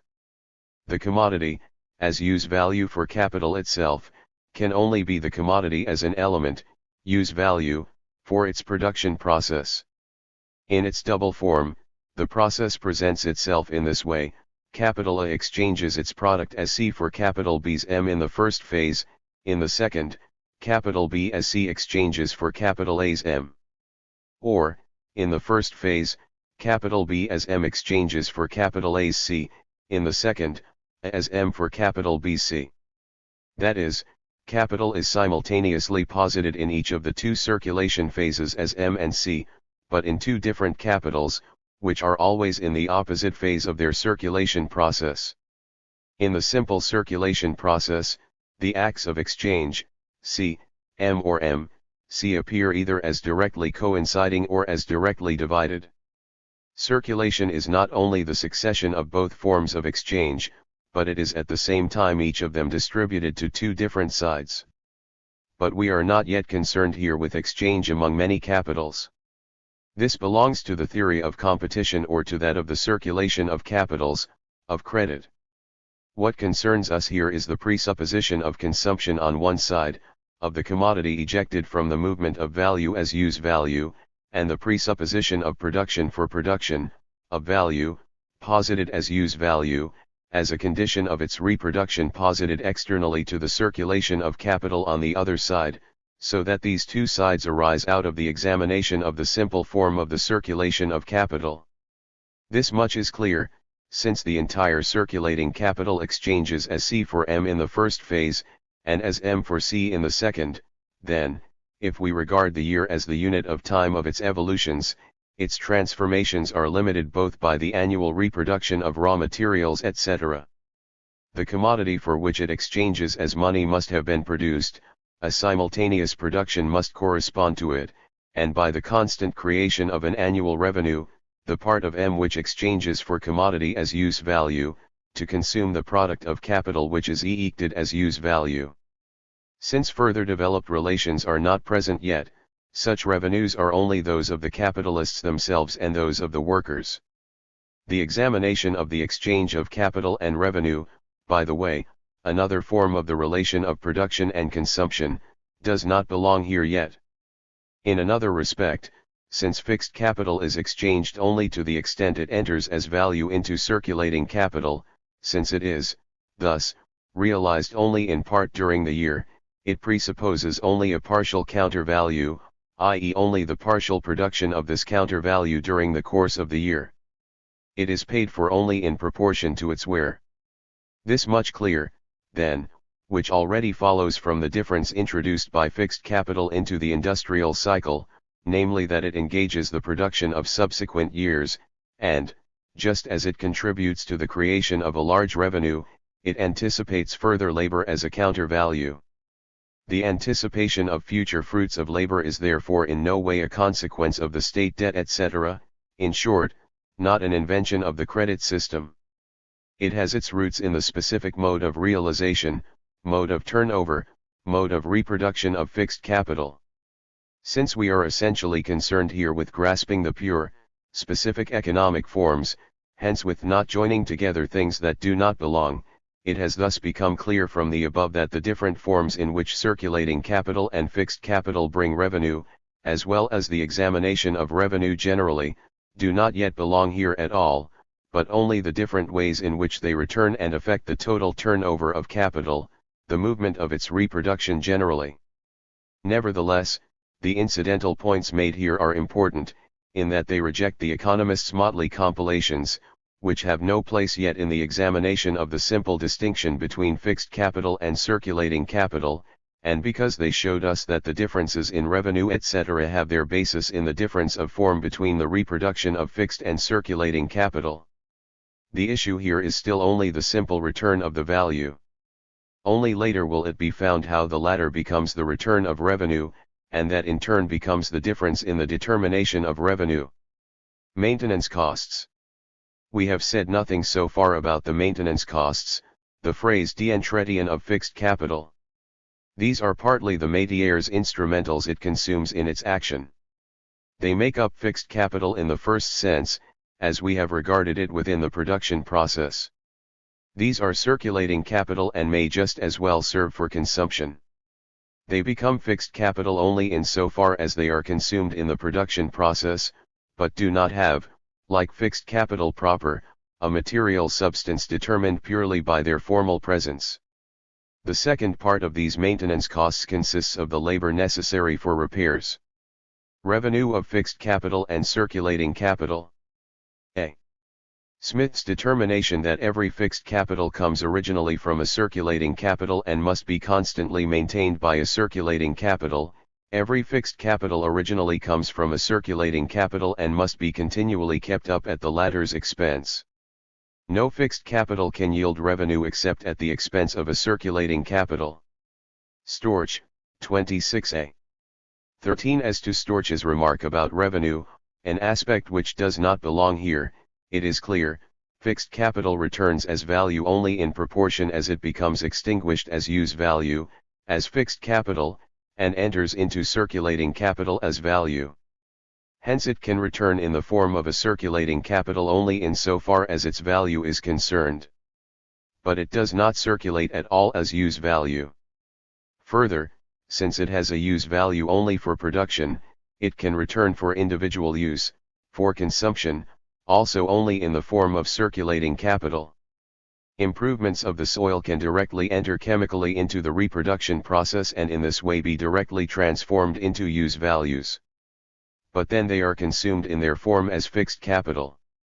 A capital can bring revenue at all only in the form in which it enters into and returns from circulation, because the production of revenue in direct use values not mediated through circulation, contradicts the nature of capital. Hence, since fixed capital returns as value only in the form of circulating capital, it can bring revenue only in this form. Revenue is nothing whatsoever other than the part of the surplus value destined for immediate consumption. Its returns thus depend on the mode of return of value itself. Hence the different forms in which fixed capital and circulating capital bring revenue. Likewise, since fixed capital as such never enters circulation as use value, hence is never thrown out of the realization process as use value, it never serves for immediate consumption. Now as to Smith, his view becomes clearer for us when he says that circulating capital must be annually replaced and constantly renewed by constantly drawing it from the sea, the soil, and from mines. Here, then, circulating capital becomes purely material for him. It is fished out by the hairs, chipped out, harvested.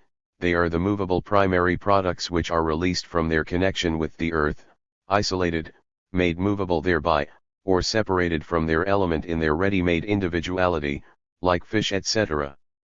Still regarded as pure material, it is further certain that, if Smith presupposes the production of capital and does not suppose himself at the beginning of the world, then every circulating capital likewise comes originally from a fixed capital. Without nets he can catch no fish, without a plough, till no fields, and without a hammer, etc., drive no mines. If he uses even so little as a stone for a hammer etc., then this stone is certainly no circulating capital, no capital of any sort, but rather a means of labor. As soon as he has to produce, man possesses the resolve to use a part of the available natural objects directly as means of labor, and, as Hegel correctly said it, subsumes them under his activity without further process of mediation. 14 The place where all capital, circulating as well as fixed, not only originally but continually comes from is the appropriation of alien labor.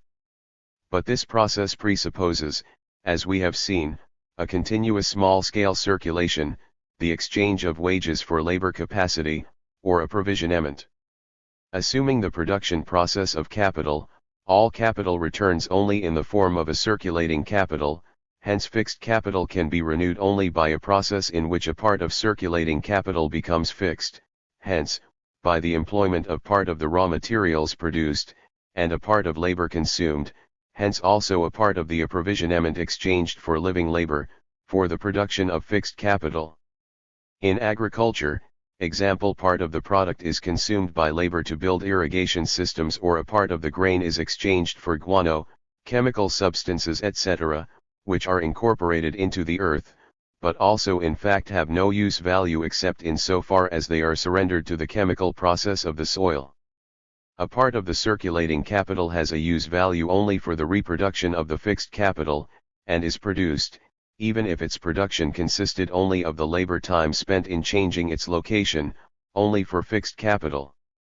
But fixed capital itself can be renewed as capital only by becoming a value component of circulating capital, and its elements are thus reproduced through the transformation of circulating capital into fixed capital.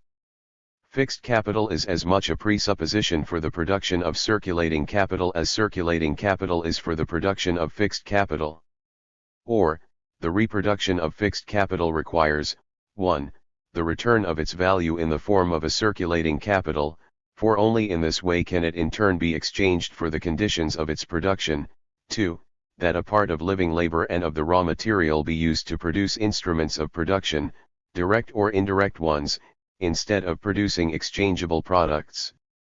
Circulating capital enters as use value into fixed capital, just as does labor, while fixed capital enters as value into circulating capital, and, as movement, where it is direct machinery, as static motion, as form, into the use value.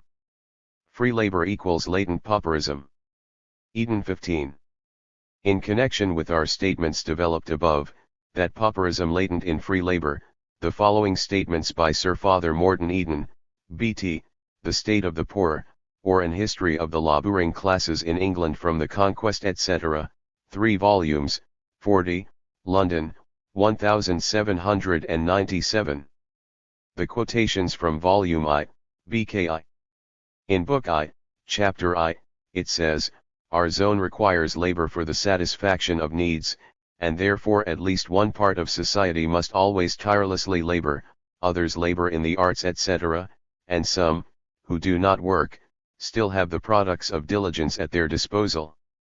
For this, these proprietors have only civilization and order to thank, they are purely the creatures of civilized institutions. For these have recognized that one can also obtain the fruits of labor through ways other than labor. The men of independent fortune owe their wealth almost entirely to the labor of others, not to their own ability, which is not at all better. What divides the rich from the poorer is not the ownership of land or of money, but rather the command of labor. Poverty as such begins with the tiller's freedom.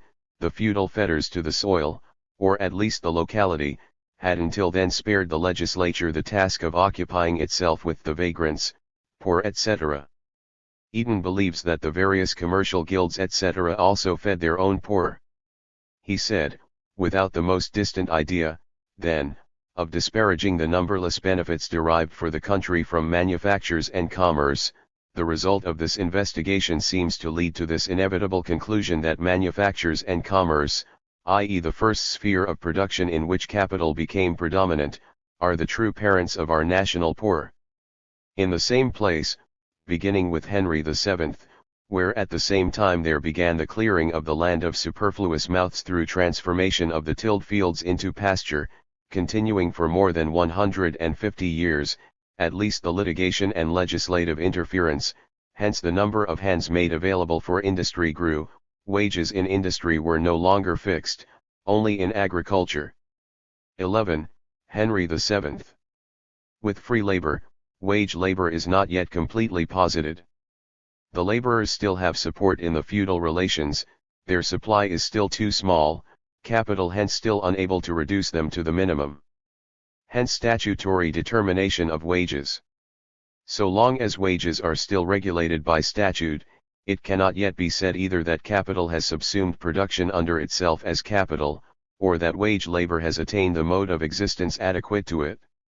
The Act cited also mentions linen weavers, building craftsmen, shipwrights. The same Act also fixes the hours of labor, because many day laborers waste half the day, arrive late, leave early, take a long afternoon nap, spend a long time at breakfast, lunch, and dinner, etc. etc. It ordains the following hours, from March 15 to September 15, from 5 a.m., 1/2 hour breakfast, 1/2 dinner and siesta, 1/2 hour for noon meal, and work until between 7 and 8 p.m. In winter, however, no siesta during daylight, this permitted only from May 15 to 15 August.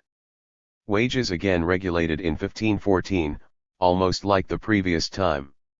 Hours of work again fixed.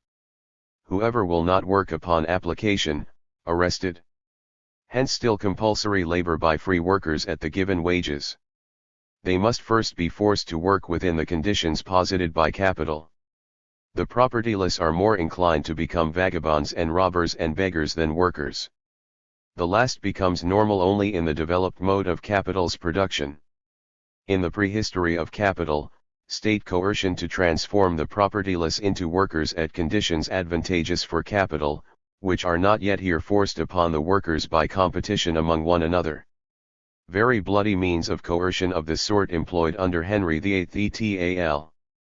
Suppression of the monasteries under Henry VIII likewise frees many hands. Under Edward VI still sharper laws against able-bodied laborers who do not want to work. 1 EDW 6. 3. Who is able to work, refuses to labor, and lives idle for 3 days, shall be branded with red-hot iron on the breast with the letter V, and shall be adjudged the slave for 2 years of the person who should inform against such idler, etc. If he runs away from his master for 14 days he shall become his slave for life and be branded on forehead or cheek with letter S, and if he runs away a second time and shall be convicted thereof by 2 sufficient witnesses, he shall be taken as a felon and suffer pains of death. 1376 First mention of the vagrants, sturdy rogues, 1388 The paupers. Similar cruel statute 1572 under Elizabeth. 16. The smaller the value of fixed capital in relation to its product, the more useful. Movable, immovable, fixed and circulating. Connection of circulation and reproduction. Necessity of reproducing use value in definite time. Circulating capital and fixed capital, which appeared earlier as changing forms of the same capital in the different phases of its turnover, are now, when fixed capital is developed to its highest form, posited at the same time as 2 different modes of the existence of capital. They become such through the difference in kind of their return. Circulating capital which returns slowly has a quality in common with fixed capital. But it distinguishes itself from it because its use value itself, its material presence, enters into circulation and is at the same time shed by it, thrown beyond the bounds of the turnover process, while fixed capital, to the extent that it has been developed at this point, enters into circulation only as value, and, as long as it is still in circulation as a use value, such as e.g. the machine in circulation, it is fixed capital only. However, this distinction between fixed capital and circulating capital, resting initially on the relation of the material presence of the capital, or of its presence as use value, towards circulation, must, with reproduction, be posited at the same time as the reproduction of the capital in the double form of fixed capital and circulating capital. In so far as the reproduction of capital in every form is the positing not only of objectified labor time, but rather of surplus labor time, not only reproduction of its value but of a surplus value, the production of fixed capital cannot therefore be different in this regard from the production of circulating capital. Hence, in the manufacture of instruments or machines, in all the forms where fixed capital appears first as circulating capital in its material presence, in its presence as use value before becoming fixed as fixed capital, i.e. before it is consumed, for it is precisely its consumption which binds it to the production phase and distinguishes it as fixed capital, there is no difference at all, as to the realization of capital, whether it reproduces itself in the form of fixed or of circulating capital. Hence no new economic determination enters here, either. But where fixed capital as such is thrown into circulation by its producer, and not as circulating capital, hence where its proportionate use is sold, either for production or for consumption, for in the transformation of C into M, which takes place in the first section of the circulation of capital, it is irrelevant to the latter whether the commodity in turn enters into the circulation sphere of another productive capital, or whether it serves the purpose of direct consumption. For the first capital, it is rather always determined as a use value whenever it ejects it from itself, exchanges it for M, there the mode of return must be different for the producer of fixed capital from that for the producer of circulating capital. The surplus value created by him can return only proportionately and successively with the value itself. This to be looked at in the next section. Finally, Although circulating capital and fixed capital now appear as two different kinds, circulating capital is still posited through the consumption, the wear of fixed capital, while fixed capital, for its part, exists only as a circulating capital transformed into this specific form. All capital transformed into objectified productive power, all fixed capital, is a use value fixated in this form, and hence a use value snatched away from consumption as well as from circulation. The transformation of wood, iron, coal, and living labor, hence also indirectly that of the products consumed by the worker, into the specific use values of a machine or a railway would not by itself turn them into fixed capital if the other determinants developed above were absent. When circulating capital is transformed into fixed capital, then a part of the use values in whose form capital circulated, as well as indirectly the part of the capital which exchanges for living labor, are transformed into capital whose counter value is created only over a longer cycle, which enters into circulation as value only proportionately and successively, and which can be realized as value only through being used up in production. The transformation of circulating capital into fixed capital presupposes relative surplus capital, since it is capital employed not for direct production but rather for new means of production. Fixed capital itself can in turn serve as a direct instrument of production, as a means within the immediate production process. In this case its value enters into the product and is replaced by the successive return of the products. Or it does not enter into the immediate production process, appears rather as a general condition for production processes, such as buildings, railways, etc., and its value can be replaced only through circulating capital, to whose creation it indirectly contributed. Questions of greater detail about the proportion in the production of fixed capital and circulating capital belong to the following section. If valuable machinery were employed to supply a small quantity of products, then it would not act as a force of production, but rather make the product infinitely more expensive than if the work had been done without machinery. It creates value not in so far as it has value, for the latter is simply replaced, but rather only in so far as it increases relative surplus time, or decreases necessary labor time. In the same proportion, then, as that in which its scope grows, the mass of products must increase, and the living labor employed relatively decrease. The less the value of the fixed capital in relation to its effectiveness, the more does it correspond to its purpose. All unnecessary fixed capital appears as faux frais de production, like all unnecessary circulation costs. If capital could possess the machinery without employing labor for the purpose, then it would raise the productive power of labor and diminish necessary labor without having to buy labor. The value of the fixed capital is therefore never an end in itself in the production of capital. Circulating capital, then, is transformed into fixed capital, and fixed capital reproduces itself in circulating capital, both, only in so far as capital appropriates living labor. Every saving in fixed capital is an increase in the net revenue of society. A. Smith, 17. The final and last distinction cited by economists is that between movable and immovable, not in the sense that the former enters into the movement of circulation, the latter does not, rather in the sense that the former is physically fixed, immovable, in the same way as movable and immovable property is distinguished. For example, improvements sunk in the soil, aqueducts, buildings, and machinery itself in great part, since it must be physically fixed, to act, railways, in short, every form in which the product of industry is welded fast to the surface of the earth.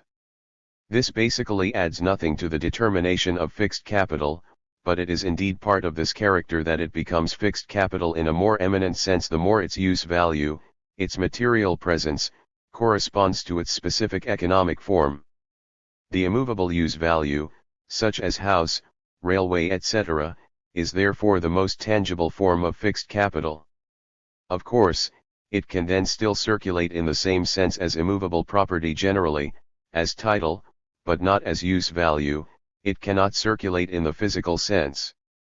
Originally, the growth of movable property, its increase as against immovable, indicates the ascendant movement of capital as against landed property. But once the mode of production of capital is presupposed, the level to which it has conquered the conditions of production is indicated in the transformation of capital into immovable property. It thereby establishes its residence on the land itself, and the seemingly solid presuppositions given by nature, themselves appear, in landed property, as merely posited by industry. Originally, life in the community and, through its mediation, the relationship to the earth as property, are basic presuppositions of the reproduction both of the individual and of the community. Among pastoral peoples, land and soil appear merely as precondition of the migratory life, hence appropriation does not take place. Fixed settlements with soil cultivation follow, thus landed property is initially held in common, and even where it advances to private property the individual's connection to it appears as posited by his relation to the community. It appears as a mere fief of the community, etc. etc. The transformation of the latter into mere exchangeable value, its mobilization, is the product of capital and of the complete subordination of the state organism to it.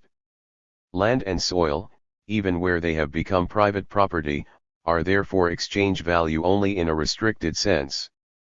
Exchange value begins in the isolated natural product, separated from the earth and individualized through industry, or mere appropriation. Individual labor first arises here too. Exchange as such does not begin within the original communes, but on their boundaries, where they cease to be. Of course, to exchange the land, their residence, to pawn it to alien communes, would be treason. Exchange can expand only little by little from its original realm, movable property, to immovable property.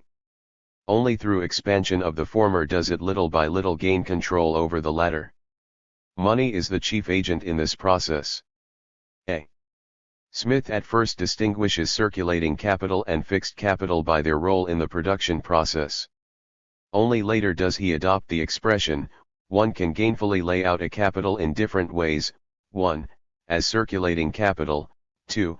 As fixed capital. 18. This second expression obviously does not belong to the examination of this distinction as such, since fixed capital and circulating capital first have to be presupposed as two kinds of capital before we can speak about how to lay out capital gainfully in both forms. The total capital of each entrepreneur is necessarily divided into his fixed capital and his circulating capital. If the sum is equal, then the one becomes larger as the other diminishes. A. Smith, Tome 2, p. 226. Since capitals are, 1. Divided into fixed and circulating capital in unequal portions, 2. Have an interrupted or uninterrupted production phase and return from more distant or nearer markets, hence, unequal circulation time, it follows that the determination of the surplus value created in a given time, e.g. annually, must be unequal because the number of reproduction processes in the given period is unusual. The amount of value created appears determined not simply by the labor employed during the immediate production process, but by the degree to which this exploitation of labor can be repeated within a given period of time.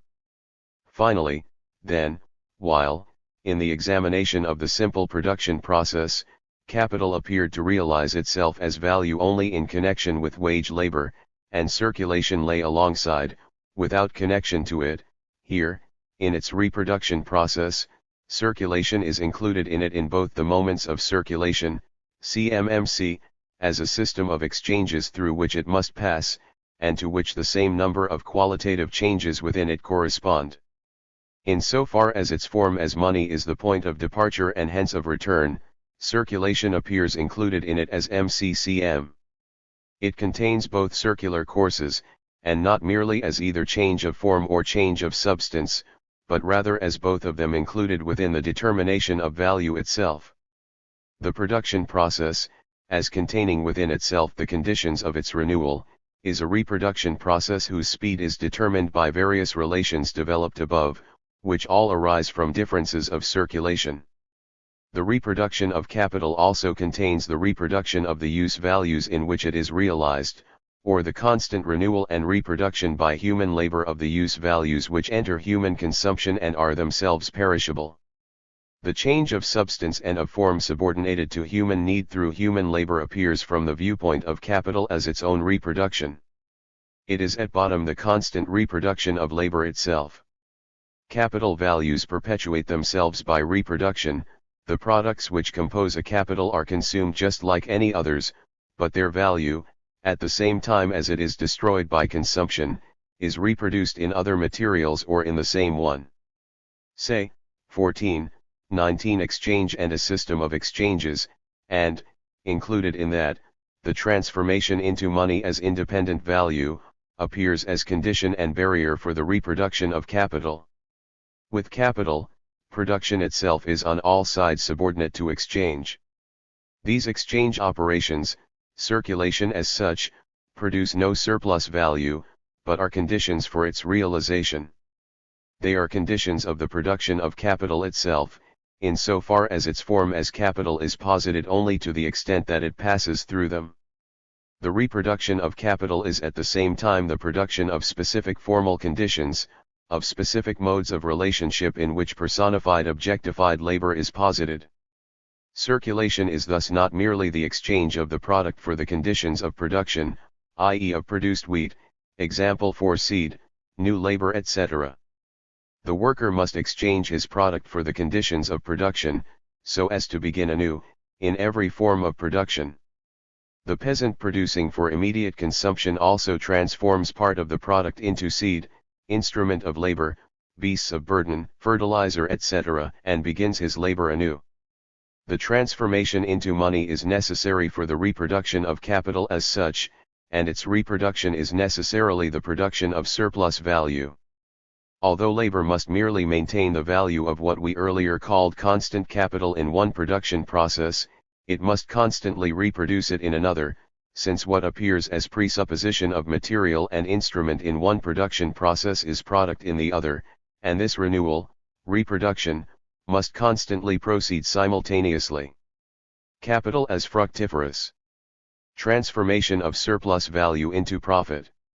We now come to the third section. Capital as fructiferous. Interest.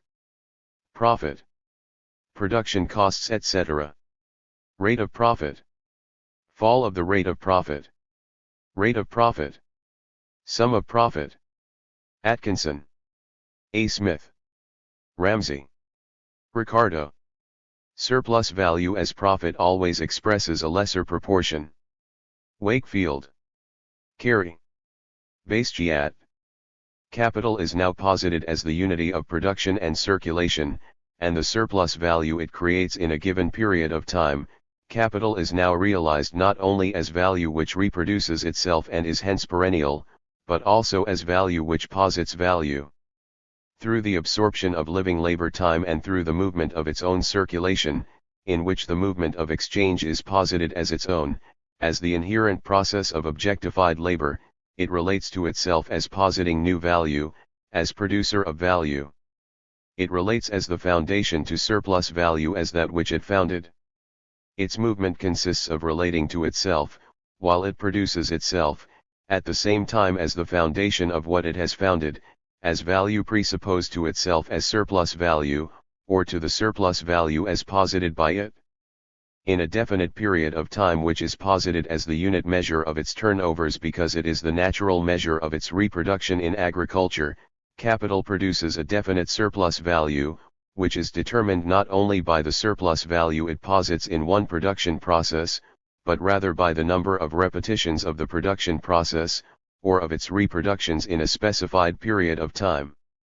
Because of the inclusion of circulation, of its movement outside the immediate production process, within the reproduction process, surplus value appears no longer to be posited by its simple, direct relation to living labor.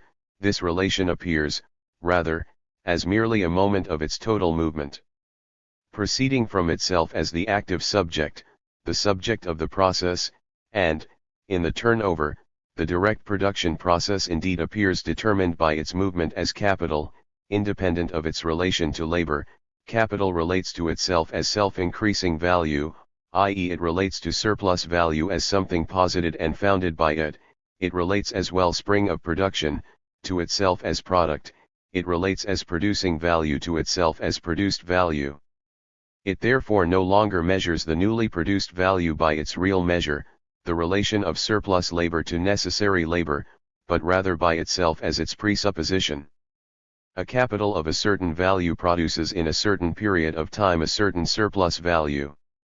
Surplus value thus measured by the value of the presupposed capital, capital thus posited as self-realizing value, is profit, regarded not sub specie aeternitatis, but sub specie, capitalize, the surplus value is profit, and capital as capital, the producing and reproducing value, distinguishes itself within itself from itself as profit, the newly produced value. The product of capital is profit. The magnitude, surplus value, is therefore measured by the value magnitude of the capital, and the rate of profit is therefore determined by the proportion between its value and the value of capital. A very large part of what belongs here has been developed above point 20, but the anticipated material is to be put here. In so far as the newly posited value, which is of the same nature as the capital, is itself in turn taken up into the production process, itself in turn maintains itself as capital, to that extent the capital itself has grown, and now acts as a capital of greater value. After it has distinguished the profit, as newly reproduced value, from itself as presupposed, self-realizing value, and has posited profit as the measure of its realization, it suspends the separation again, and posits it in its identity to itself as capital which, grown by the amount of the profit, now begins the same process anew in larger dimensions. By describing its circle it expands itself as the subject of the circle and thus describes a self-expanding circle, a spiral.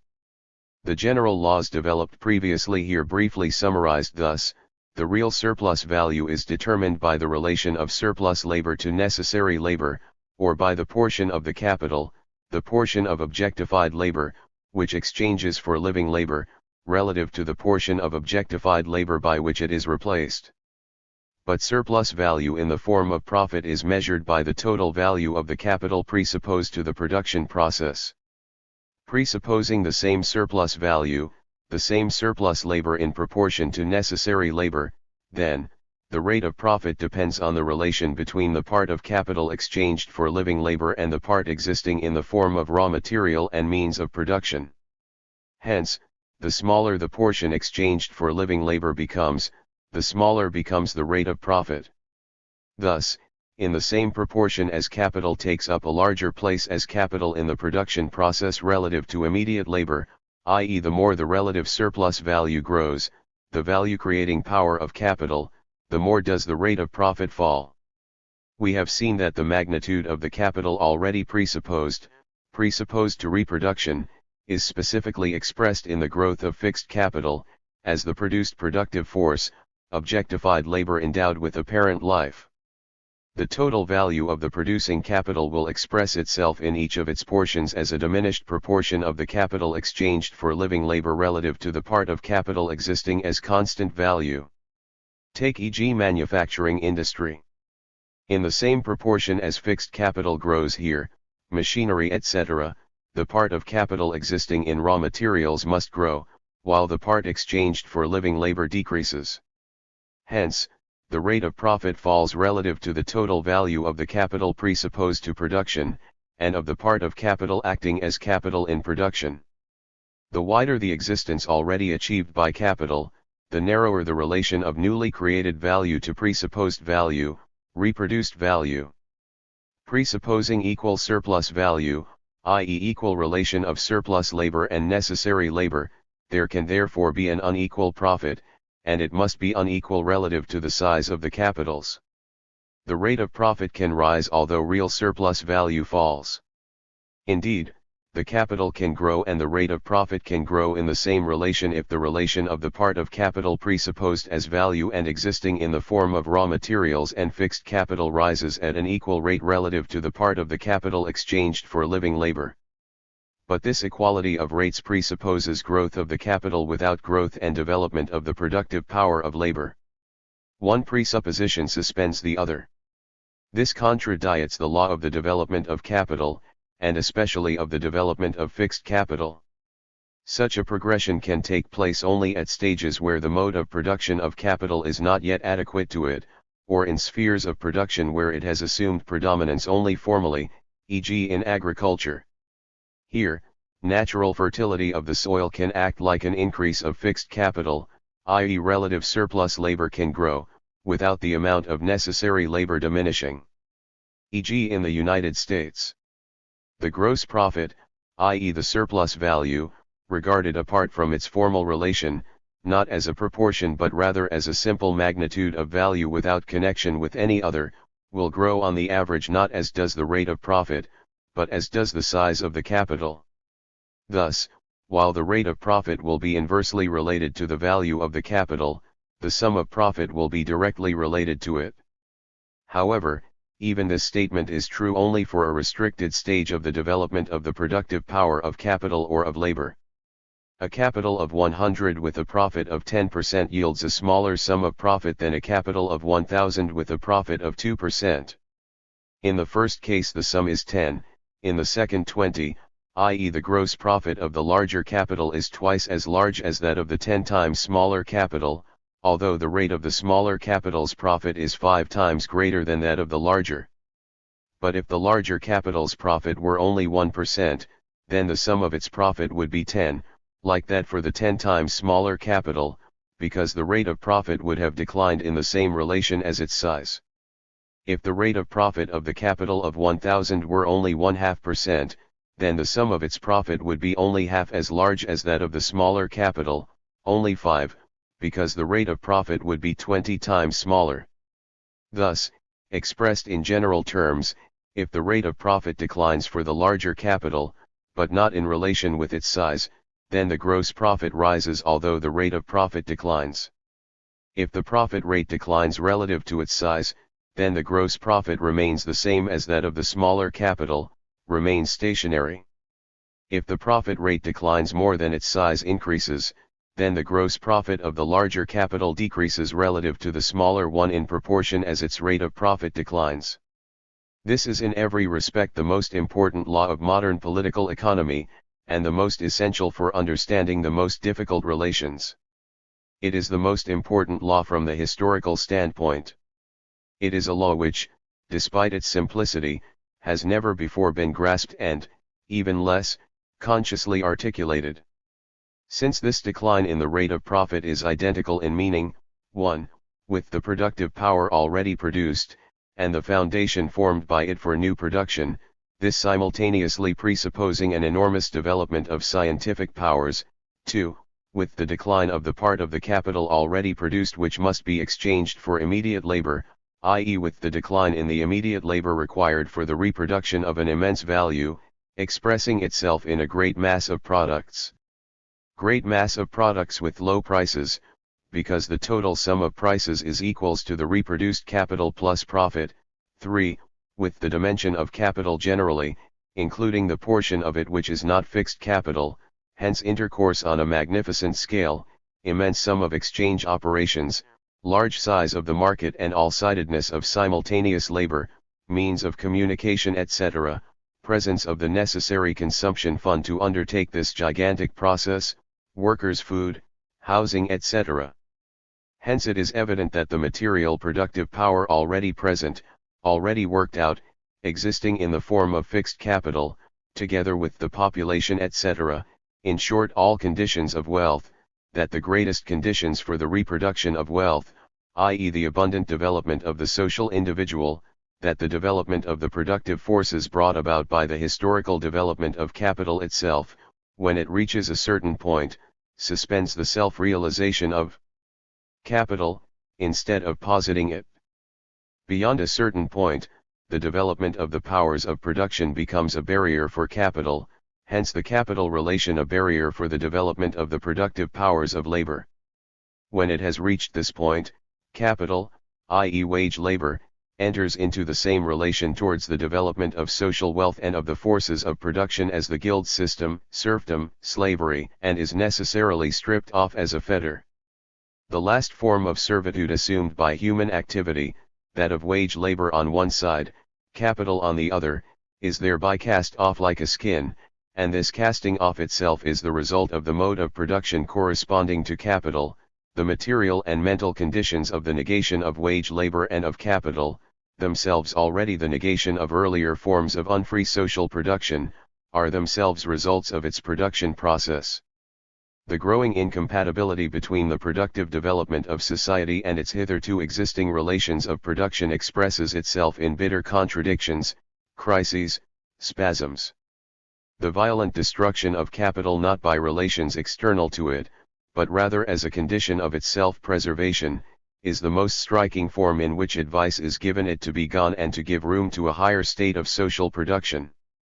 It is not only the growth of scientific power, but the measure in which it is already posited as fixed capital, the scope and width in which it is realized and has conquered the totality of production. It is, likewise, the development of the population etc., in short, of all moments of production, in that the productive power of labor, like the application of machinery, is related to the population, whose growth in and for itself already the presupposition as well as the result of the growth of the use values to be reproduced and hence also to be consumed. Since this decline of profit signifies the same as the decrease of immediate labor relative to the size of the objectified labor which it reproduces and newly posits, capital will attempt every means of checking the smallness of the relation of living labor to the size of the capital generally, hence also of the surplus value, if expressed as profit, relative to the presupposed capital, by reducing the allotment made to necessary labor and by still more expanding the quantity of surplus labor with regard to the whole labor employed. Hence the highest development of productive power together with the greatest expansion of existing wealth will coincide with depreciation of capital, degradation of the laborer, and a most straitened exhaustion of his vital powers. These contradictions lead to explosions, cataclysms, crises, in which by momentaneous suspension of labor and annihilation of a great portion of capital the latter is violently reduced to the point where it can go on. These contradictions, of course, lead to explosions, crises, in which momentary suspension of all labor and annihilation of a great part of the capital violently lead it back to the point where it is enabled to go on fully employing its productive powers without committing suicide. 21 Yet, these regularly recurring catastrophes lead to their repetition on a higher scale, and finally to its violent overthrow. There are moments in the developed movement of capital which delay this movement other than by crises, such as e.g. the constant devaluation of a part of the existing capital, the transformation of a great part of capital into fixed capital which does not serve as agency of direct production, unproductive waste of a great portion of capital etc. Productively employed capital is always replaced doubly, as we have seen, in that the positing of value by a productive capital presupposes a counter value. The unproductive consumption of capital replaces it on one side, annihilates it on the other. That the fall of the rate of profit can further be delayed by the omission of existing deductions from profit, e.g. by a lowering of taxes, reduction of ground rent etc., is actually not our concern here, although of importance in practice, for these are themselves portions of the profit under another name, and are appropriated by persons other than the capitalists themselves. The fall in the rate of profit likewise delayed by creation of new branches of production in which more direct labor in relation to capital is needed, or where the productive power of labor is not yet developed, i.e. the productive power of capital. Likewise, monopolies. Profit is a term signifying the increase of capital or wealth, so failing to find the laws which govern the rate of profit, is failing to find the laws of the formation of capital. William Atkinson, Principles of Political Economy etc., London, 1840, p. 55. He has however failed to understand even what the rate of profit is. A. Smith explained the fall of the rate of profit, as capital grows, by the competition among capitals. 22 To which Ricardo replied that competition can indeed reduce profits in the various branches of business to an average level, can equalize the rate, but cannot depress this average rate itself. 23a. Smith's phrase is correct to the extent that only in competition, the action of capital upon capital, are the inherent laws of capital, its tendencies, realized. But it is false in the sense in which he understands it, as if competition imposed laws on capital from the outside, laws not its own. Competition can permanently depress the rate of profit in all branches of industry, i.e. the average rate of profit, only if and insofar as a general and permanent fall of the rate of profit, having the force of a law, is conceivable prior to competition and regardless of competition. Competition executes the inner laws of capital, makes them into compulsory laws towards the individual capital, but it does not invent them. It realizes them.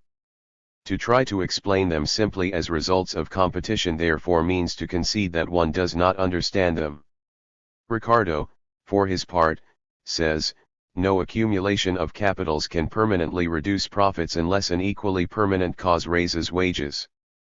p. 92, Tome 2, Paris 1835, translated by Constancio.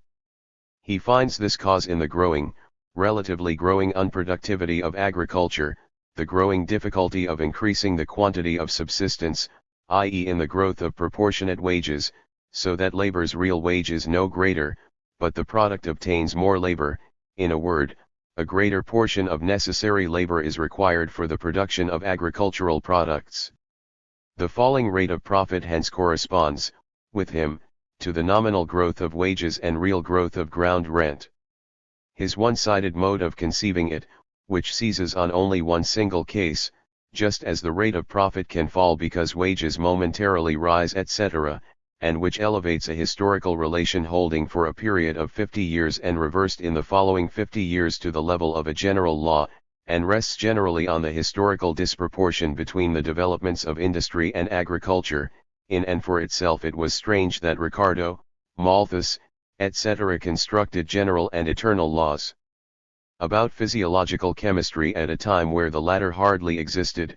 This method that Ricardo has of conceiving the matter has therefore been attacked from all sides, partly because of an instinct that it is wrong and unsatisfactory, but mostly for its true rather than for its false aspects. A. Smith thought that accumulation or increase of stock in general lowered the rate of profits in general, on the same principle which makes the increase of stock in any particular trade lower the profits of that trade. But such increase of stock in a particular trade means an increase in a greater proportion than stock is at the same time increased in other trades. It is relative. p. 9, an inquiry into those principles respecting the nature of demand and the necessity of consumption, lately advocated by Mr. Malthus. London, 1821. The competition among the industrial capitalists can level profits which rise particularly above the level, but cannot lower this ordinary level. Ramsay, 9, 88. 24. Ramsay and other economists correctly distinguish between whether productivity grows in the branches of industry which make fixed capital, and naturally wages, or in other industries, e.g. luxury goods industries. The latter cannot diminish necessary labor time. This they can do only through exchange for agricultural products of other countries, which is then the same as if productivity had increased in agriculture. Hence the importance of free trade in grain for the industrial capitalists. Ricardo says, English edition on the Principles of Political Economy and Taxation 3rd edition, London, 1821. The farmer and manufacturer can no more live without profits, than the laborer without wages. p. 23 LOCCIT. There is a natural tendency for profits to fall, because in the progress of society and of wealth, the additional food requires more and more labor. This tendency, this gravitation of profits, is delayed in repeated intervals by improvement of the machinery involved in the production of necessaries, as well as by discoveries in the science of agriculture, which reduce the costs of production. LOCCIT p. 121. Ricardo at once identifies profit directly with surplus value. He did not make this distinction at all. But whereas the rate of surplus value is determined by the relation of surplus labor employed by the capital to necessary labor, the rate of profit is nothing but the relation of the surplus value to the total value of the capital presupposed to production.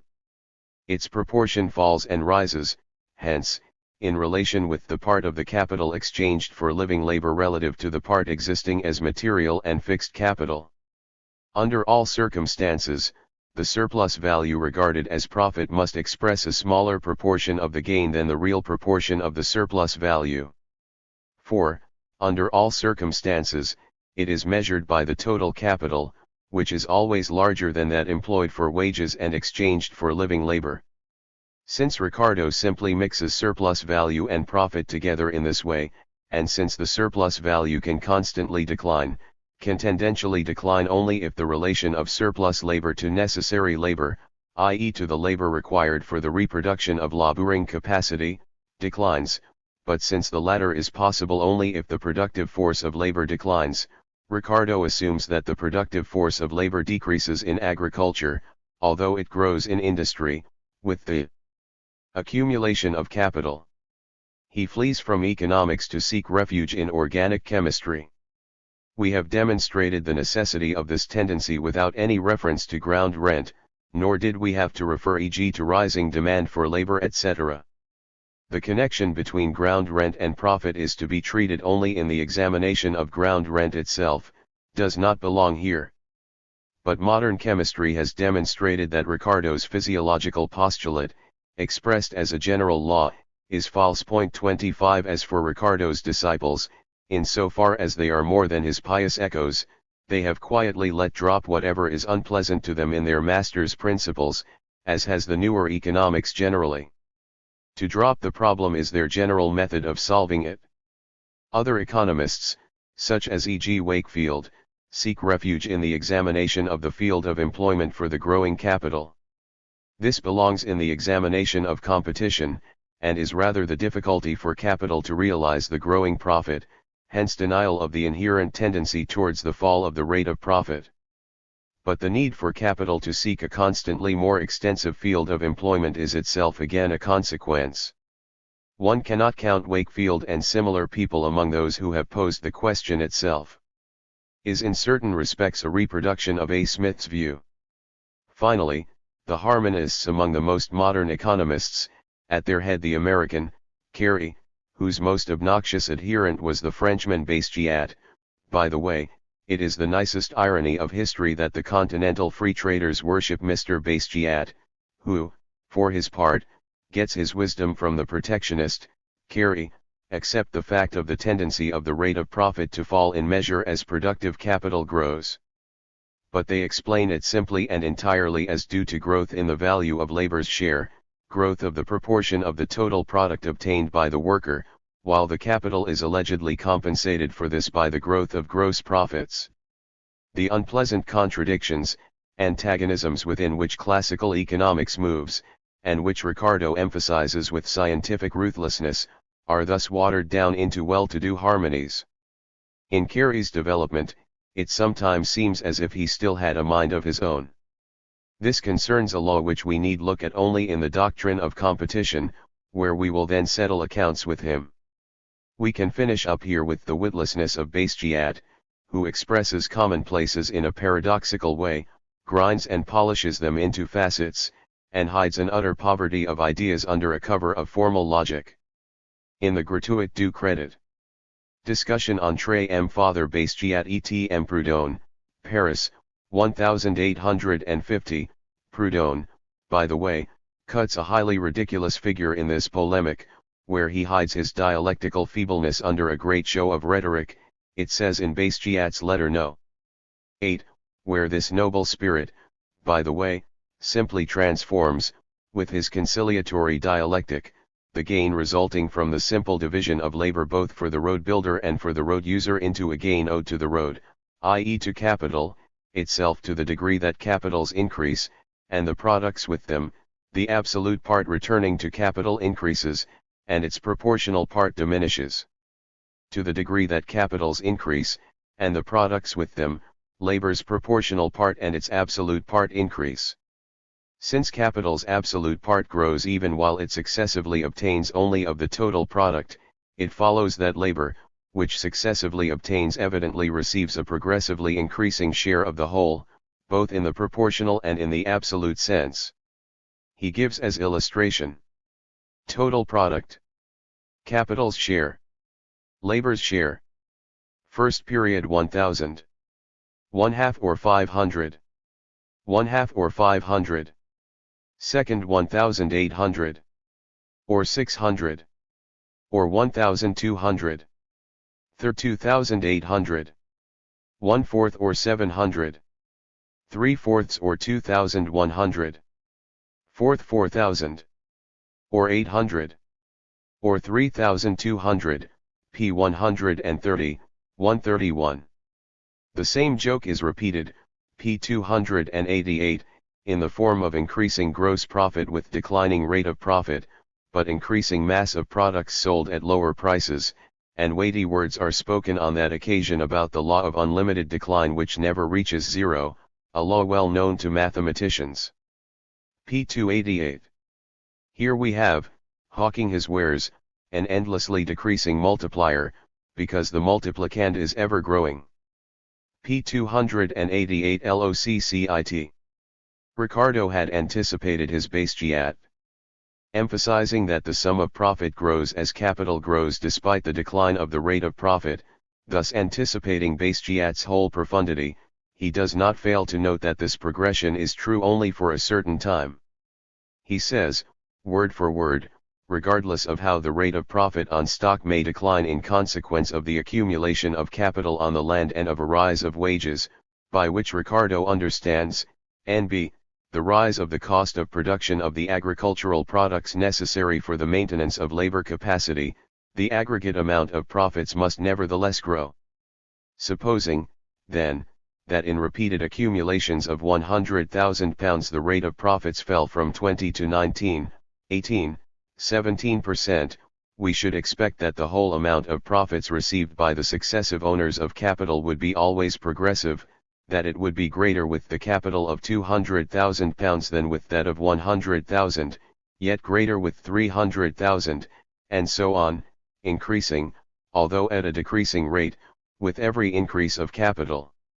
However, this progress is true only for a certain time, thus 19% on £200,000 is more than 20 on 100,000, 18% on 300,000 more than 19% on 200,000, but after capital has accumulated to a large amount and profits have fallen, further accumulation diminishes the sum of profits. Thus, supposing the accumulation of 1 million and profits of 7%, then the total amount of profit will be £70,000. Now if an addition of 100,000 is made to the million, and profits fall to 6%, then £66,000 or a decrease of £4,000 will be received by the owners of the stock, although the amount of capital will be increased from 1 million to 1,100,000. LOCCITP 124, 125.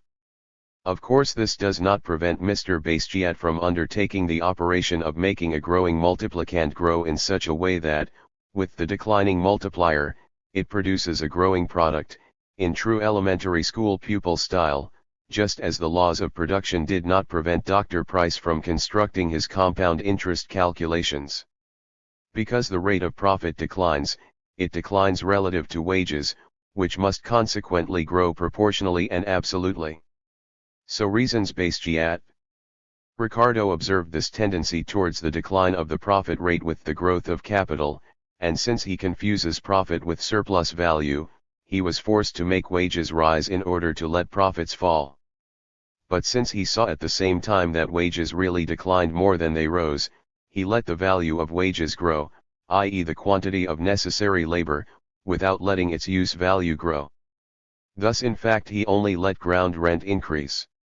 The harmonic Mr. Basquiat discovers, however, that, with the accumulation of capitals, wages rise proportionally and absolutely. He assumes what he has to prove, that the decline of the profit rate is identical with the increase in the rate of wages, and then illustrates his presupposition with an arithmetical example which appears to have amused him greatly. If the decline of the profit rate expresses nothing more than the decline of the relation in which the total capital requires living labor for its reproduction, then it is another matter.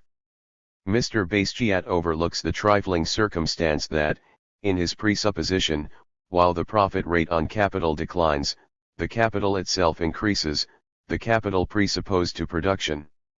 Now even Mr. Bastiat ought to have had an inkling that the value of the capital cannot grow without appropriating surplus labor.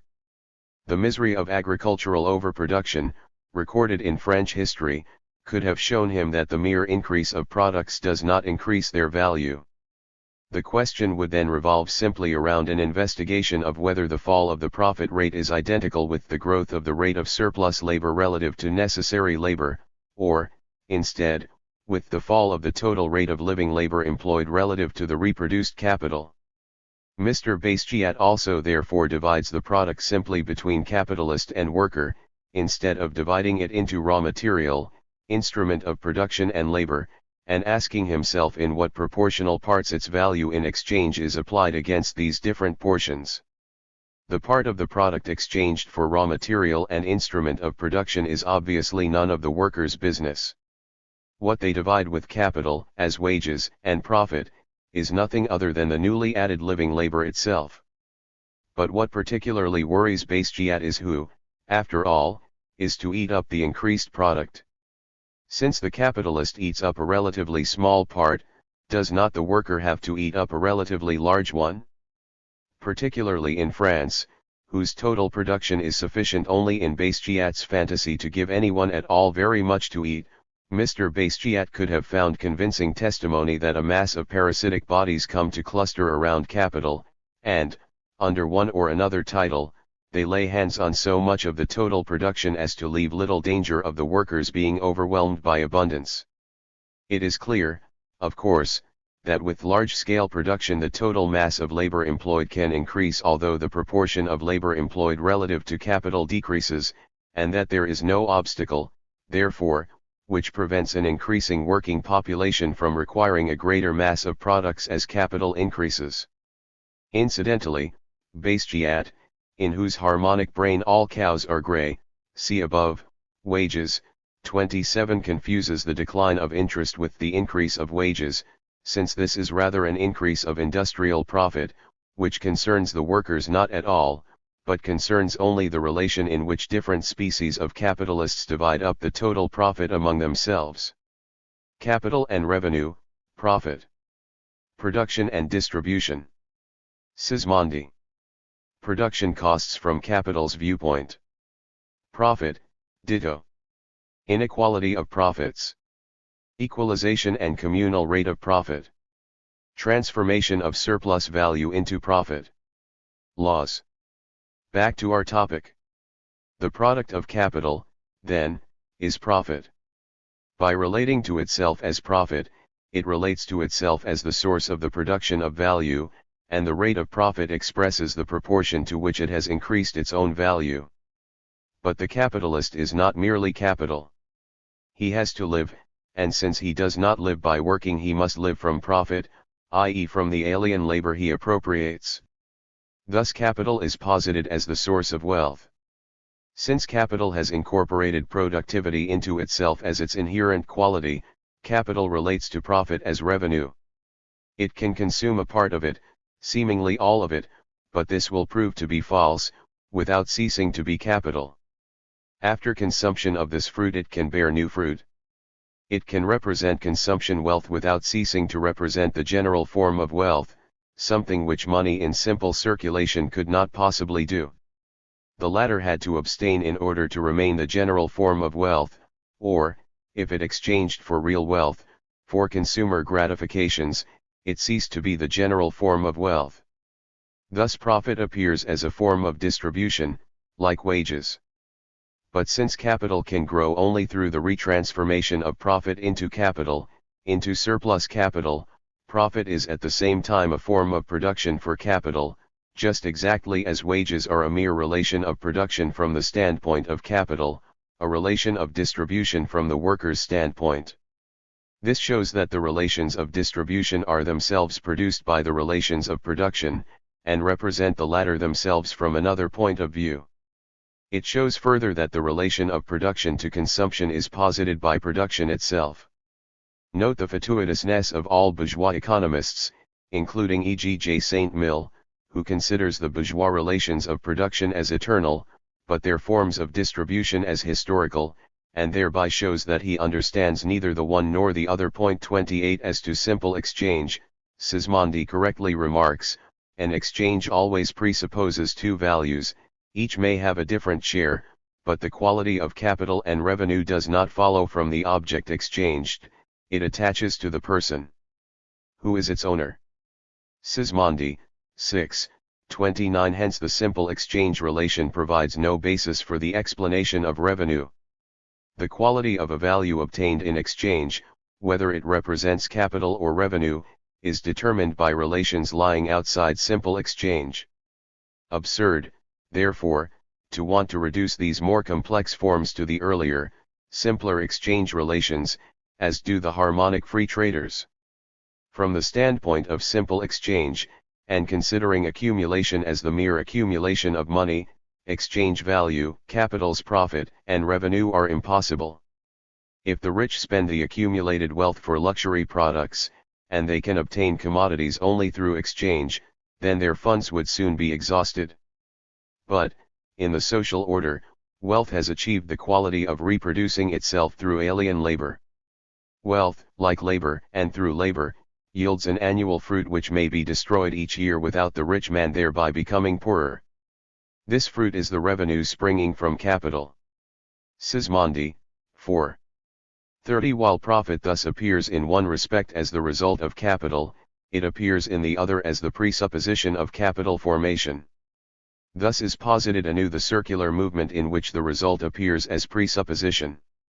Thus a part of the revenue became transformed into capital, into a permanent, self-multiplying value, which did not perish. This value tore itself free from the commodity which created it, like a metaphysical, insubstantial quality. It always remained in possession of the same cultivateur, capitalist, assuming various forms for him. Sismondi, 6:31. When capital is posited as profit-creating, as a source of wealth independently of labor, each part of the capital is thereby assumed to be equally productive. Just as surplus value in the form of profit is measured against the total value of the capital, so does it appear to be created by its different components to an equal degree. Thus its circulating part, the part consisting of raw materials and approvisionment, brings no more profit than the component which consists of the fixed capital, and, more particularly, profit accrues to these component parts in proportion to their magnitude. Since the profit of capital is realized only in the price which is paid for it, for the use value created by it, profit is determined by the excess of the price obtained over the price which covers outlays. Since, furthermore, this realization proceeds only through exchange, the individual capital's profit is not necessarily restricted by its surplus value, by the surplus labor contained in it, but is relative, rather, to the excess of price obtained in exchange. It can exchange more than its equivalent, and then its profit is greater than its surplus value. This can be the case only to the extent that the other party to the exchange does not obtain an equivalent. The total surplus value, as well as the total profit, which is only surplus value itself, computed differently, can neither grow nor decrease through this operation, ever. What is modified thereby is not it, but only its distribution among the different capitals. However, this examination belongs only with that of the many capitals, it does not yet belong here. In relation to profit, the value of the capital presupposed in production appears as advances, production costs which must be replaced in the product. After deduction of the part of the price which replaces them, the excess forms the profit. Since surplus labor, of which profit and interest are, both, only portions, costs capital nothing, hence does not figure as part of the value advanced by it, not as part of the value which it possessed before the production process and the realization of the product, it follows that the surplus labor, which is included in the production costs of the product and forms the source of surplus value and hence of profit as well, does not figure as part of the production costs of capital. The latter are equal only to the values actually advanced by it, not including the surplus value appropriated in production and realized in circulation. The production costs from the standpoint of capital are therefore not the real production costs, precisely because surplus labor does not cost it anything.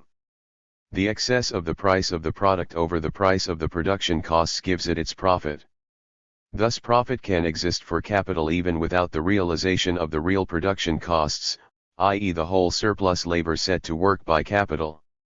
Profit, the excess over the advances made by capital, may be smaller than surplus value, the surplus of living labor gained in exchange by capital in excess of the objectified labor it has given in exchange for labor capacity.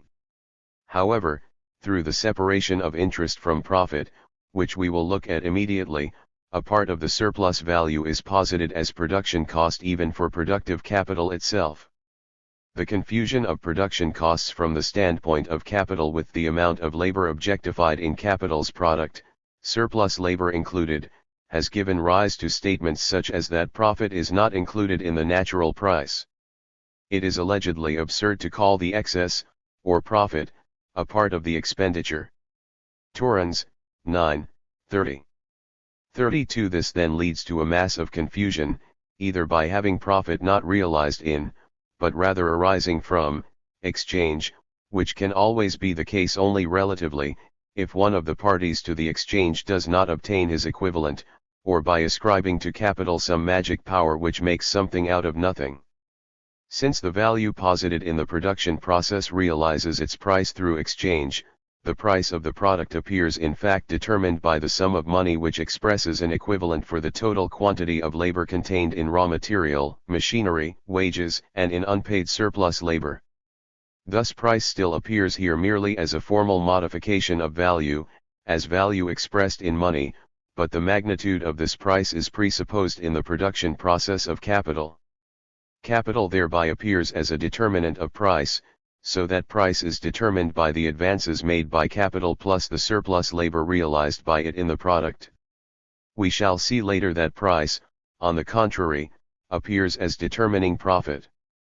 And, while here the total real production costs appear as determining price, price appears later as determining the production costs. So as to impose the inherent laws of capital upon it as external necessity, competition seemingly turns all of them over. Inverts them.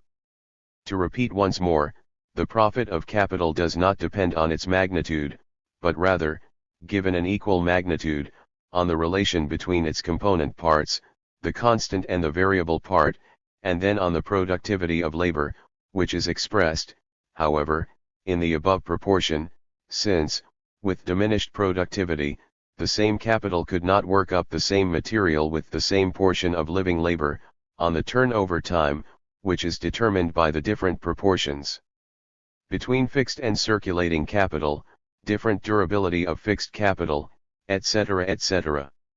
See above.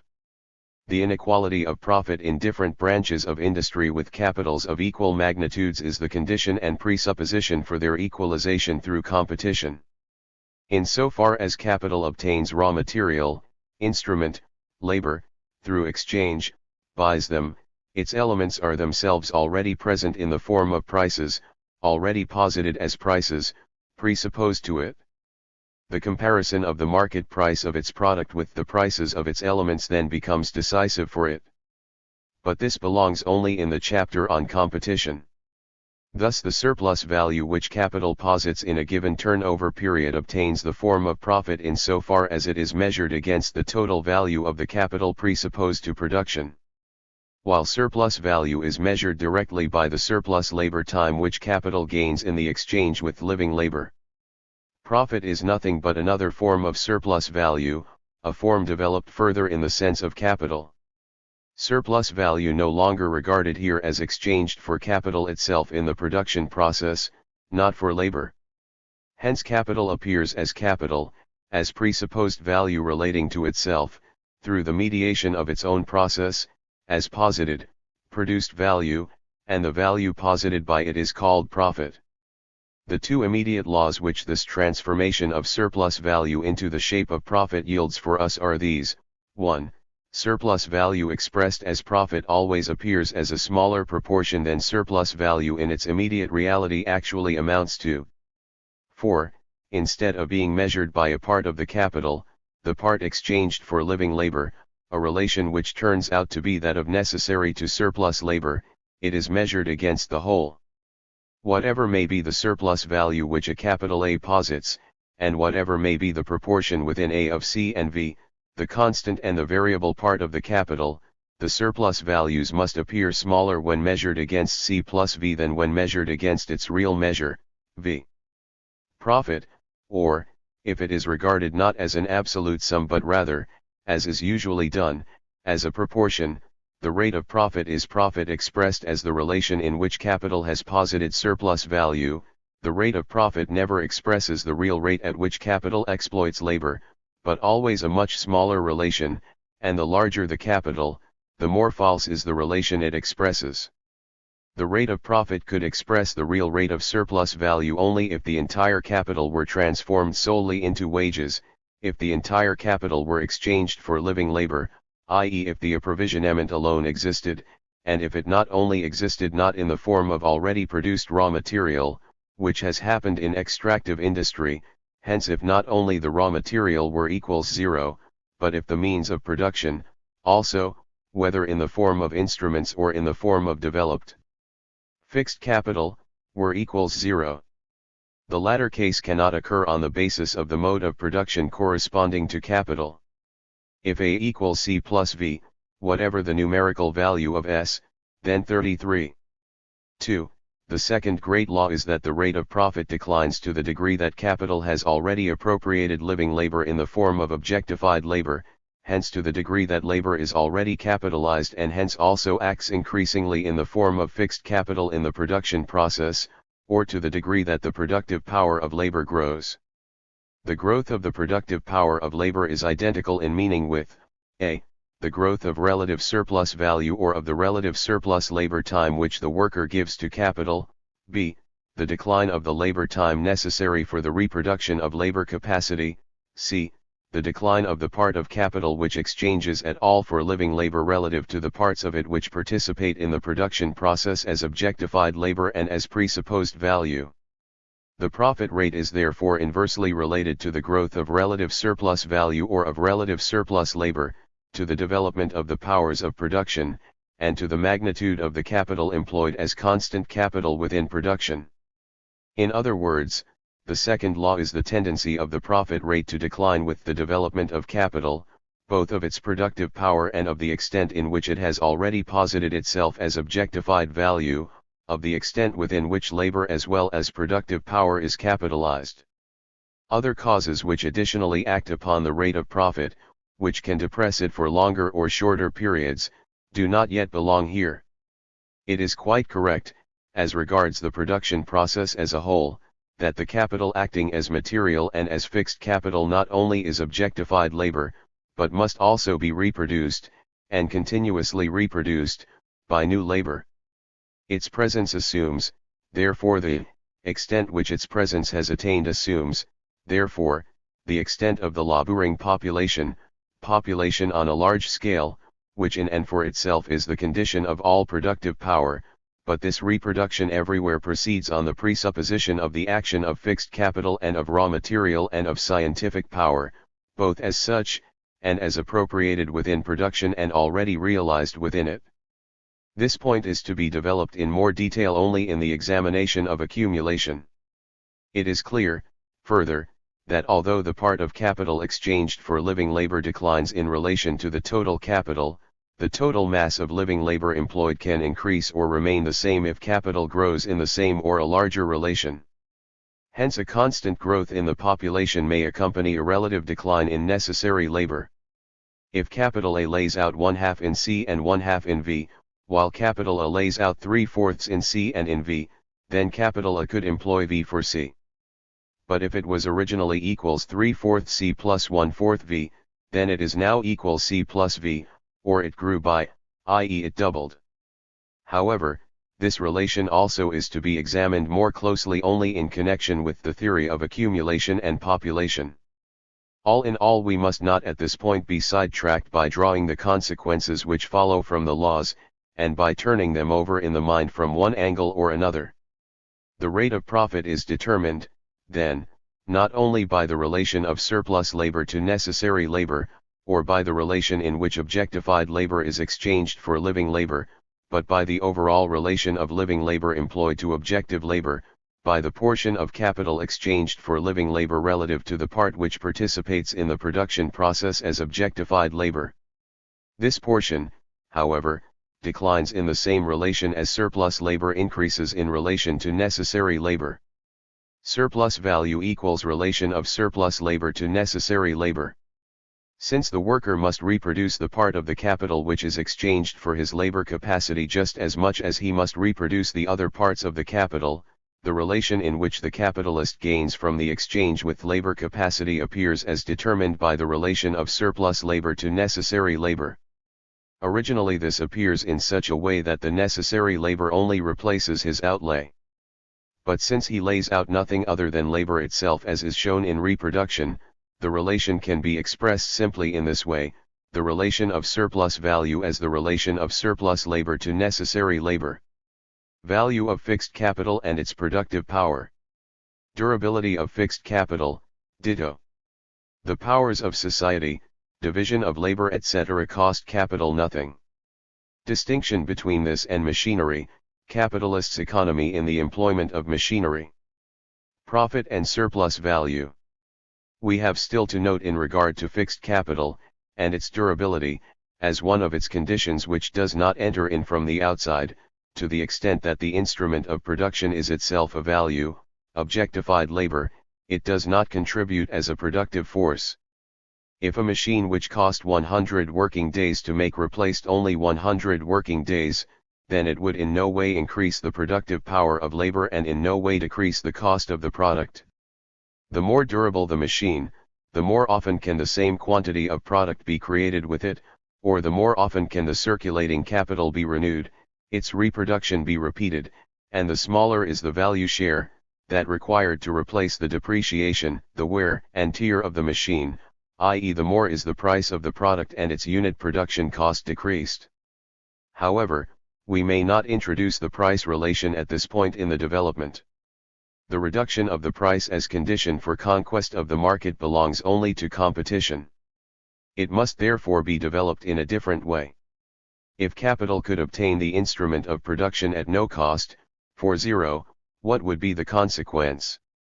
The same as if the cost of circulation equals zero. That is, the labor necessary for the maintenance of labor capacity would be diminished, and thus surplus labor, i.e. surplus value, increased, without the slightest cost to capital. Such an increase of the force of production, a piece of machinery which costs capital nothing, is the division of labor and the combination of labor within the production process. This assumes, however, work proceeding on a large scale, i.e. development of capital and wage labor. Another productive force which costs it nothing is scientific power. It goes without saying that it must always pay a certain contribution for parsons, schoolmasters, and scholars, whether the scientific power they develop is great or small. But it can appropriate the latter only through the employment of machinery, and in part through the chemical process. The growth of population is a productive force of this kind, and it costs it nothing. In short, all the social powers developing with the growth of population and with the historic development of society cost it nothing. To the extent, however, that a substratum which itself exists in the form of objectified labor, i.e. is itself produced by labor, is required to employ them within the direct production process, hence to the extent that they are themselves values, it can appropriate them only through equivalence. Well, fixed capital whose employment required more labor for its production or maintenance than it replaced would be a nuisance. The kind that would cost nothing, but merely needed to be appropriated by capital, would have the maximum value for capital. It follows from the simple proposition that machinery is most valuable for capital when its value equals zero, that every reduction of its cost is a gain for capital. While it is the tendency of capital, on one side, to increase the total value of the fixed capital, so, at the same time, is its tendency to decrease the value of each of its fractional parts. To the extent that fixed capital enters into circulation as value, it ceases to act as use value within the production process. Its use value is precisely that it increases the productive power of labor, decreases necessary labor, and increases relative surplus labor and hence surplus value. To the extent that it enters into circulation, its value is merely replaced, not increased. By contrast, the product, the circulating capital, is the vehicle of the surplus value, which is realized only when it steps outside the production process and into circulation. If machinery lasted forever, if it did not itself consist of transitory material which must be reproduced, quite apart from the invention of more perfect machines which would rob it of the character of being a machine, if it were a perpetuum mobile, then it would most completely correspond to its concept. Its value would not need to be replaced because it would continue to last in an indestructible materiality.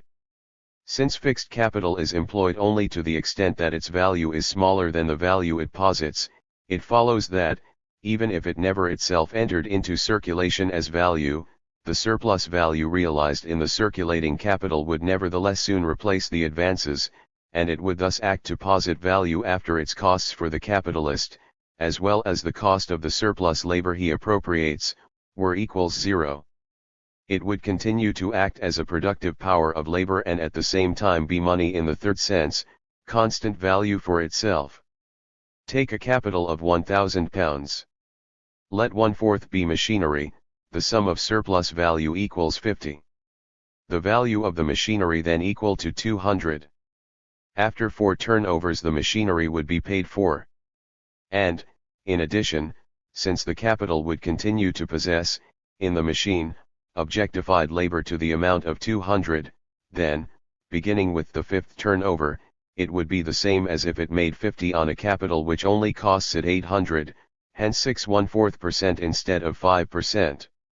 As soon as fixed capital enters into circulation as value, its use value for the capital realization process ceases, or, it enters into it only as soon as the latter ceases. Hence, the more durable, the less it requires repair, total or partial reproduction, the longer its circulation time, the more does it act as productive power of labor, as capital, i.e. as objectified labor, which posits living surplus labor. The durability of fixed capital, which is identical with the circulation time of its value, or with the time required for its reproduction, arises from its concept itself, as its value moment. That in and for itself, as regards its material side only, it lies in the concept of the means of production is something which needs no elucidation. The rate of surplus value is determined simply by the relation of surplus labor to necessary labor. The rate of profit is determined not only by the relation of surplus to necessary labor, but by the relation of the part of capital exchanged for living labor to the total capital entering into production. Profit as we still regard it here, i.e. as the profit of capital as such, not of an individual capital at the expense of another, but rather as the profit of the capitalist class, concretely expressed, can never be greater than the sum of the surplus value.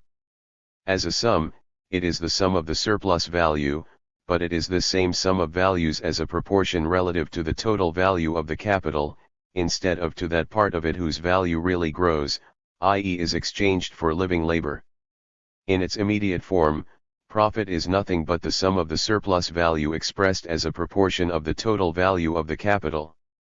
Machinery and surplus labor. Recapitulation of the doctrine of surplus value generally. The transformation of surplus value into the form of profit, this method by which capital calculates surplus value, is necessary from the standpoint of capital, regardless of how much it rests on an illusion about the nature of surplus value, or rather veils this nature. If we look at a single worker's day, then the decrease of necessary labor relative to surplus labor expresses itself in the appropriation of a larger part of the working day by capital. The living labor employed here remains the same. Suppose that an increase of the force of production, e.g. employment of machinery, made 3 workers superfluous out of 6, each of whom works 6 days a week. If these 6 workers themselves possess the machinery, then each of them would thereafter work only half a day. Now, instead, 3 continue to work a whole day every day of the week. If capital were to continue to employ the 6, then each of them would work only half a day, but perform no surplus labor. Suppose that necessary labor amounted to 10 hours previously, the surplus labor to 2 hours per day, then the total surplus labor of the 6 workers was 2x6 daily, equal to a whole day, and was equal to 6 days a week equals 72 hours. Each one worked 1 day a week for nothing. Or it would be the same as if the 6th worker had worked the whole week long for nothing. The 5 workers represent necessary labor, and if they could be reduced to 4, and if the 1 worker worked for nothing as before, then the relative surplus value would have grown. Its relation previously was equals 1:6, and would now be 1:5. The previous law, of an increase in the number of hours of surplus labor, thus now obtains the form of a reduction in the number of necessary workers. If it were possible for this same capital to employ the 6 workers at this new rate, then the surplus value would have increased not only relatively, but absolutely as well. Surplus labor time would amount to 142/5 hours. 22/5 hours each performed by 6 workers is of course more than 22/5 performed by 5, which a specific production basis can create. The extent to which it goes beyond its barrier is given by the barrier itself, or rather by the same base which posits the barrier. Just as necessary labor and surplus labor together are the whole of labor on a given base.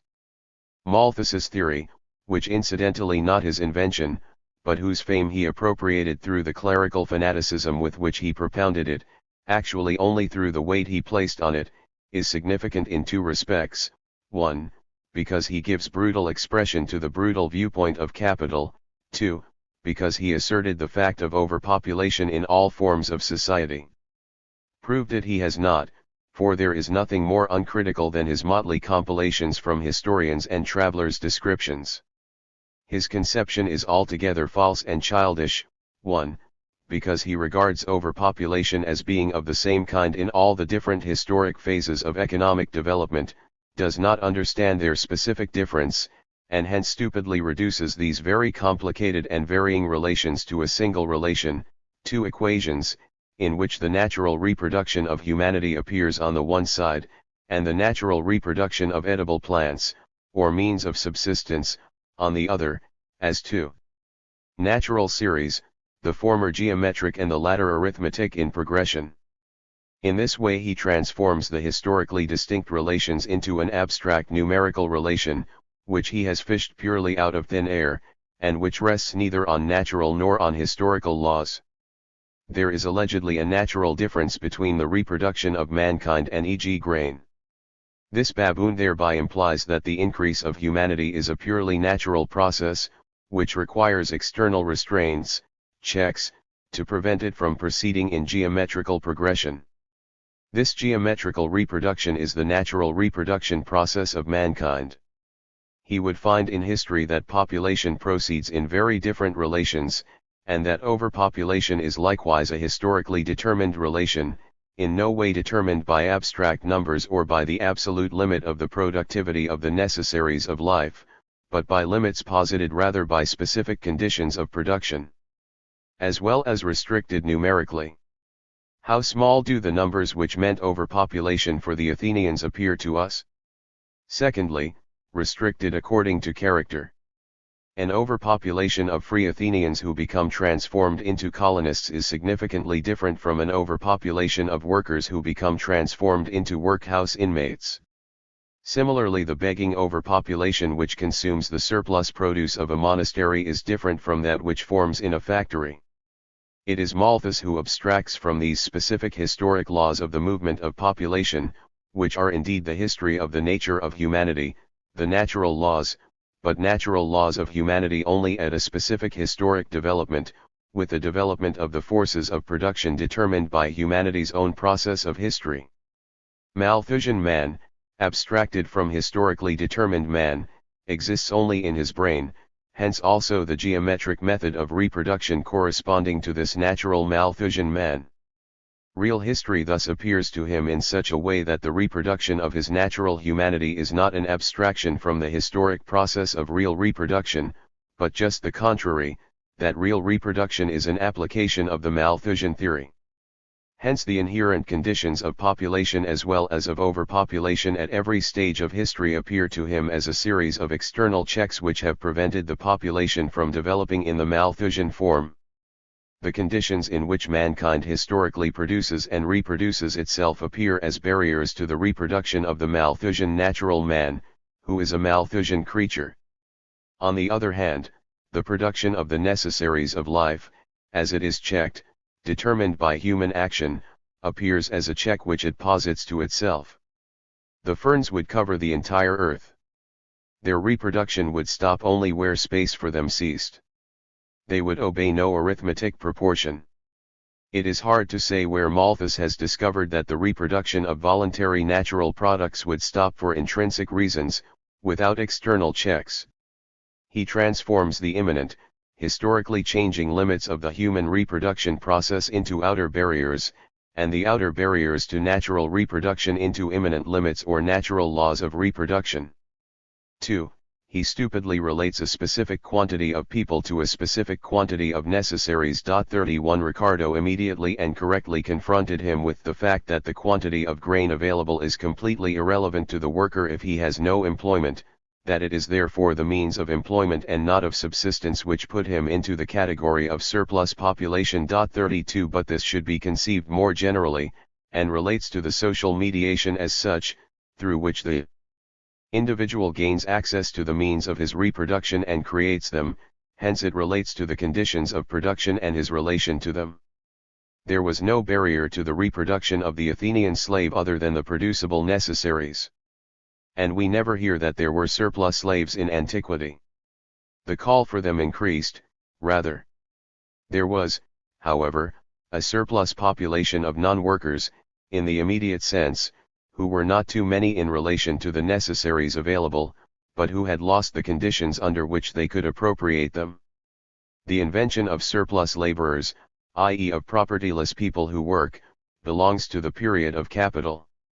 The beggars who fastened themselves to the monasteries and helped them eat up their surplus product are in the same class as the feudal retainers, and this shows that the surplus produce could not be eaten up by the small number of its owners. It is only another form of the retainers of old, or of the menial servants of today.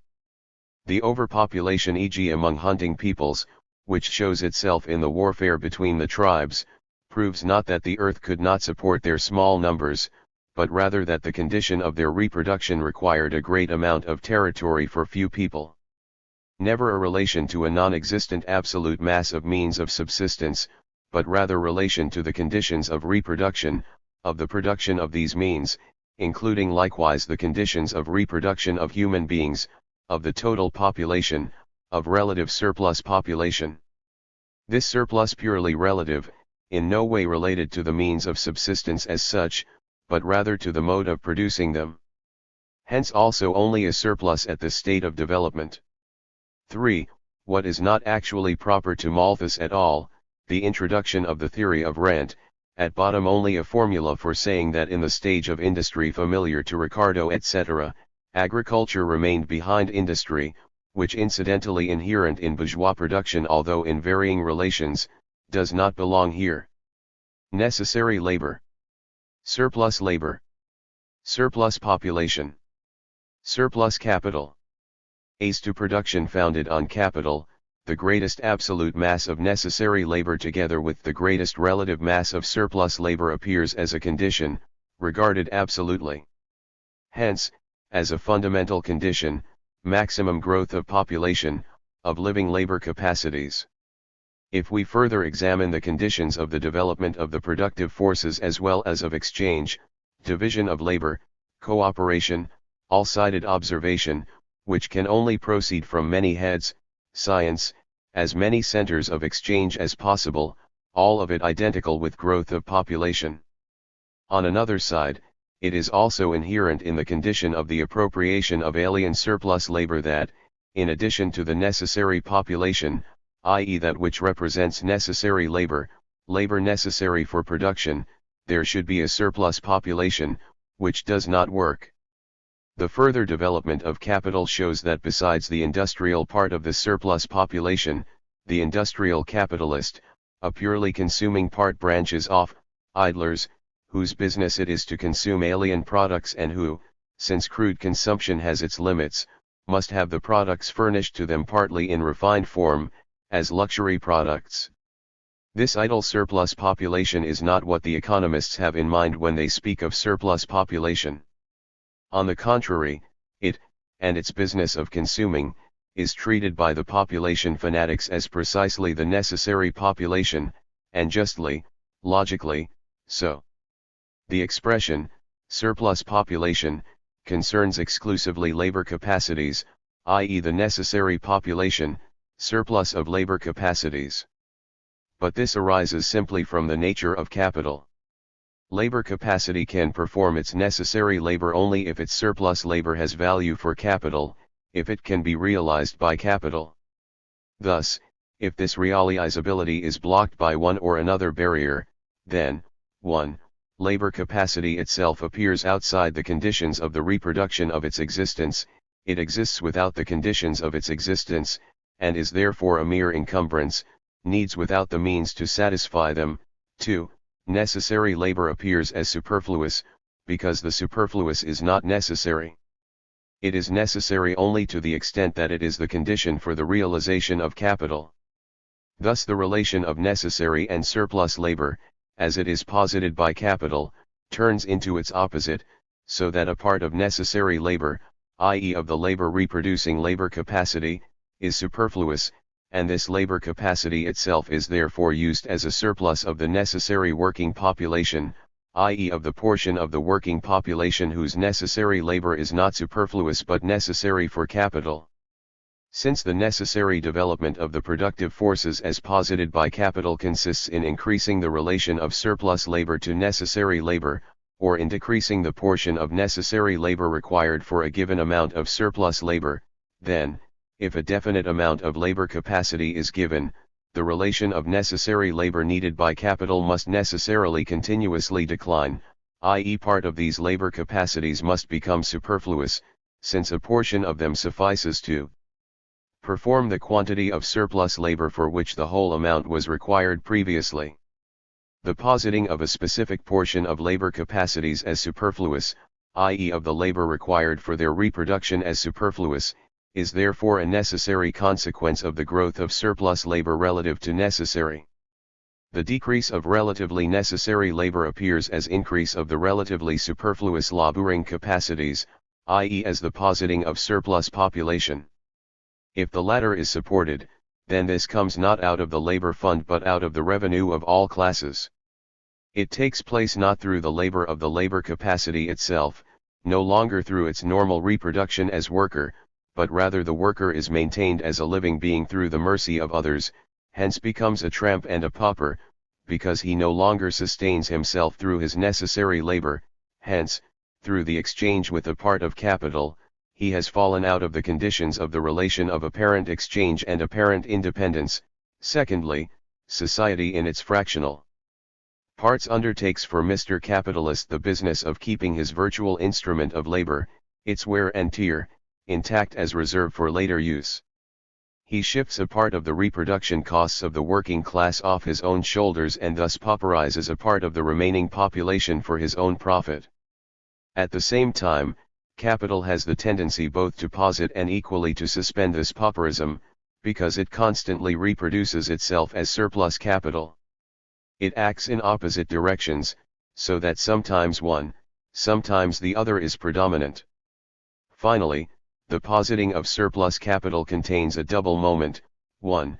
It requires a growing population in order to be set into motion. If the relative population it requires has become smaller, then it has itself become correspondingly larger. 2.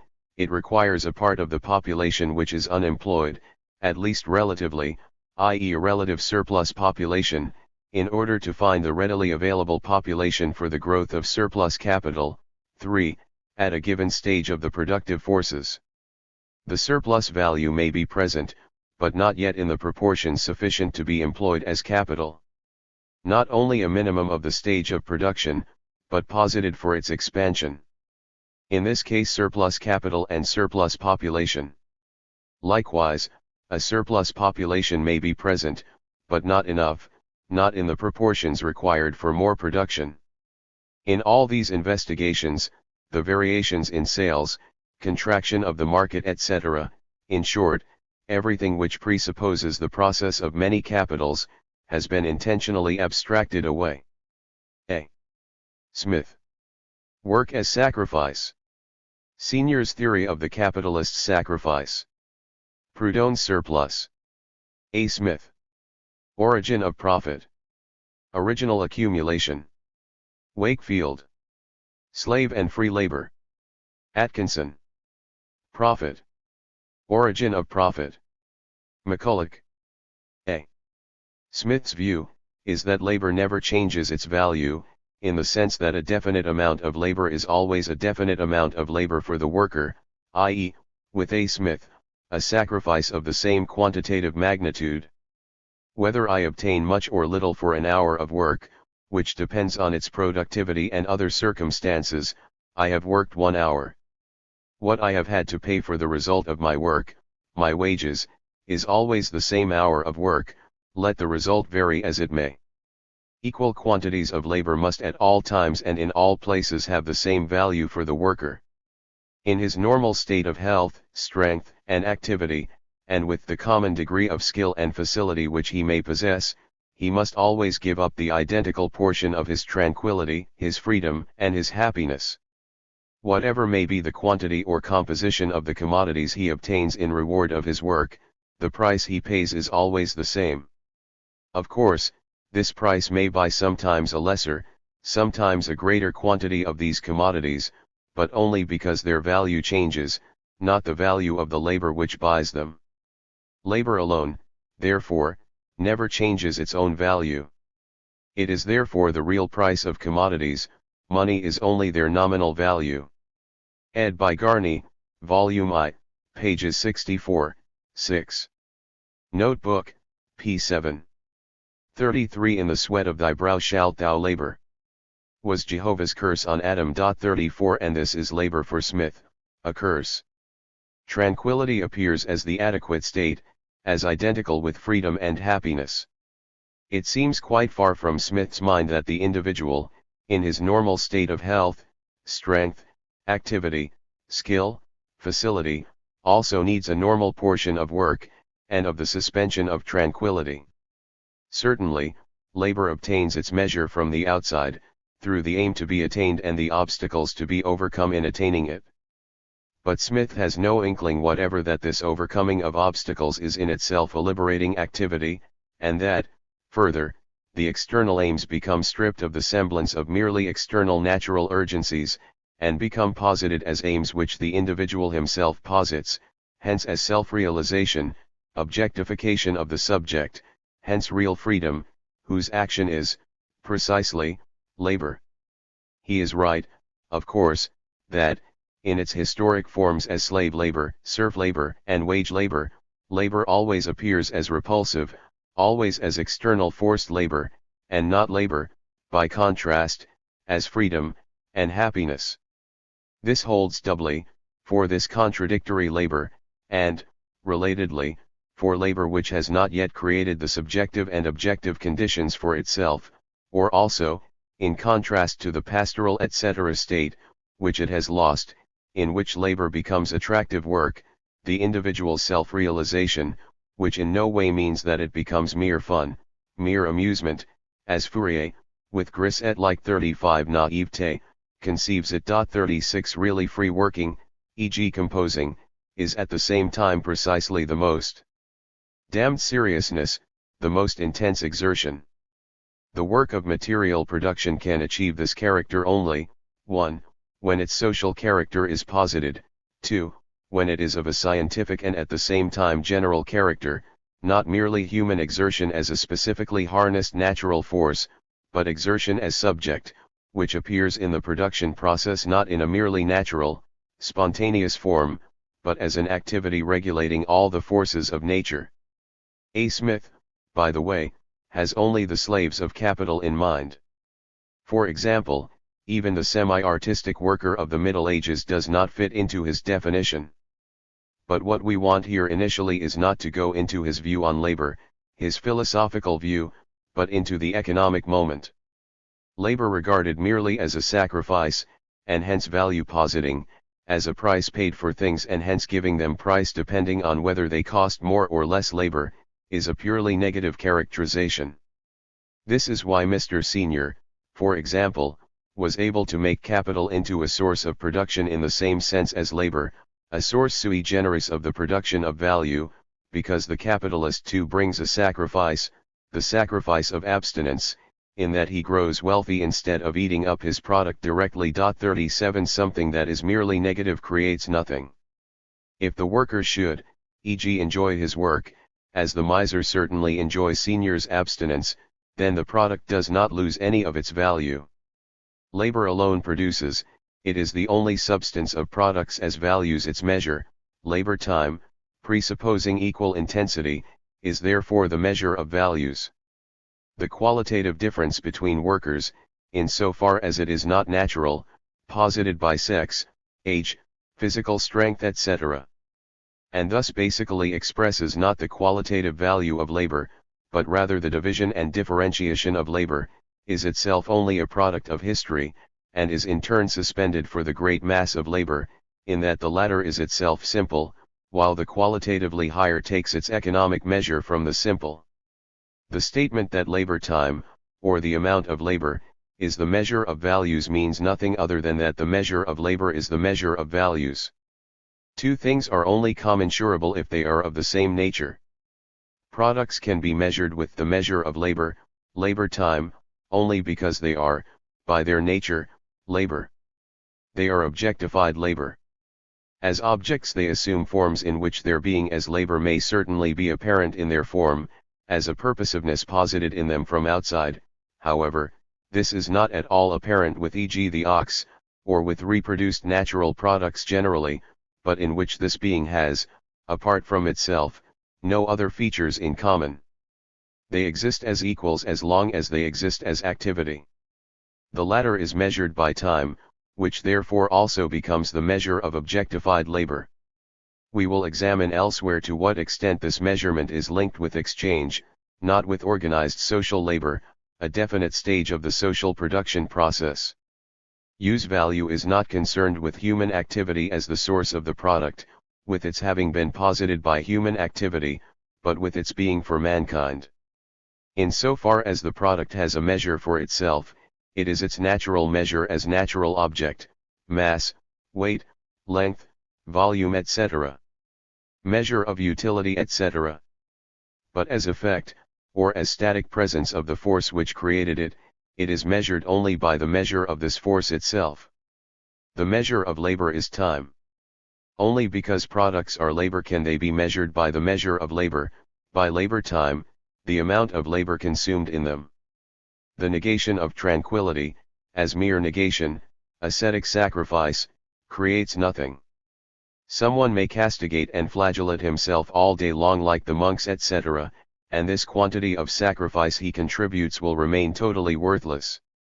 The natural price of things is not the sacrifice made for them.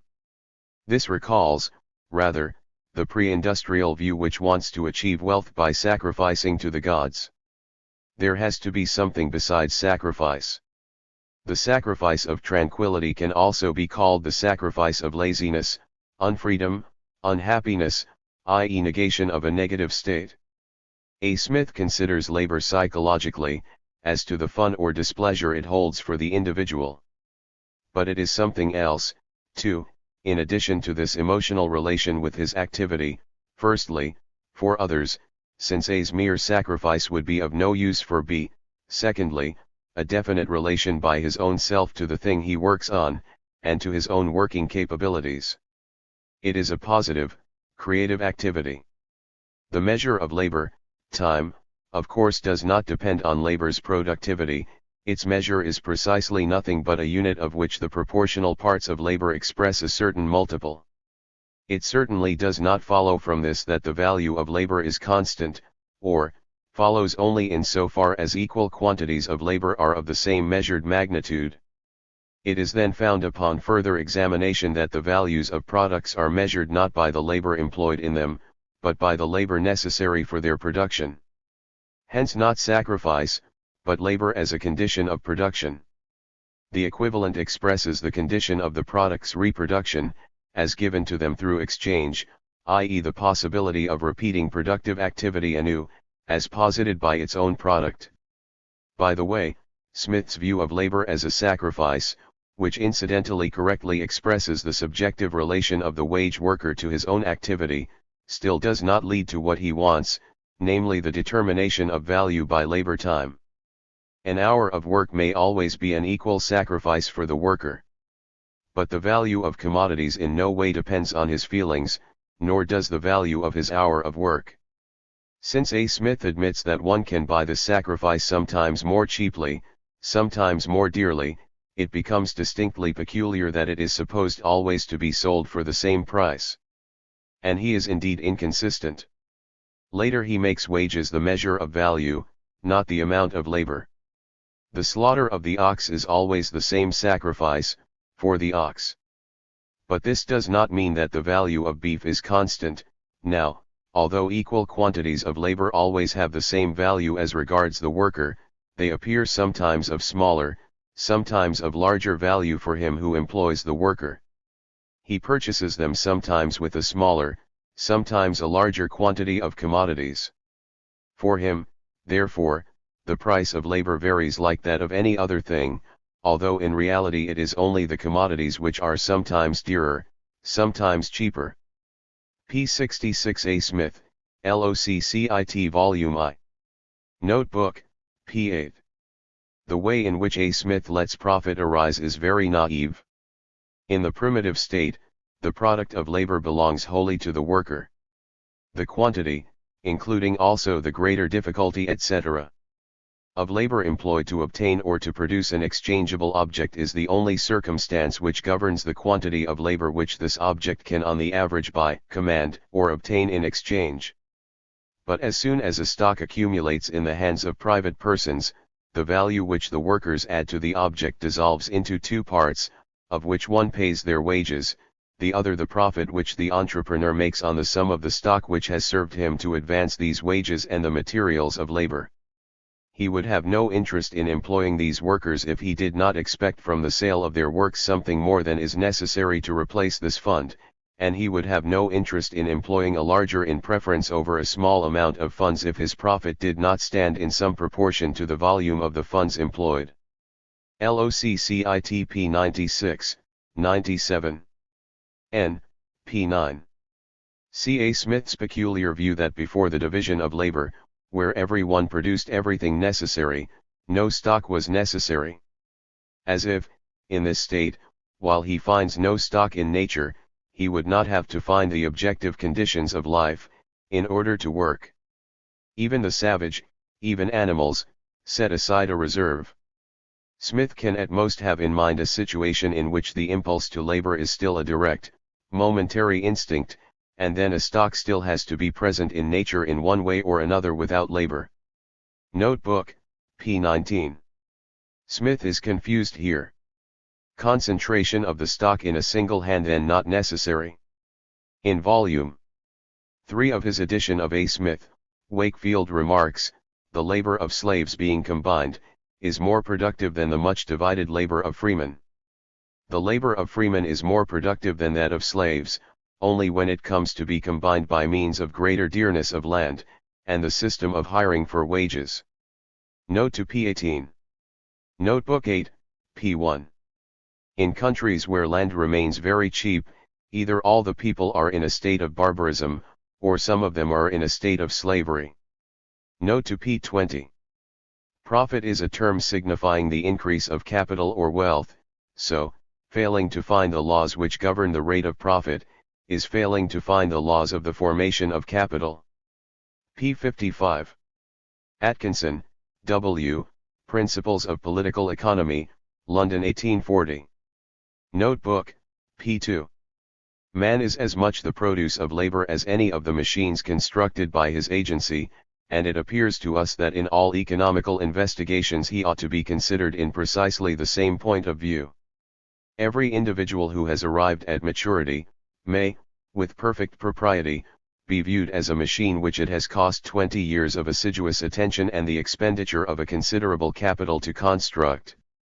And if a further sum is laid out for his education or qualification for the exercise of a business etc., his value is proportionally increased, just as a machine is made more valuable through the expenditure of additional capital or labor in its construction, in order to give it new powers. McCulloch, The Principles of Pol Econ, London, 1825, p. 115. Notebook, p. 9. In point of fact, a commodity will always exchange for more labor than it was produced by, and it is this excess that constitutes profits. p. 221, McCulloch LOCCIT. Notebook, p. 13.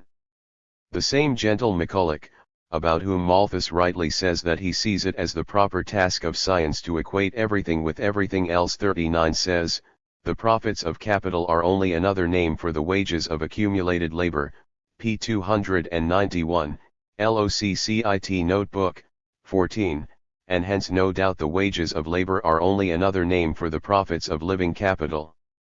Wages really consist of a part of the produce of the industry of the laborer, consequently, they have a high real value if the laborer receives a comparatively high share of the product of his industry, and vice versa. 295 LOCCIT. Notebook, p. 15. Surplus labor. Profit. Wages. Economists. Ramsey. Wade.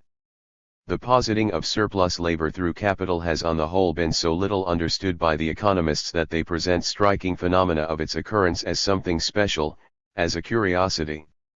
Thus Ramsey, with night work. Likewise John Wade, example in History of the Middle and Working Classes, 3rd ed., London, 1835, p. 241, Notebook, p. 21, says, the standard of wages is also connected with the hours of work and rest periods. It was the policy of the masters in recent years, before 1835, to usurp on operatives in this respect, by cutting or abridging holidays and meal times and gradually stretching the hours of work, knowing that an increase of 1/4 in the time of work is equivalent to a reduction in wages by the same amount. Immovable capital. Return of capital. Fixed capital.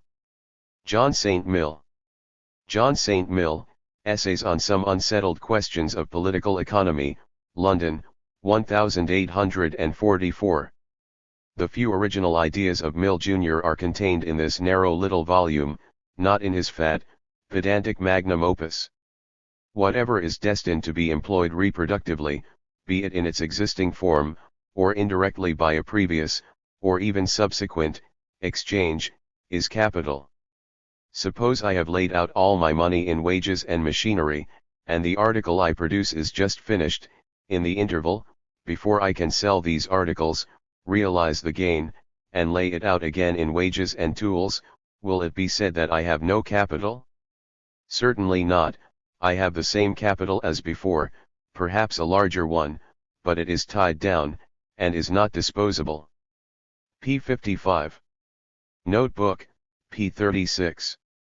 At all times a very large part of the capital in a country lies idle. The annual product of a country never achieves in height what it could, if all resources were devoted to reproduction, if, in short, all the country's capital were in full employment. If every commodity on the average remained unsold for a length of time equal to that required for its production, then it is clear that at any one time not more than a half of the productive capital of the country would in reality perform the function of capital. The employed half is a fluctuating portion, composed of various elements, but the result would be that every producer would be capable of producing each year only half the supply of commodities which he could produce if he were sure of selling them at the moment of their completion. LOCCIT p. 55, 56. This, or something similar, is, however, the usual state of a very great part of all capitalists in the world. p. 56. The number of producers or vendors who turn over their capital in the very shortest time is very small. Few have so rapid a sale of their commodities that all goods which their own or borrowed capital can supply them can be cleared out as quickly as supplied. The majority do not have an extent of business at all adequate to the amount of capital they dispose of.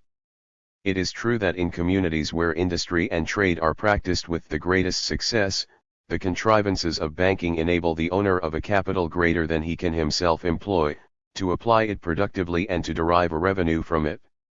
Still, even then, there is a great quantity of capital which remains fixed in the form of implements, machinery, buildings etc., whether only half employed or in complete employment, and every dealer keeps a stock in trade, to be ready for a possible sudden demand, although he may not be able to dispose of it for an indefinite period. P. 56. This constant non-employment of a large part of capital is the price we pay for the division of labor. The purchase is worth what it costs, but the price is considerable. 56. If I have 1,500 thalers in the shop and take in 10%, while 500 lie idle to ornament the shop, it is the same as if I invest 1,000 thalers at 7.5%. In many trades there are a few dealers who sell articles of equal quality at a lower price than other dealers. This is not a voluntary sacrifice of profits. From the consequent overflow of customers they expect to turn over their capital more rapidly, and to be the winners by keeping the whole of their capital in more constant employment, although on a given operation their gains are smaller. P. 56, 57. It is questionable whether there are any dealers for whom one additional buyer is of no use, and for the great majority, this hypothesis altogether inapplicable. An additional customer is for most dealers equivalent to a growth of their productive capital.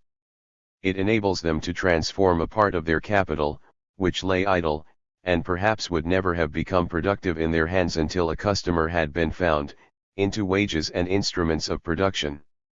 A country's aggregate product for the following year is hence increased, not through pure exchange, but by calling into activity a portion of the national capital which, had it not been for the exchange, would have remained unemployed for some time longer. 57, 58. The advantages gained from a new customer are, for the producer or dealer, 1. Say, a part of his capital lies in the form of unsold goods, producing, during a longer or shorter time, nothing at all, then a part thereof is called into greater activity and becomes more constantly productive. 2. If the additional demand exceeds what can be supplied through liberation of capital existing as unsold goods, and if the dealer has additional resources, e.g. in government bonds, but not in his own trade, then he is enabled to obtain on a portion of these, no longer interest, but profit, and thus to gain the difference between the rate of interest and of profits. 3. If all his capital is employed in his own business and no part stored up as unsold goods, then he can conduct a surplus business with borrowed capital and gain the difference between interest and profit. 59. Turnover of capital. Circulation process. Production process. Turnover. Capital circulates. Likewise fixed capital. Circulation costs. Circulation time and labor time. Capitalist's free time. Transport costs. Now back to our subject. The phases through which capital travels, which form one turnover of capital, begin conceptually with the transformation of money into the conditions of production. Now, however, that we begin not with capital in the process of becoming, but capital which has become, we can see that it travels through the following phases. 1. Creation of surplus value, or immediate production process. Its result, the product. 2. Bringing the product to market. Transformation of product into commodity. 3. Alpha, entry of the commodity into ordinary circulation. Circulation of the commodity. Its result, transformation into money. This appears as the first moment of ordinary circulation. Beta, retransformation of money into the conditions of production, money circulation. In ordinary circulation, the circulation of commodities and the circulation of money always appear distributed among two different subjects. Capital circulates first as a commodity, then as money, and vice versa. 4. Renewal of the production process, which appears here as reproduction of the original capital, and production process of surplus capital. The costs of circulation break down into costs of movement, costs to bring the product to market, the labor time required to effect the transformation from one state to the other, all of which actually come down to accounting operations and the time they cost. This is the foundation of a special, technical money trade. Whether the latter costs are to be considered deductions from the surplus value or not will be seen later. If we examine this movement, we find that the circulation of capital, through the operation of exchanges, opens up at one point to release the product into general circulation, and to constitute itself out of the latter.